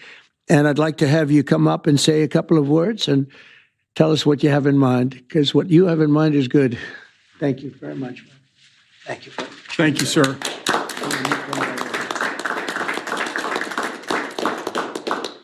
Thank you, Mr. President. It's a great honor to be with you here in the White House. And, you know, when you passed the Invest America Act on July 4th of this year, we were really inspired to see that happen. And this is something that, you know, Brad had first mentioned to us in 2021. We thought it was a great idea then. And it's amazing that it happened. And we also saw that this act would become a platform. And, you know, we believe the smartest investment that we can make is an investment in children. And this act has created a platform for families and friends and communities and companies and philanthropists to contribute to these accounts to create a savings and opportunity and hope and prosperity for tens of millions of children in this country. And Susan and I are super excited to announce our $6.25 billion gift to 25 million American children, 10 and under, and our gift will cover most of the children that are 10 and under that are not part of the federal program, the 0 to 2-year-olds, and who also live in zip codes where the median income is $150,000 or less. And I have spoken with a number of other wealthy Americans, philanthropists, and we are confident that others will join us because we all understand the incredible impact that a gift like this can have on the lives of young Americans. So again, it's a great honor for us to be here to be able to announce this. You know, when I was 8 years old, I got a passbook savings account and I had, I think, about $8 in it. And you go to the savings and loan and you give them a quarter and they'd stamp your account. And I got to see the power of compound interest early in my life. And that has brought me here to this moment. And hopefully will inspire that kind of opportunity for many more young people in this country. So again, thank you for the privilege of being here. Thank you, Mike. Thank you, Susan. So beautiful. Thank you very much. Susan, would you like to say something? I'd just like to say how excited we are to be a part of this. We believe that when children have a future that they can see is worth saving for, then that will help build hope and opportunity and prosperity for generations to come. So we're so excited to be doing this and hope to have many people join in our efforts. Thank you so much. Thank you, Susan. So beautiful.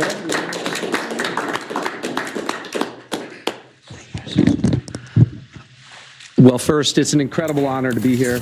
All right. Very interesting moment unfolding here at the White House. Welcome, everybody. The call to the Speaker and said, let's make this happen in the big, beautiful bill. Congress was ready to act. They had the legislation drafted. But I couldn't be more grateful for the friendship and the partnership of the Dells that really show the best of America. Today is Giving Tuesday. right? And the fact of the matter is, for decades, we've talked about the wealth gap. We've talked about too many people left out and left behind. This president was elected on a Main Street agenda to get the rest of America into the game. And that's exactly what this does. It gets every American child, 3.7 million children born every year, will now start life off with an investment account, seeded with $1,000. And then you're going to have great philanthropists, great Americans like Michael and Susan, who are going to add money to those accounts. We're overwhelmed with the number of companies that want to contribute to these accounts. Already companies from Uber to NVIDIA, T-Mobile to Charter Communications, Dell, et cetera. The list goes on. And every day more companies are calling us, raising their hands and saying, we want to be part of this. It's like a 401k from birth. It's a benefit for the kids of our employees, right? Major philanthropists. But I think what this is going to unlock is the power of families. Moms and dads Venmoing and Apple Paying and $5, $10, right? And getting these kids into the game.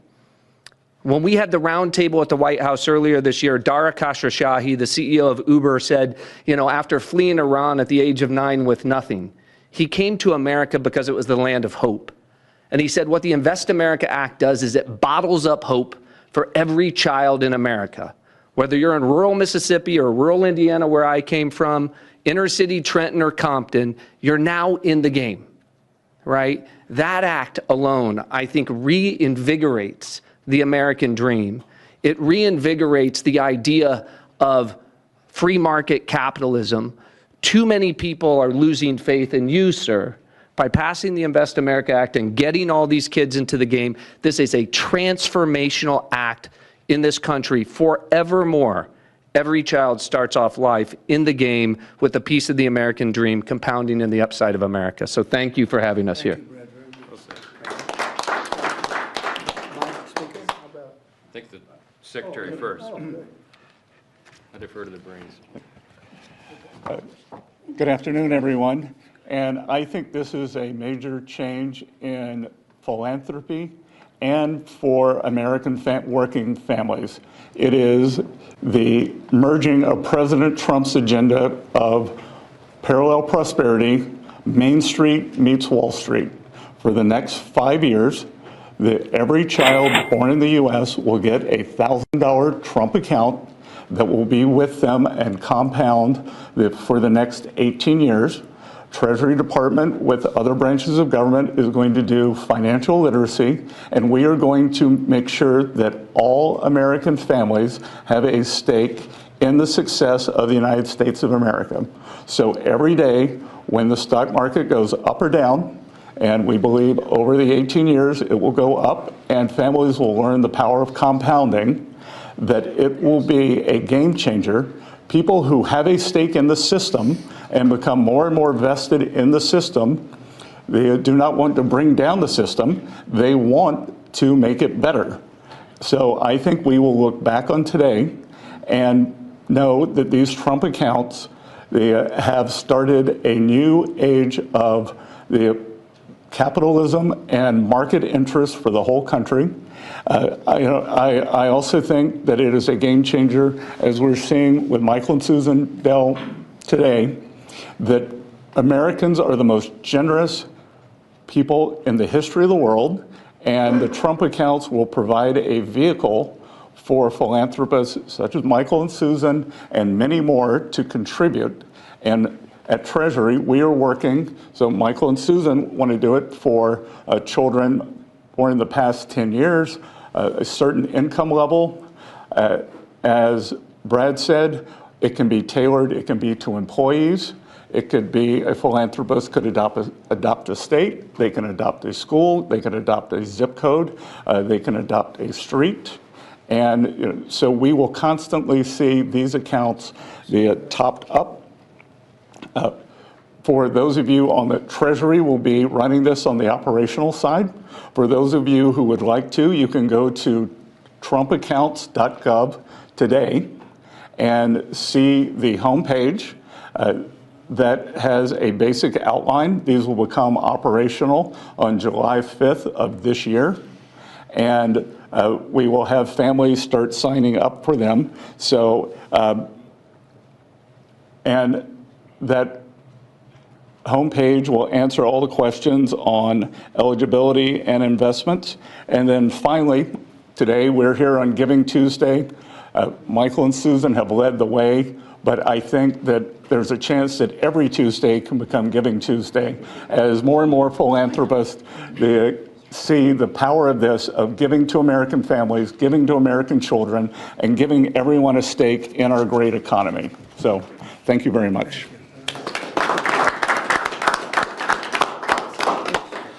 I'll be brief. There's a lot of symbolism here today. Right here on the eve of the 250th anniversary of the greatest nation in the history of the world. We are the greatest nation by any objective measure. We're the most free, most powerful, most successful, and most benevolent nation that's ever been. And I think what you're seeing here is another exhibit of that. This idea, this vision came about because Brad and a couple of smart guys came up with this idea and then took a few years to sell the idea to everybody. And then these visionary legislators over here, Senator Ted Cruz and Blake Moore in the House and Jason Smith, the Ways and Means Chair, really caught the vision. And we put it into the big, beautiful bill, the Working Families Tax Cut. We've been saying all along that was drafted to really help lower and middle class earners in America. And this is one of the great features. One of the perils of having the big, beautiful bill and having it all in there together, the president and I have talked about many times, is that there's so many great things in that legislation, we don't have enough time to talk about all of it. So we need a moment to really focus on this. Giving Tuesday is a perfect time to do it. And it's absolutely perfect, I think, that July 5th becomes the operational date right after the nation's birthday. So what we're going to see here is a model that I don't think anyone has done anywhere in the world. They wouldn't have the capability to do it. They wouldn't have philanthropists and great Americans with big hearts like this who've earned their way and really fulfilled the American dream. And they have a vision and a desire for more and more people to do that. And so now more and more Americans will. It kind of evens the playing field in a way, right? And everybody has an opportunity. So we're just excited to be a part of it, grateful to the vision, grateful to a president who leads from the front, who understands the potential of something like this. And this will be one of the many marquee achievements of the Trump administration. This will be one that people remember for a long, long time. And I think it can change the country. So thanks, Mr. President. Thanks, Brad, all of you for being a part. Thank you to the Dells. Really amazing. Thank you. Sure. Thank you.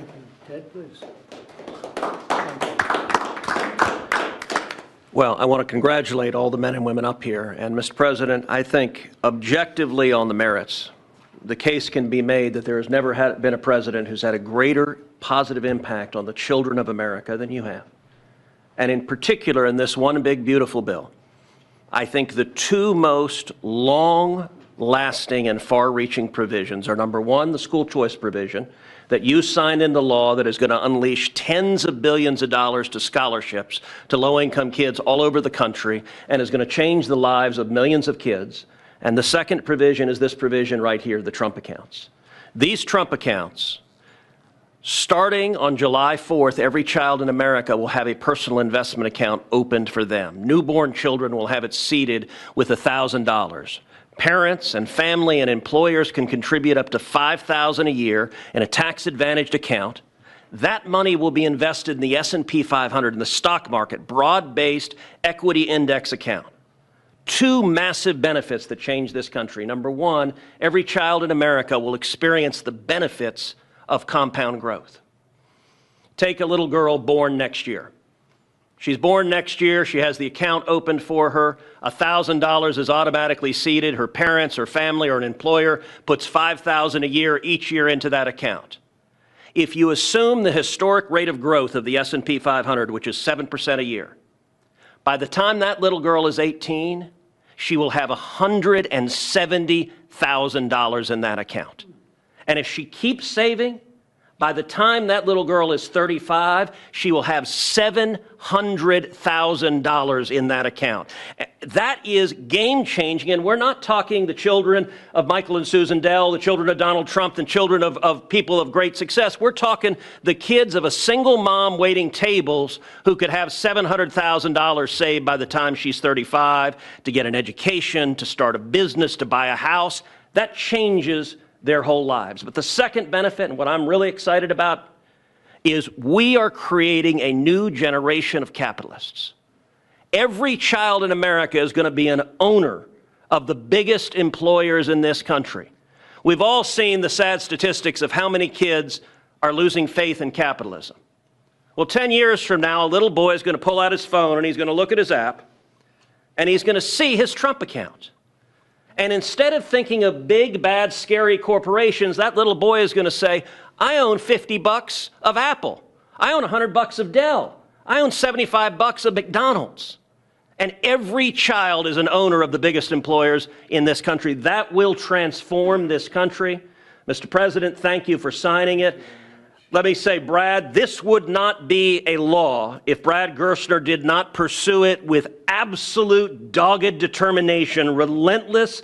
I've gotten calls and texts from Brad at 6 a.m. and at 2 a.m. You may sleep less than the president, Brad, and that is a remarkable thing because I don't think he sleeps at all. And finally, I'll just say to Michael and Susan, incredible Texans, $6.25 billion is extraordinarily generous. Let me say, on behalf of 25 million kids who just got a gift from Michael and Susan, and it's not a gift of a video game, it's not a gift of a bicycle, it's an investment in their future. That changes their lives, and I hope and believe Michael and Susan are going to inspire millions across the country to do the same thing. When Congress passed Section 401k of the ERISA, I don't know that anyone realized how much it would change retirement plans. There's now trillions of dollars in 401k plans. They're going to be trillions of dollars in these. These are 401ks for kids. And Mr. President, these Trump accounts exist because you signed them. Thank you for your leadership. It's an honor to work with you. Jason, if you would just say a couple of words, and Brett, come on up for a second. Perfect. Thank you. First, I would just want to thank Michael and Susan for the kind gift. What you all have done will be transformational for 25 million kids. And a lot of people we can thank for the provisions in this big, beautiful bill, but there is no one to thank greater than President Donald Trump. And I'll tell you this, out of every executive I've ever worked with, there's no one that's been more engaging, no one that has been more involved. And the only reason why these investment accounts are in the big, beautiful bill is because he helped convince other members of Congress that this is a good idea. This has been something that has been discussed for a long time, but no one could ever get it passed. But who helped get it passed was Donald Trump. I can tell you that from day one throughout the process. And so that's going to affect millions of kids in their futures. Thank you. I was not planning or prepared to speak today, but the gravity of the situation is not lost on me. I have 4 boys of my own, 13 and under, and on the heels of a $6 billion announcement, I hope that doesn't go without some major headlines, that I will be making an announcement of my own that I will be contributing $60 to each one of my children's accounts today. Actually, to try to bring some levity to that, every parent, every grandpa and grandma can now look and say, I can get my grandkid this little toy or something, and maybe that's going to continue to happen. But there is a new option and another way for them to be able to invest and have a lasting legacy. And as a dad of 4 kids, seeing kids in our neighborhood, them to have that opportunity is something that not every day in Congress, as I've joked with my colleagues, is the most productive day in my career. But to be able to be a part of something like this is, it makes everything worthwhile. I'm away from my kids a ton in this job, and being able to be a part of something like this, a small part that I played, is something that is transformational, and I'll be able to look back on this and be so grateful for this opportunity that I've had to be able to serve in Congress. Thank you so much. I appreciate the chance to be here. Thank you very much. Thank you. Would anybody have a question? Michael, Susan, Brad, please. Yeah, one for you too. If you could, did either of you say you're donating how much? First question. And Mr. President, is there an educational value to this in terms of not just the money in the account? What can kids learn in this account? Well, I think they can learn a little bit about the free enterprise system, they can really learn a lot about how life works, how business works. They want to go out and make a living for themselves, because maybe it's going to be a lot more than we think, or maybe it's not going to be quite as much as we think, depending on what happens with the world and the market. We'll try and do very well in that regard too, but there's a lot of learning to be done, and I think this is a big step forward. And your reaction, did either of you say, you're donating how much? Yeah, we already said it. It's $6.25 million. No, I mean, with the reaction between the two of you. Someone came up with the idea. Oh, sure. Oh, well, so we kind of started with a smaller amount, to be honest. And we started talking about Texas only at the beginning. And adopting the state of Texas. Right. And then we thought about it some more, and we thought Got about... pretty excited about the idea. Yep, and we went back and forth, and as we do on these things, and we Got ended more up... and more excited, and next thing you know... This is where we ended up. So, but The a number kept lot climbing. of discussion and consideration over a long period of time. Yeah. To I mean, to we come to this, believe and we this feel is great about it. the greatest investment that we could possibly make is in children, and we've been investing in children for over 26 years with our foundation. Yeah, and you know, there are 30 states already that require at least one semester of financial literacy, and hopefully all 50 states will do that. And you know, as children begin to understand that they have these accounts, that creates a real need for our schools, our parents, our community organizations to really begin to grow financial literacy in the country, which can only be a good thing. It's really an amazing moment that two people would do that kind of a contribution. I mean, it's just an amazing moment. And it shows you there's a tremendous heart in great entrepreneurs. He's a great entrepreneur. They're both great entrepreneurs, because he probably wouldn't have done it without you, to be honest. That's the way it often works. And I know this relationship so well. There could be a lot of truth to that. But it shows you that there's a big heart in some pretty tough people. He's a tough cookie, but he's got a very, very warm spot. And what you've done, I don't think it's going to be talked about for a long time. Won't be forgotten. May I ask a question? Thank you, sir. My question is about the logistics or the administration of the program. You obviously want to help poorer children. How will you help families perhaps who don't have access to computers or internet at home to make this program a reality? Do you want to maybe answer that question? Sure. And please speak in the microphone if you don't mind. Well, first, Treasury, as the Secretary talked about, is going to be administering the program. And we should just say that Luke Pettit, the Assistant Treasury Secretary, has just done an extraordinary job with the Secretary in what I think will be the biggest consumer launch in the history of government. 60 million accounts are going to get created next year. And these accounts are going to be promulgated. All parents are going to have to do is to claim the account. So if they have access to an Android phone or a public library to go to a computer and gain access, they can claim that account. And whether they claim it or not, the account is going to continue to compound. So they don't have a deadline by which they have to claim the account. There's time, right? And there's going to be a lot of resources. Think about this. Kids in school, we're going to have schools engaged, helping to tell them that they need to claim their accounts, to educate them, et cetera. We're going to run a big public campaign around this.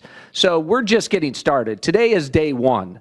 This is an extraordinary contribution, but it's the beginning of a drumbeat you're going to hear for the next 6 months leading up to the 250th anniversary of the country. I don't think there's anybody in the country who won't have heard about this by the time we get to July 4th of next year. And we're going to make sure, listen, we know that wealthy families have access to 529 accounts, right? This is an opportunity, and the instruction was, how do we get the 50 million other families into the game? This is the first time we've done that because we're auto-creating these accounts for every child at birth, and so we're going to be very focused on making sure that every family entitled to get one of these accounts is able to claim it and get it. Daniel, do you have a question? Yes, sir. These programs seem to create an opportunity for parents to create unprecedented financial security for their children, sir. Do you believe that these accounts will be a big part of your legacy when everything goes down? We've heard talks about you make legacy as a peacemaker, but this is a really, really big deal. Yeah, I appreciate that. I do think so, and I think it's a big part of everybody up here today. This was a group that was very instrumental, and in particular, obviously, Michael and Susan, it's a big part of their legacy. You know, they've got a big legacy anyway, but this is maybe going to be as important or more important than anything they've done thus far. It's, looking back in 100 years from now, I think you're going to see some things that they'll be talking about this very day. So thank you for that question. Yes, please. Thank you, Mr. President. These accounts were originally discussed as a way to incentivize people to have more children. Are there any other policy proposals you're looking at like this to encourage the birth rate to increase? Well, we are looking at programs. We're looking at, there's a certain Australian plan that people are liking and they're talking about. You know what I mean? There's a plan where, not for children necessarily, but it's for people, working people. And we are looking at other things different from this. I think this is very unique, but different from this, but very important. Yeah. You mean the Australian retirement savings program? Say it? You mean the Australian retirement savings program? That's what they're talking about. Yep, we're looking at it very seriously. It's a good plan. It's worked out very well. Yeah, please.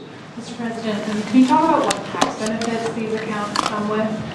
The information sheet that we just received said that when a child turns 18, they'll be treated like traditional IRAs and subject to a 10% withdrawal tax. Please, can you speak to when are children be able to access these funds? They can access them when they're 18, or they can convert them to an IRA at that time. During the 18 years, parents or employers can donate with the tax deduction up to $5,000 into each account, and then philanthropists, like Michael and Susan, can add an unlimited amount to the accounts. So $5,000 from employees or families, and then gifts from foundations and philanthropists can be an unlimited amount.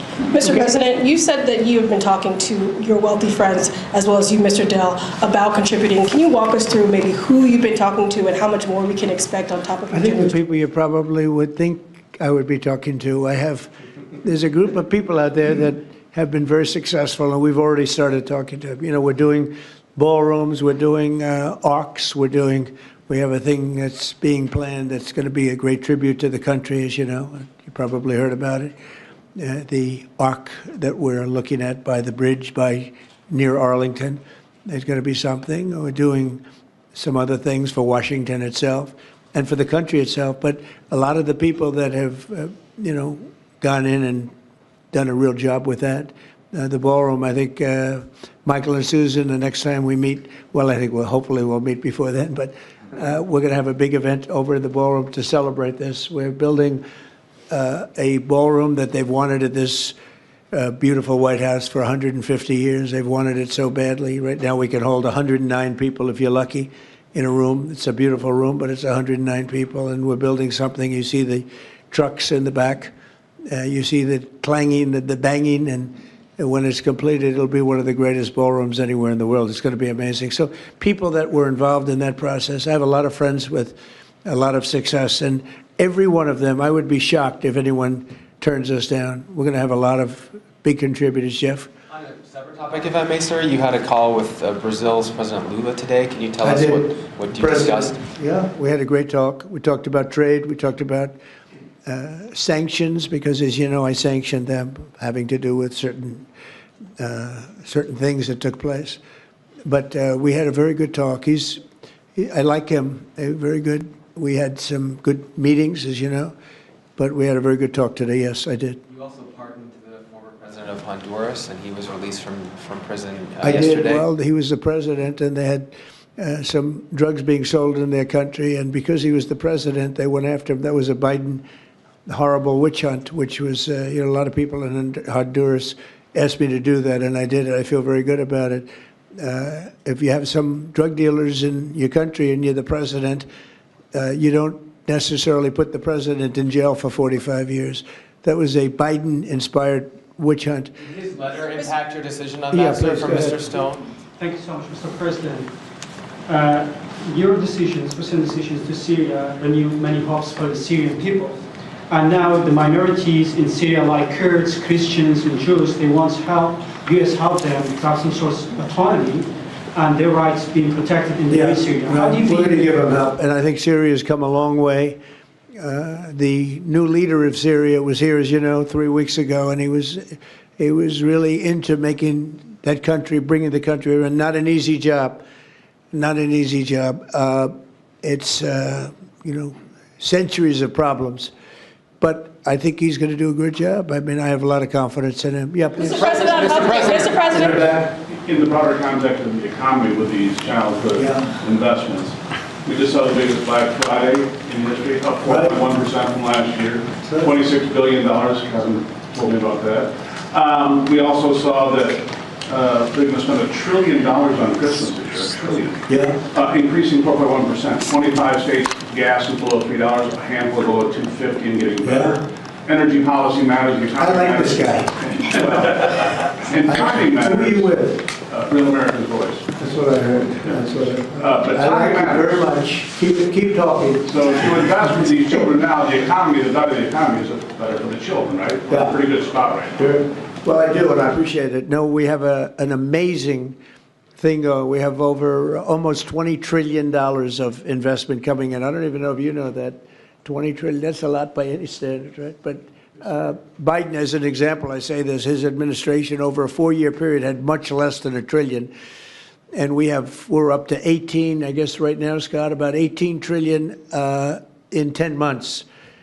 And there's never been a country, China, no country has ever done anything even close to that. Even if you figure 20% of that, no country's done 20%. And it's because of tariffs and and I think because of November 5th, the election day.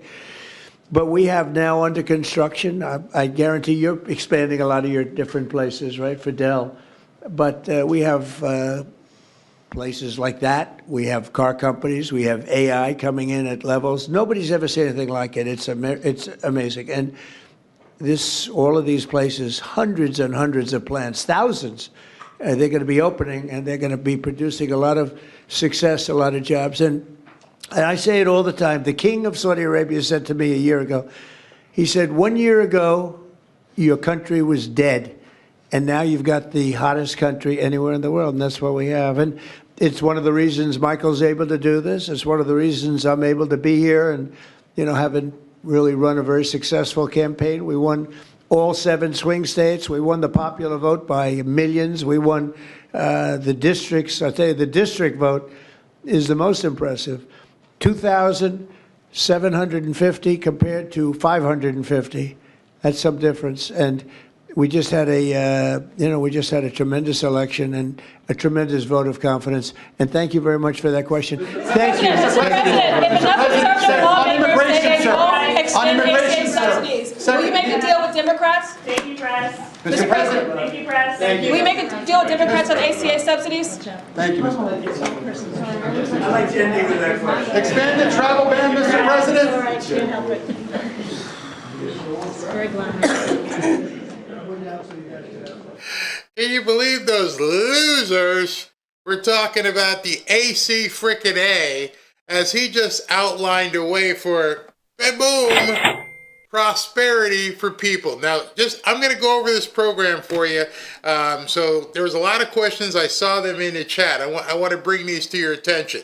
All right, somebody asked, when does it begin? It begins on July 4th or July 5th. So right with the Independence Day, there's this program that's going to begin.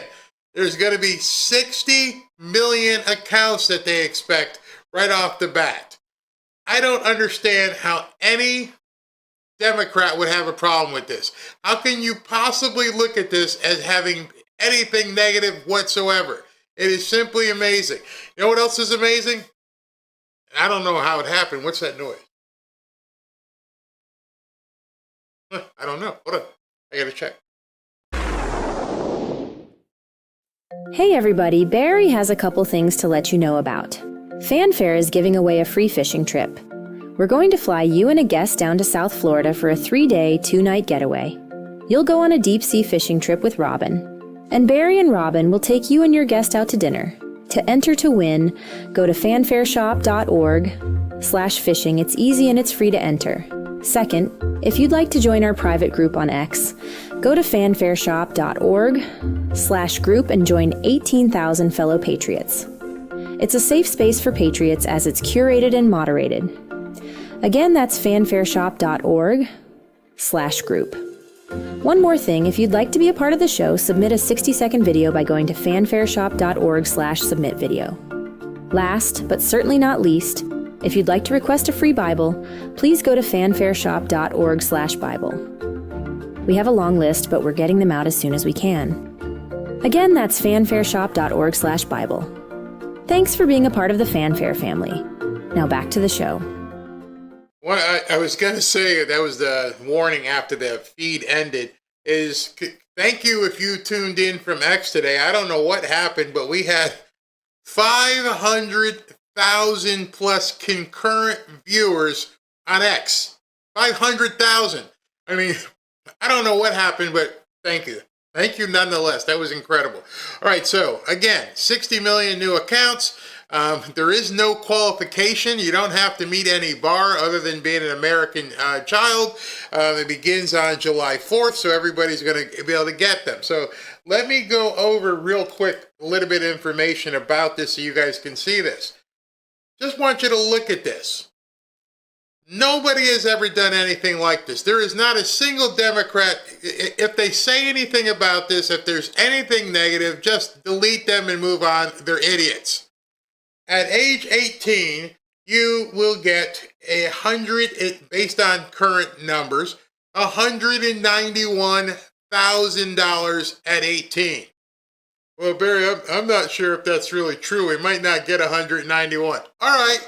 How about maybe 50? How about 60, 70? If the projection is 191 and it falls short, then, you might have less. But it's still more than you have now.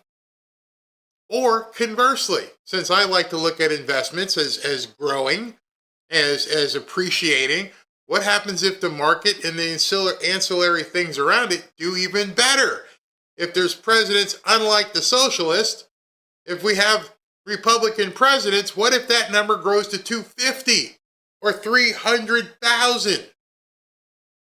When's the last time somebody handed you a check for a couple $100,000 at 18? I'll wait.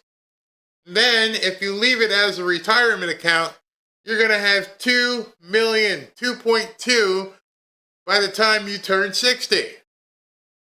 God willing, you get there. But I think you have to see at this point what this is all about. This is probably an idea that was hatched to replace Social Security. Notice, every child born. So by the time this thing prospers, they won't have the need for Social Security. Some of you guys right now are on Social Security. You might be making $1,500 a month. You paid all your life into Social Security, and you get $1,500, $2,000 a month. Whereas this program, you'll be cashing a check for $2.2 million. Now, understanding the cost of living and everything else rises along with it, the value of that dollar in year 2085 might be only worth half of that. Still, it's $1 million. There's no downside here. How is there no downside? Because you're not putting anything into it. So if everything is an upside, how can you possibly complain? So this is how it's going to work. Let me show you this. This is how it's going to work. All right. Your account with $1,000 from the U.S. government for babies. Right there. It says invested in select stocks and ETFs. It is tax-free until withdrawn at the age of 18. So you're not paying any taxes on that money the entire time that it's appreciating. Then at 18, if you decide to cash in, then you have to pay your taxes if taxes are a thing by the time you're 18. Remember, President Trump said today that he's looking to do away with taxes. Oh yeah, did you forget that? I'm sure the media won't talk about it. You wake up, smack, drink a cup of coffee. We've been here for 4 hours, almost 5 hours. Don't forget what he said. He said, hey, I'm going to try and do away with taxes. So it's possible by the time you turn 18, so that you can grab that money, there might not be any taxes. Who's eligible? U.S. citizens, United States citizens, no illegals, born 2025 to 2028, no income limit. So 2025, 2028, meaning at the end of his presidency, which probably is because that's when someone else would have to get elected, J.D. Vance or whatever, and then do it again. You must have a Social Security number. I'm pretty sure it must have a valid Social Security number. None of this stuff that was given to the newcomers. Pretty simple, pretty simple approval process. Were you born here? Do you have a Social Security number? You're in. You get an account. Your baby's going to have more money than some people their parents got. Imagine that. Imagine that there are some people in the hood or anywhere, Appalachia, who their baby's got $1,000 in their account when they get born. $1,000.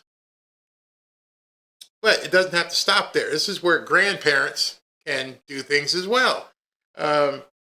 Parents can contribute up to $5,000 annually. Employers can contribute up to $2,500 annually, and money can be withdrawn at age 18 for education and other qualifying uses.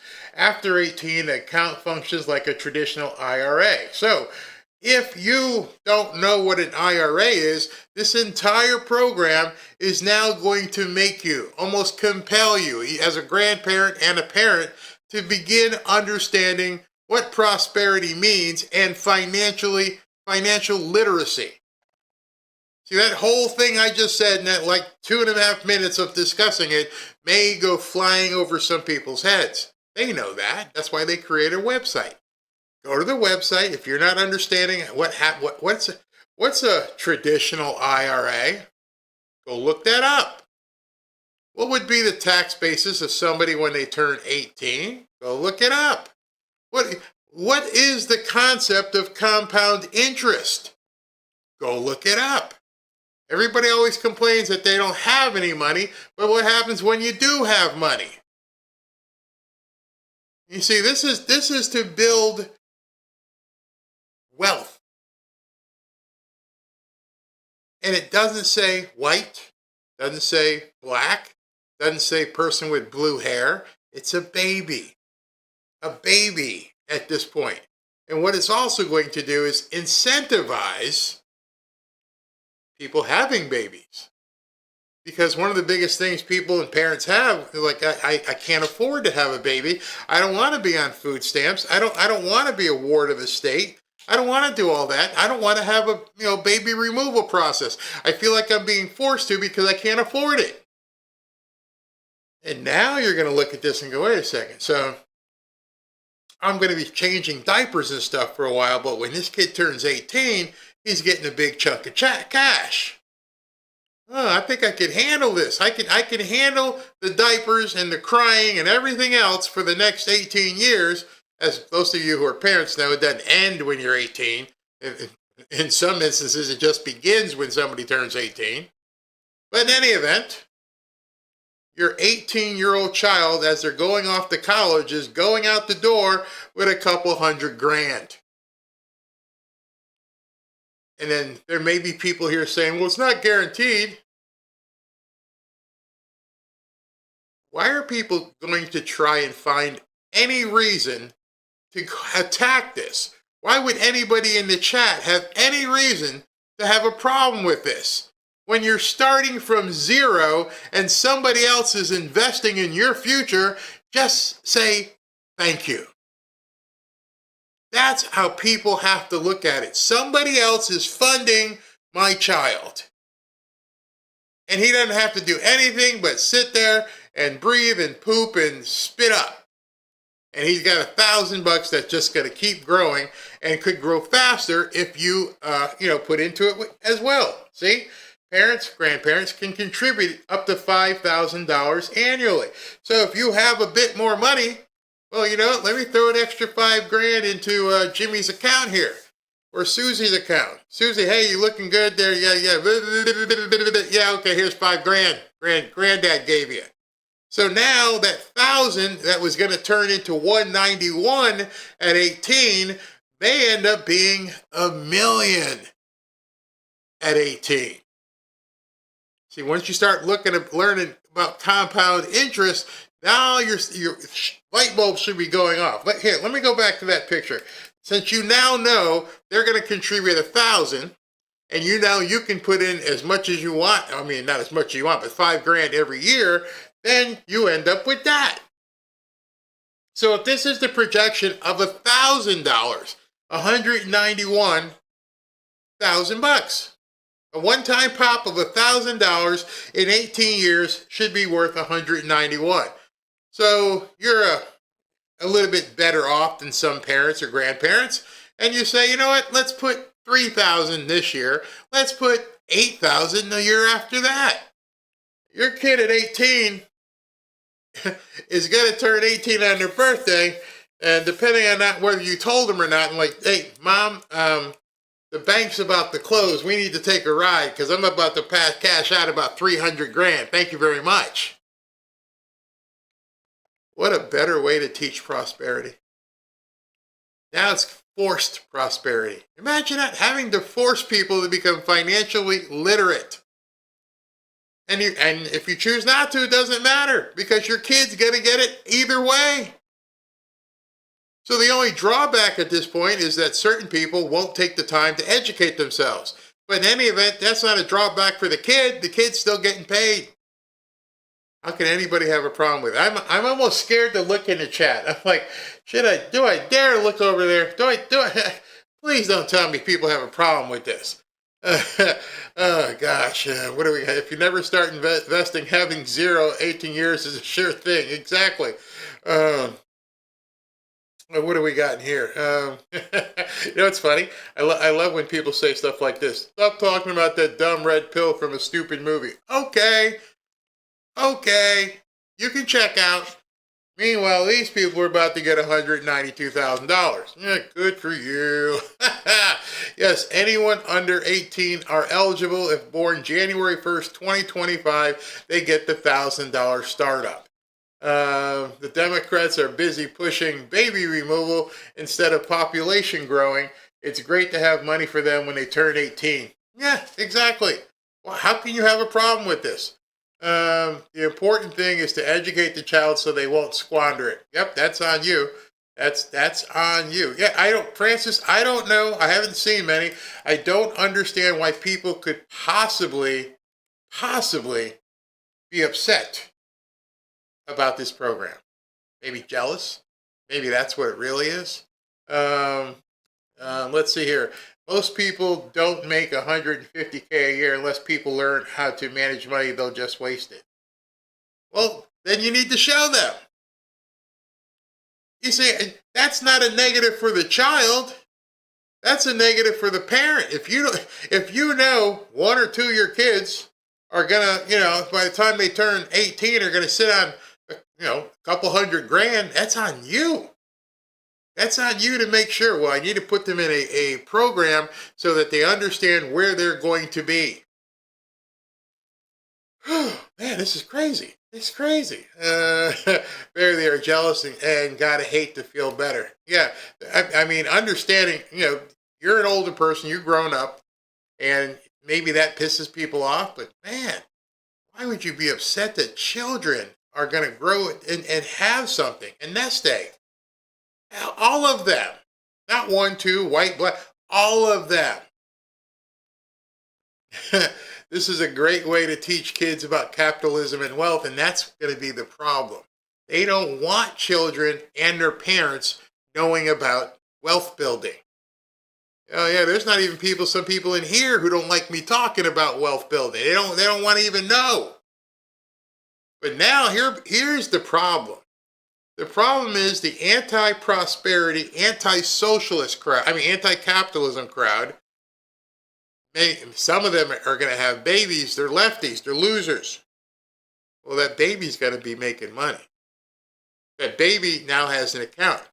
I don't even know if this is something you refuse. Why would you refuse this? Oh, Trump's giving babies money.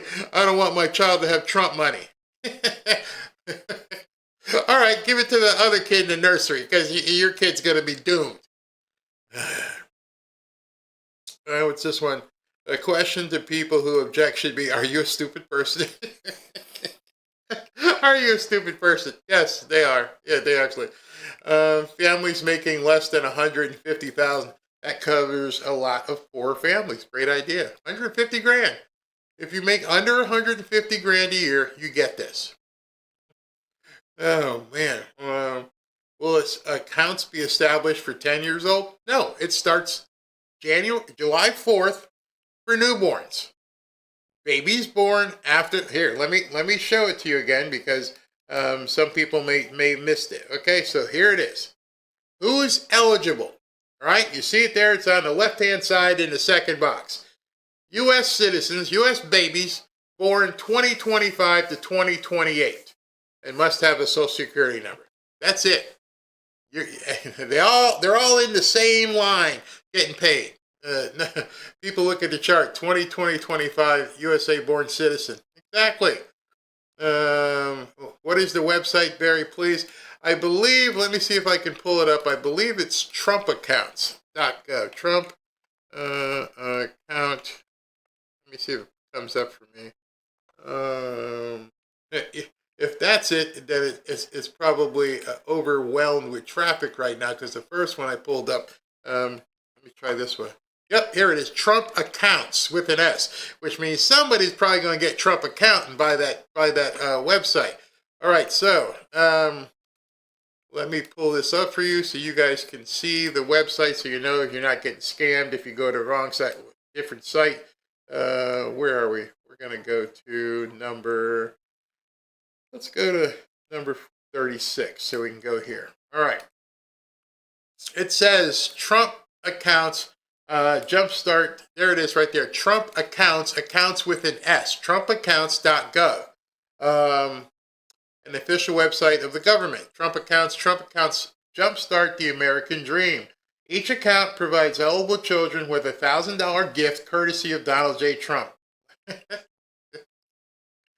That's probably why they won't take it. We're not taking any Trump money. And right now it says this is a pro-family initiative. Hold on. I'm going to have to shrink this down so you guys can all fit in.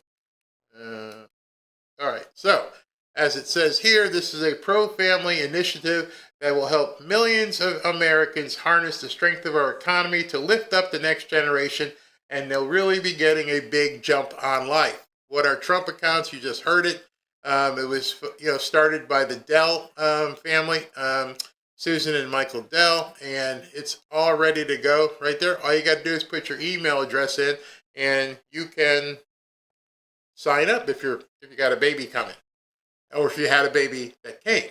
It's all any baby born 2025 to 2028. So everybody gets some.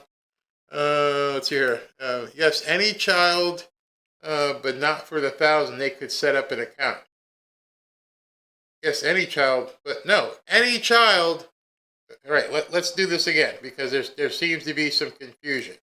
All right, so here is the actual chart. That's eligible. U.S. citizens born 2025 to 2028. So as of January 1st, you're grandfathered in. You get the money. You get $1,000, 2025, and you must have a Social Security number. That's it.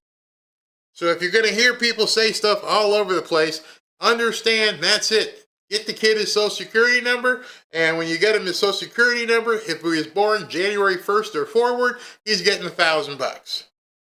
That simple.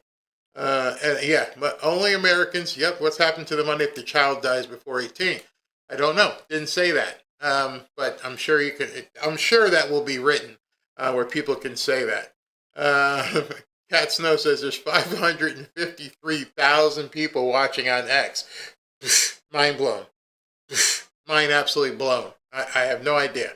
Dell is $250 for 10-year-olds in zip codes where median income is $150 per year. So he's still doing it for them as well. Dell account. So they're doing it as well. They're matching it. So here's what is going to happen. What's going to happen is other rich people, Elon Musk, paging Elon Musk, other rich people are going to do the same thing. Other rich people are going to say, can I write this off? See, that's going to be a big factor. Imagine this. Imagine this becomes a tax-deductible donation. I don't know. We'll have to look at this. If this becomes a tax-deductible donation, Katie, bar the door. If you can give to a child account and you can write it off your taxes, people like Elon Musk are going to write off billions. Because right now he's probably pays the United States government all kinds of billions. And like, wait a minute, I can help kids across the country? See, this is the first shot. This is just where it starts. You're going to have all these billionaires who have sense about them, especially if this becomes tax deductible. I don't know if it's tax deductible. I didn't see it yet. I will be looking it up after this because if it is tax deductible, we're all going to be given to it. We're all going to start little baby accounts. Why wouldn't you? I mean, provided you have the resources. If it's, wait, I don't have to give it to the government? I can give it to some babies? Oh yeah. And if that happens, it'd be crazy. Let's see what else. Somebody says, of course, green, I don't know. I don't know if it is. I mean, I couldn't believe why Michael Dell would give up $6.5 billion if it wasn't. But can you even, there's where the Democrats are going to scream. That takes the money out of the government money and puts it into these children accounts. And whereas you can basically become your own child account benefactor. Oh. Baseball players, football players, entertainers, Taylor Swift's baby accounts. Oh my God. I can't. If it's tax deductible, we got to find out about that because good Lord. Jeffrey says the IRS would go out of business. Trump said that today because I don't think we're going to have to. I perceive there not being any need for taxes. Wow. No one will pay income tax anymore. That's why the Democrats are going to scream. They're going to lose their lunch. They're going to go crazy. I'm going to have to dig in. I am not declaring that this is tax deductible. I'm going to have to do some research. You guys can do it yourself. That is a huge question. If this is tax deductible, Katie, bar the door. The Democrats, that precipice I was talking about, they're going to jump off. They're done. If rich people, because there's not a single rich person on the right or the left who's going to look at this thing and go, wait a second, wait, look, let me get this. I can like fund these babies, or I can give it to you, the government. Yes, I can help these babies grow up and be rich, or I can give it to the government. And if I give it to the government, there's no tax deduction. I just got to pay a bill, but then here I get to write it off. Whew, that's much better. Oh, God, do I have to read? Liberals are going to lose their minds. Oh, man. I'm seeing if SB looked it up already. Yeah, it's simply amazing. Let's see. I don't know who that is. All right, so we've been going for 5 hours now, so I'm going to let y'all go. It's only 4 o'clock, so maybe I can do a show tonight. No promises, but, I mean, we've been going for 5 hours. Kind of tired, I'm kind of hungry. Let's see what happens. If I do go, I will definitely show it to you. But this is absolutely amazing. I hope you guys understand it. This is life-changing for these babies. They don't know it. They'll be just soiling diapers and doing what babies do. But at the same time, they're going to be rich.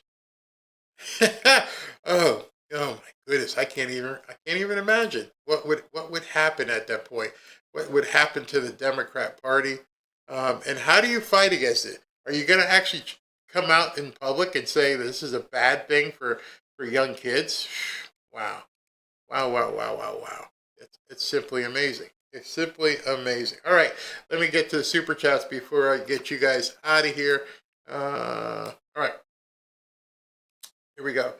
Fukovsky, no pills here, not even the blue ones. Who is filtering my opinion? Nope.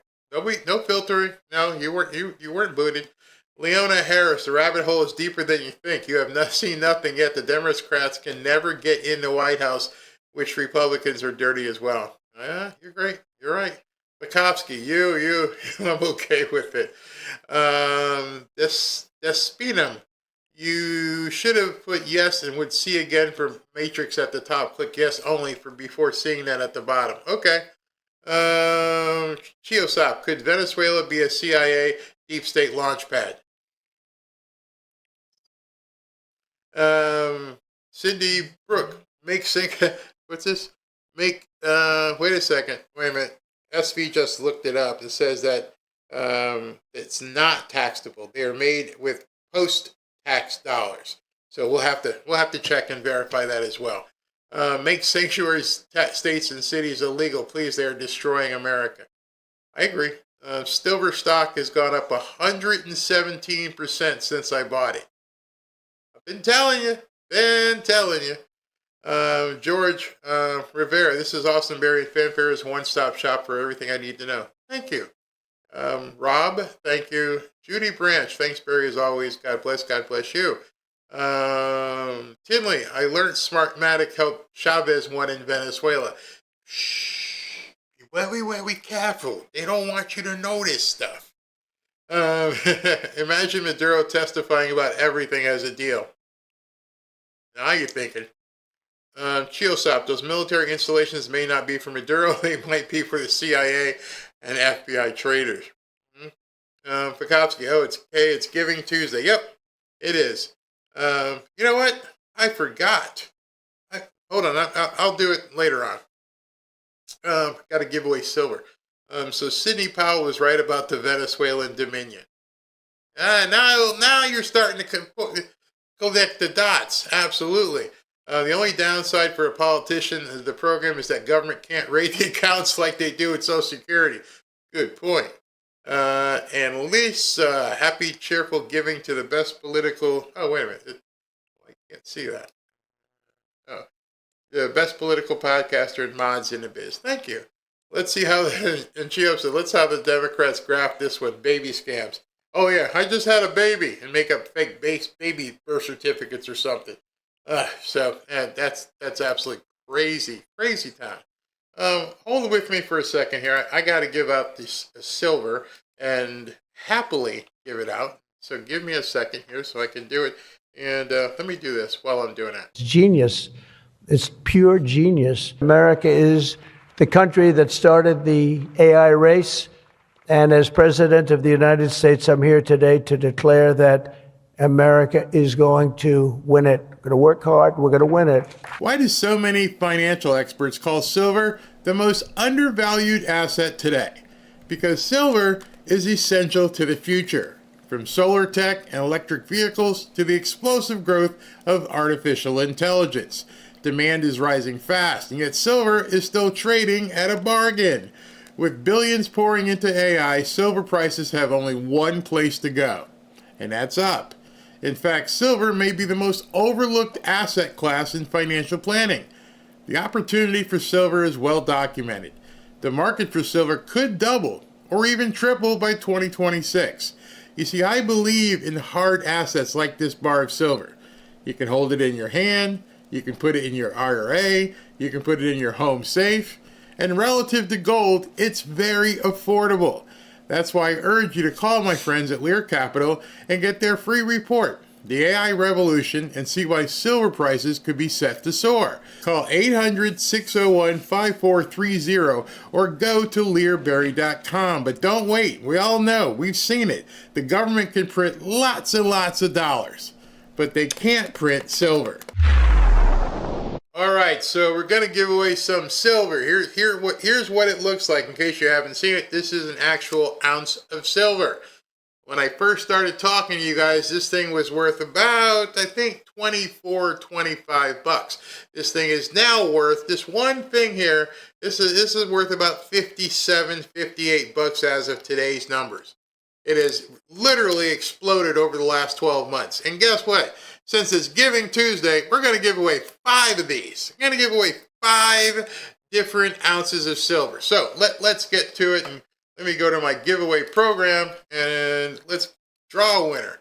And winner has been chosen, number 1, and it's Alan Henry Cook. Alan Henry Cook is the winner of the first bar of silver. I don't want to give out his personal information. So Alan Henry Cook. let's pick another one here, shall we? And let me get it ready so I don't like put somebody's stuff there. Randomize the situation and draw winner. And winner has been chosen.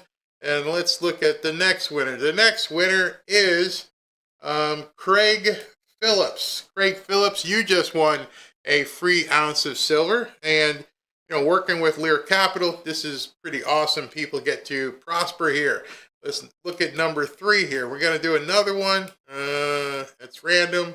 And we're going to draw the winner. And let's see, where is it? Oh, a winner has been chosen. And that new winner, when you're not seeing it, it's because I'm trying to hide their information. Deborah Kravig, you are the 3rd winner of today. Let's go ahead and do a 4th one since we're doing it all. And do this, draw the winner.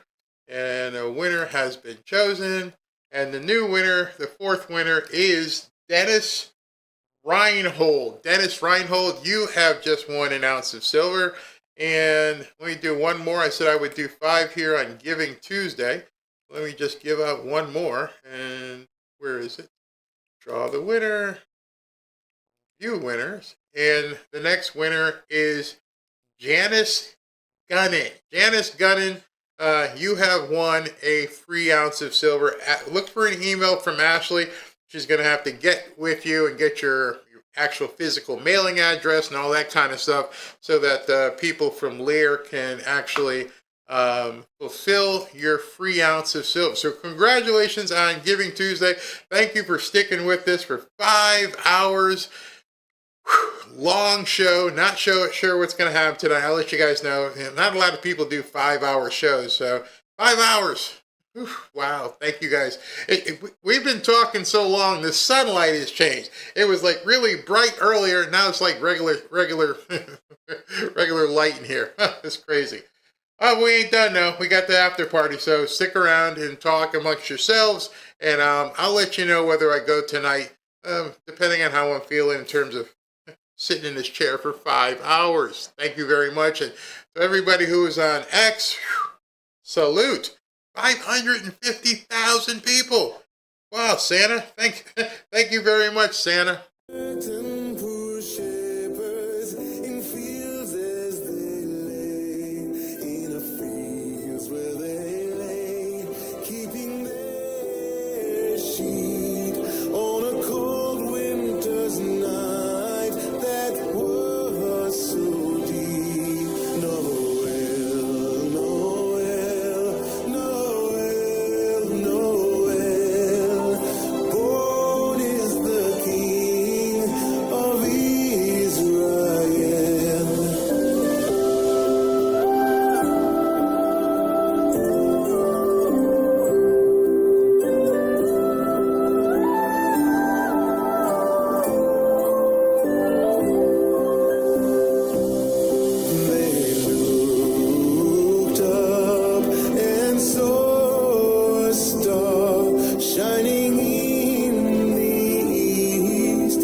Still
nature sing, and heaven and nature sing, and heaven and nature sing.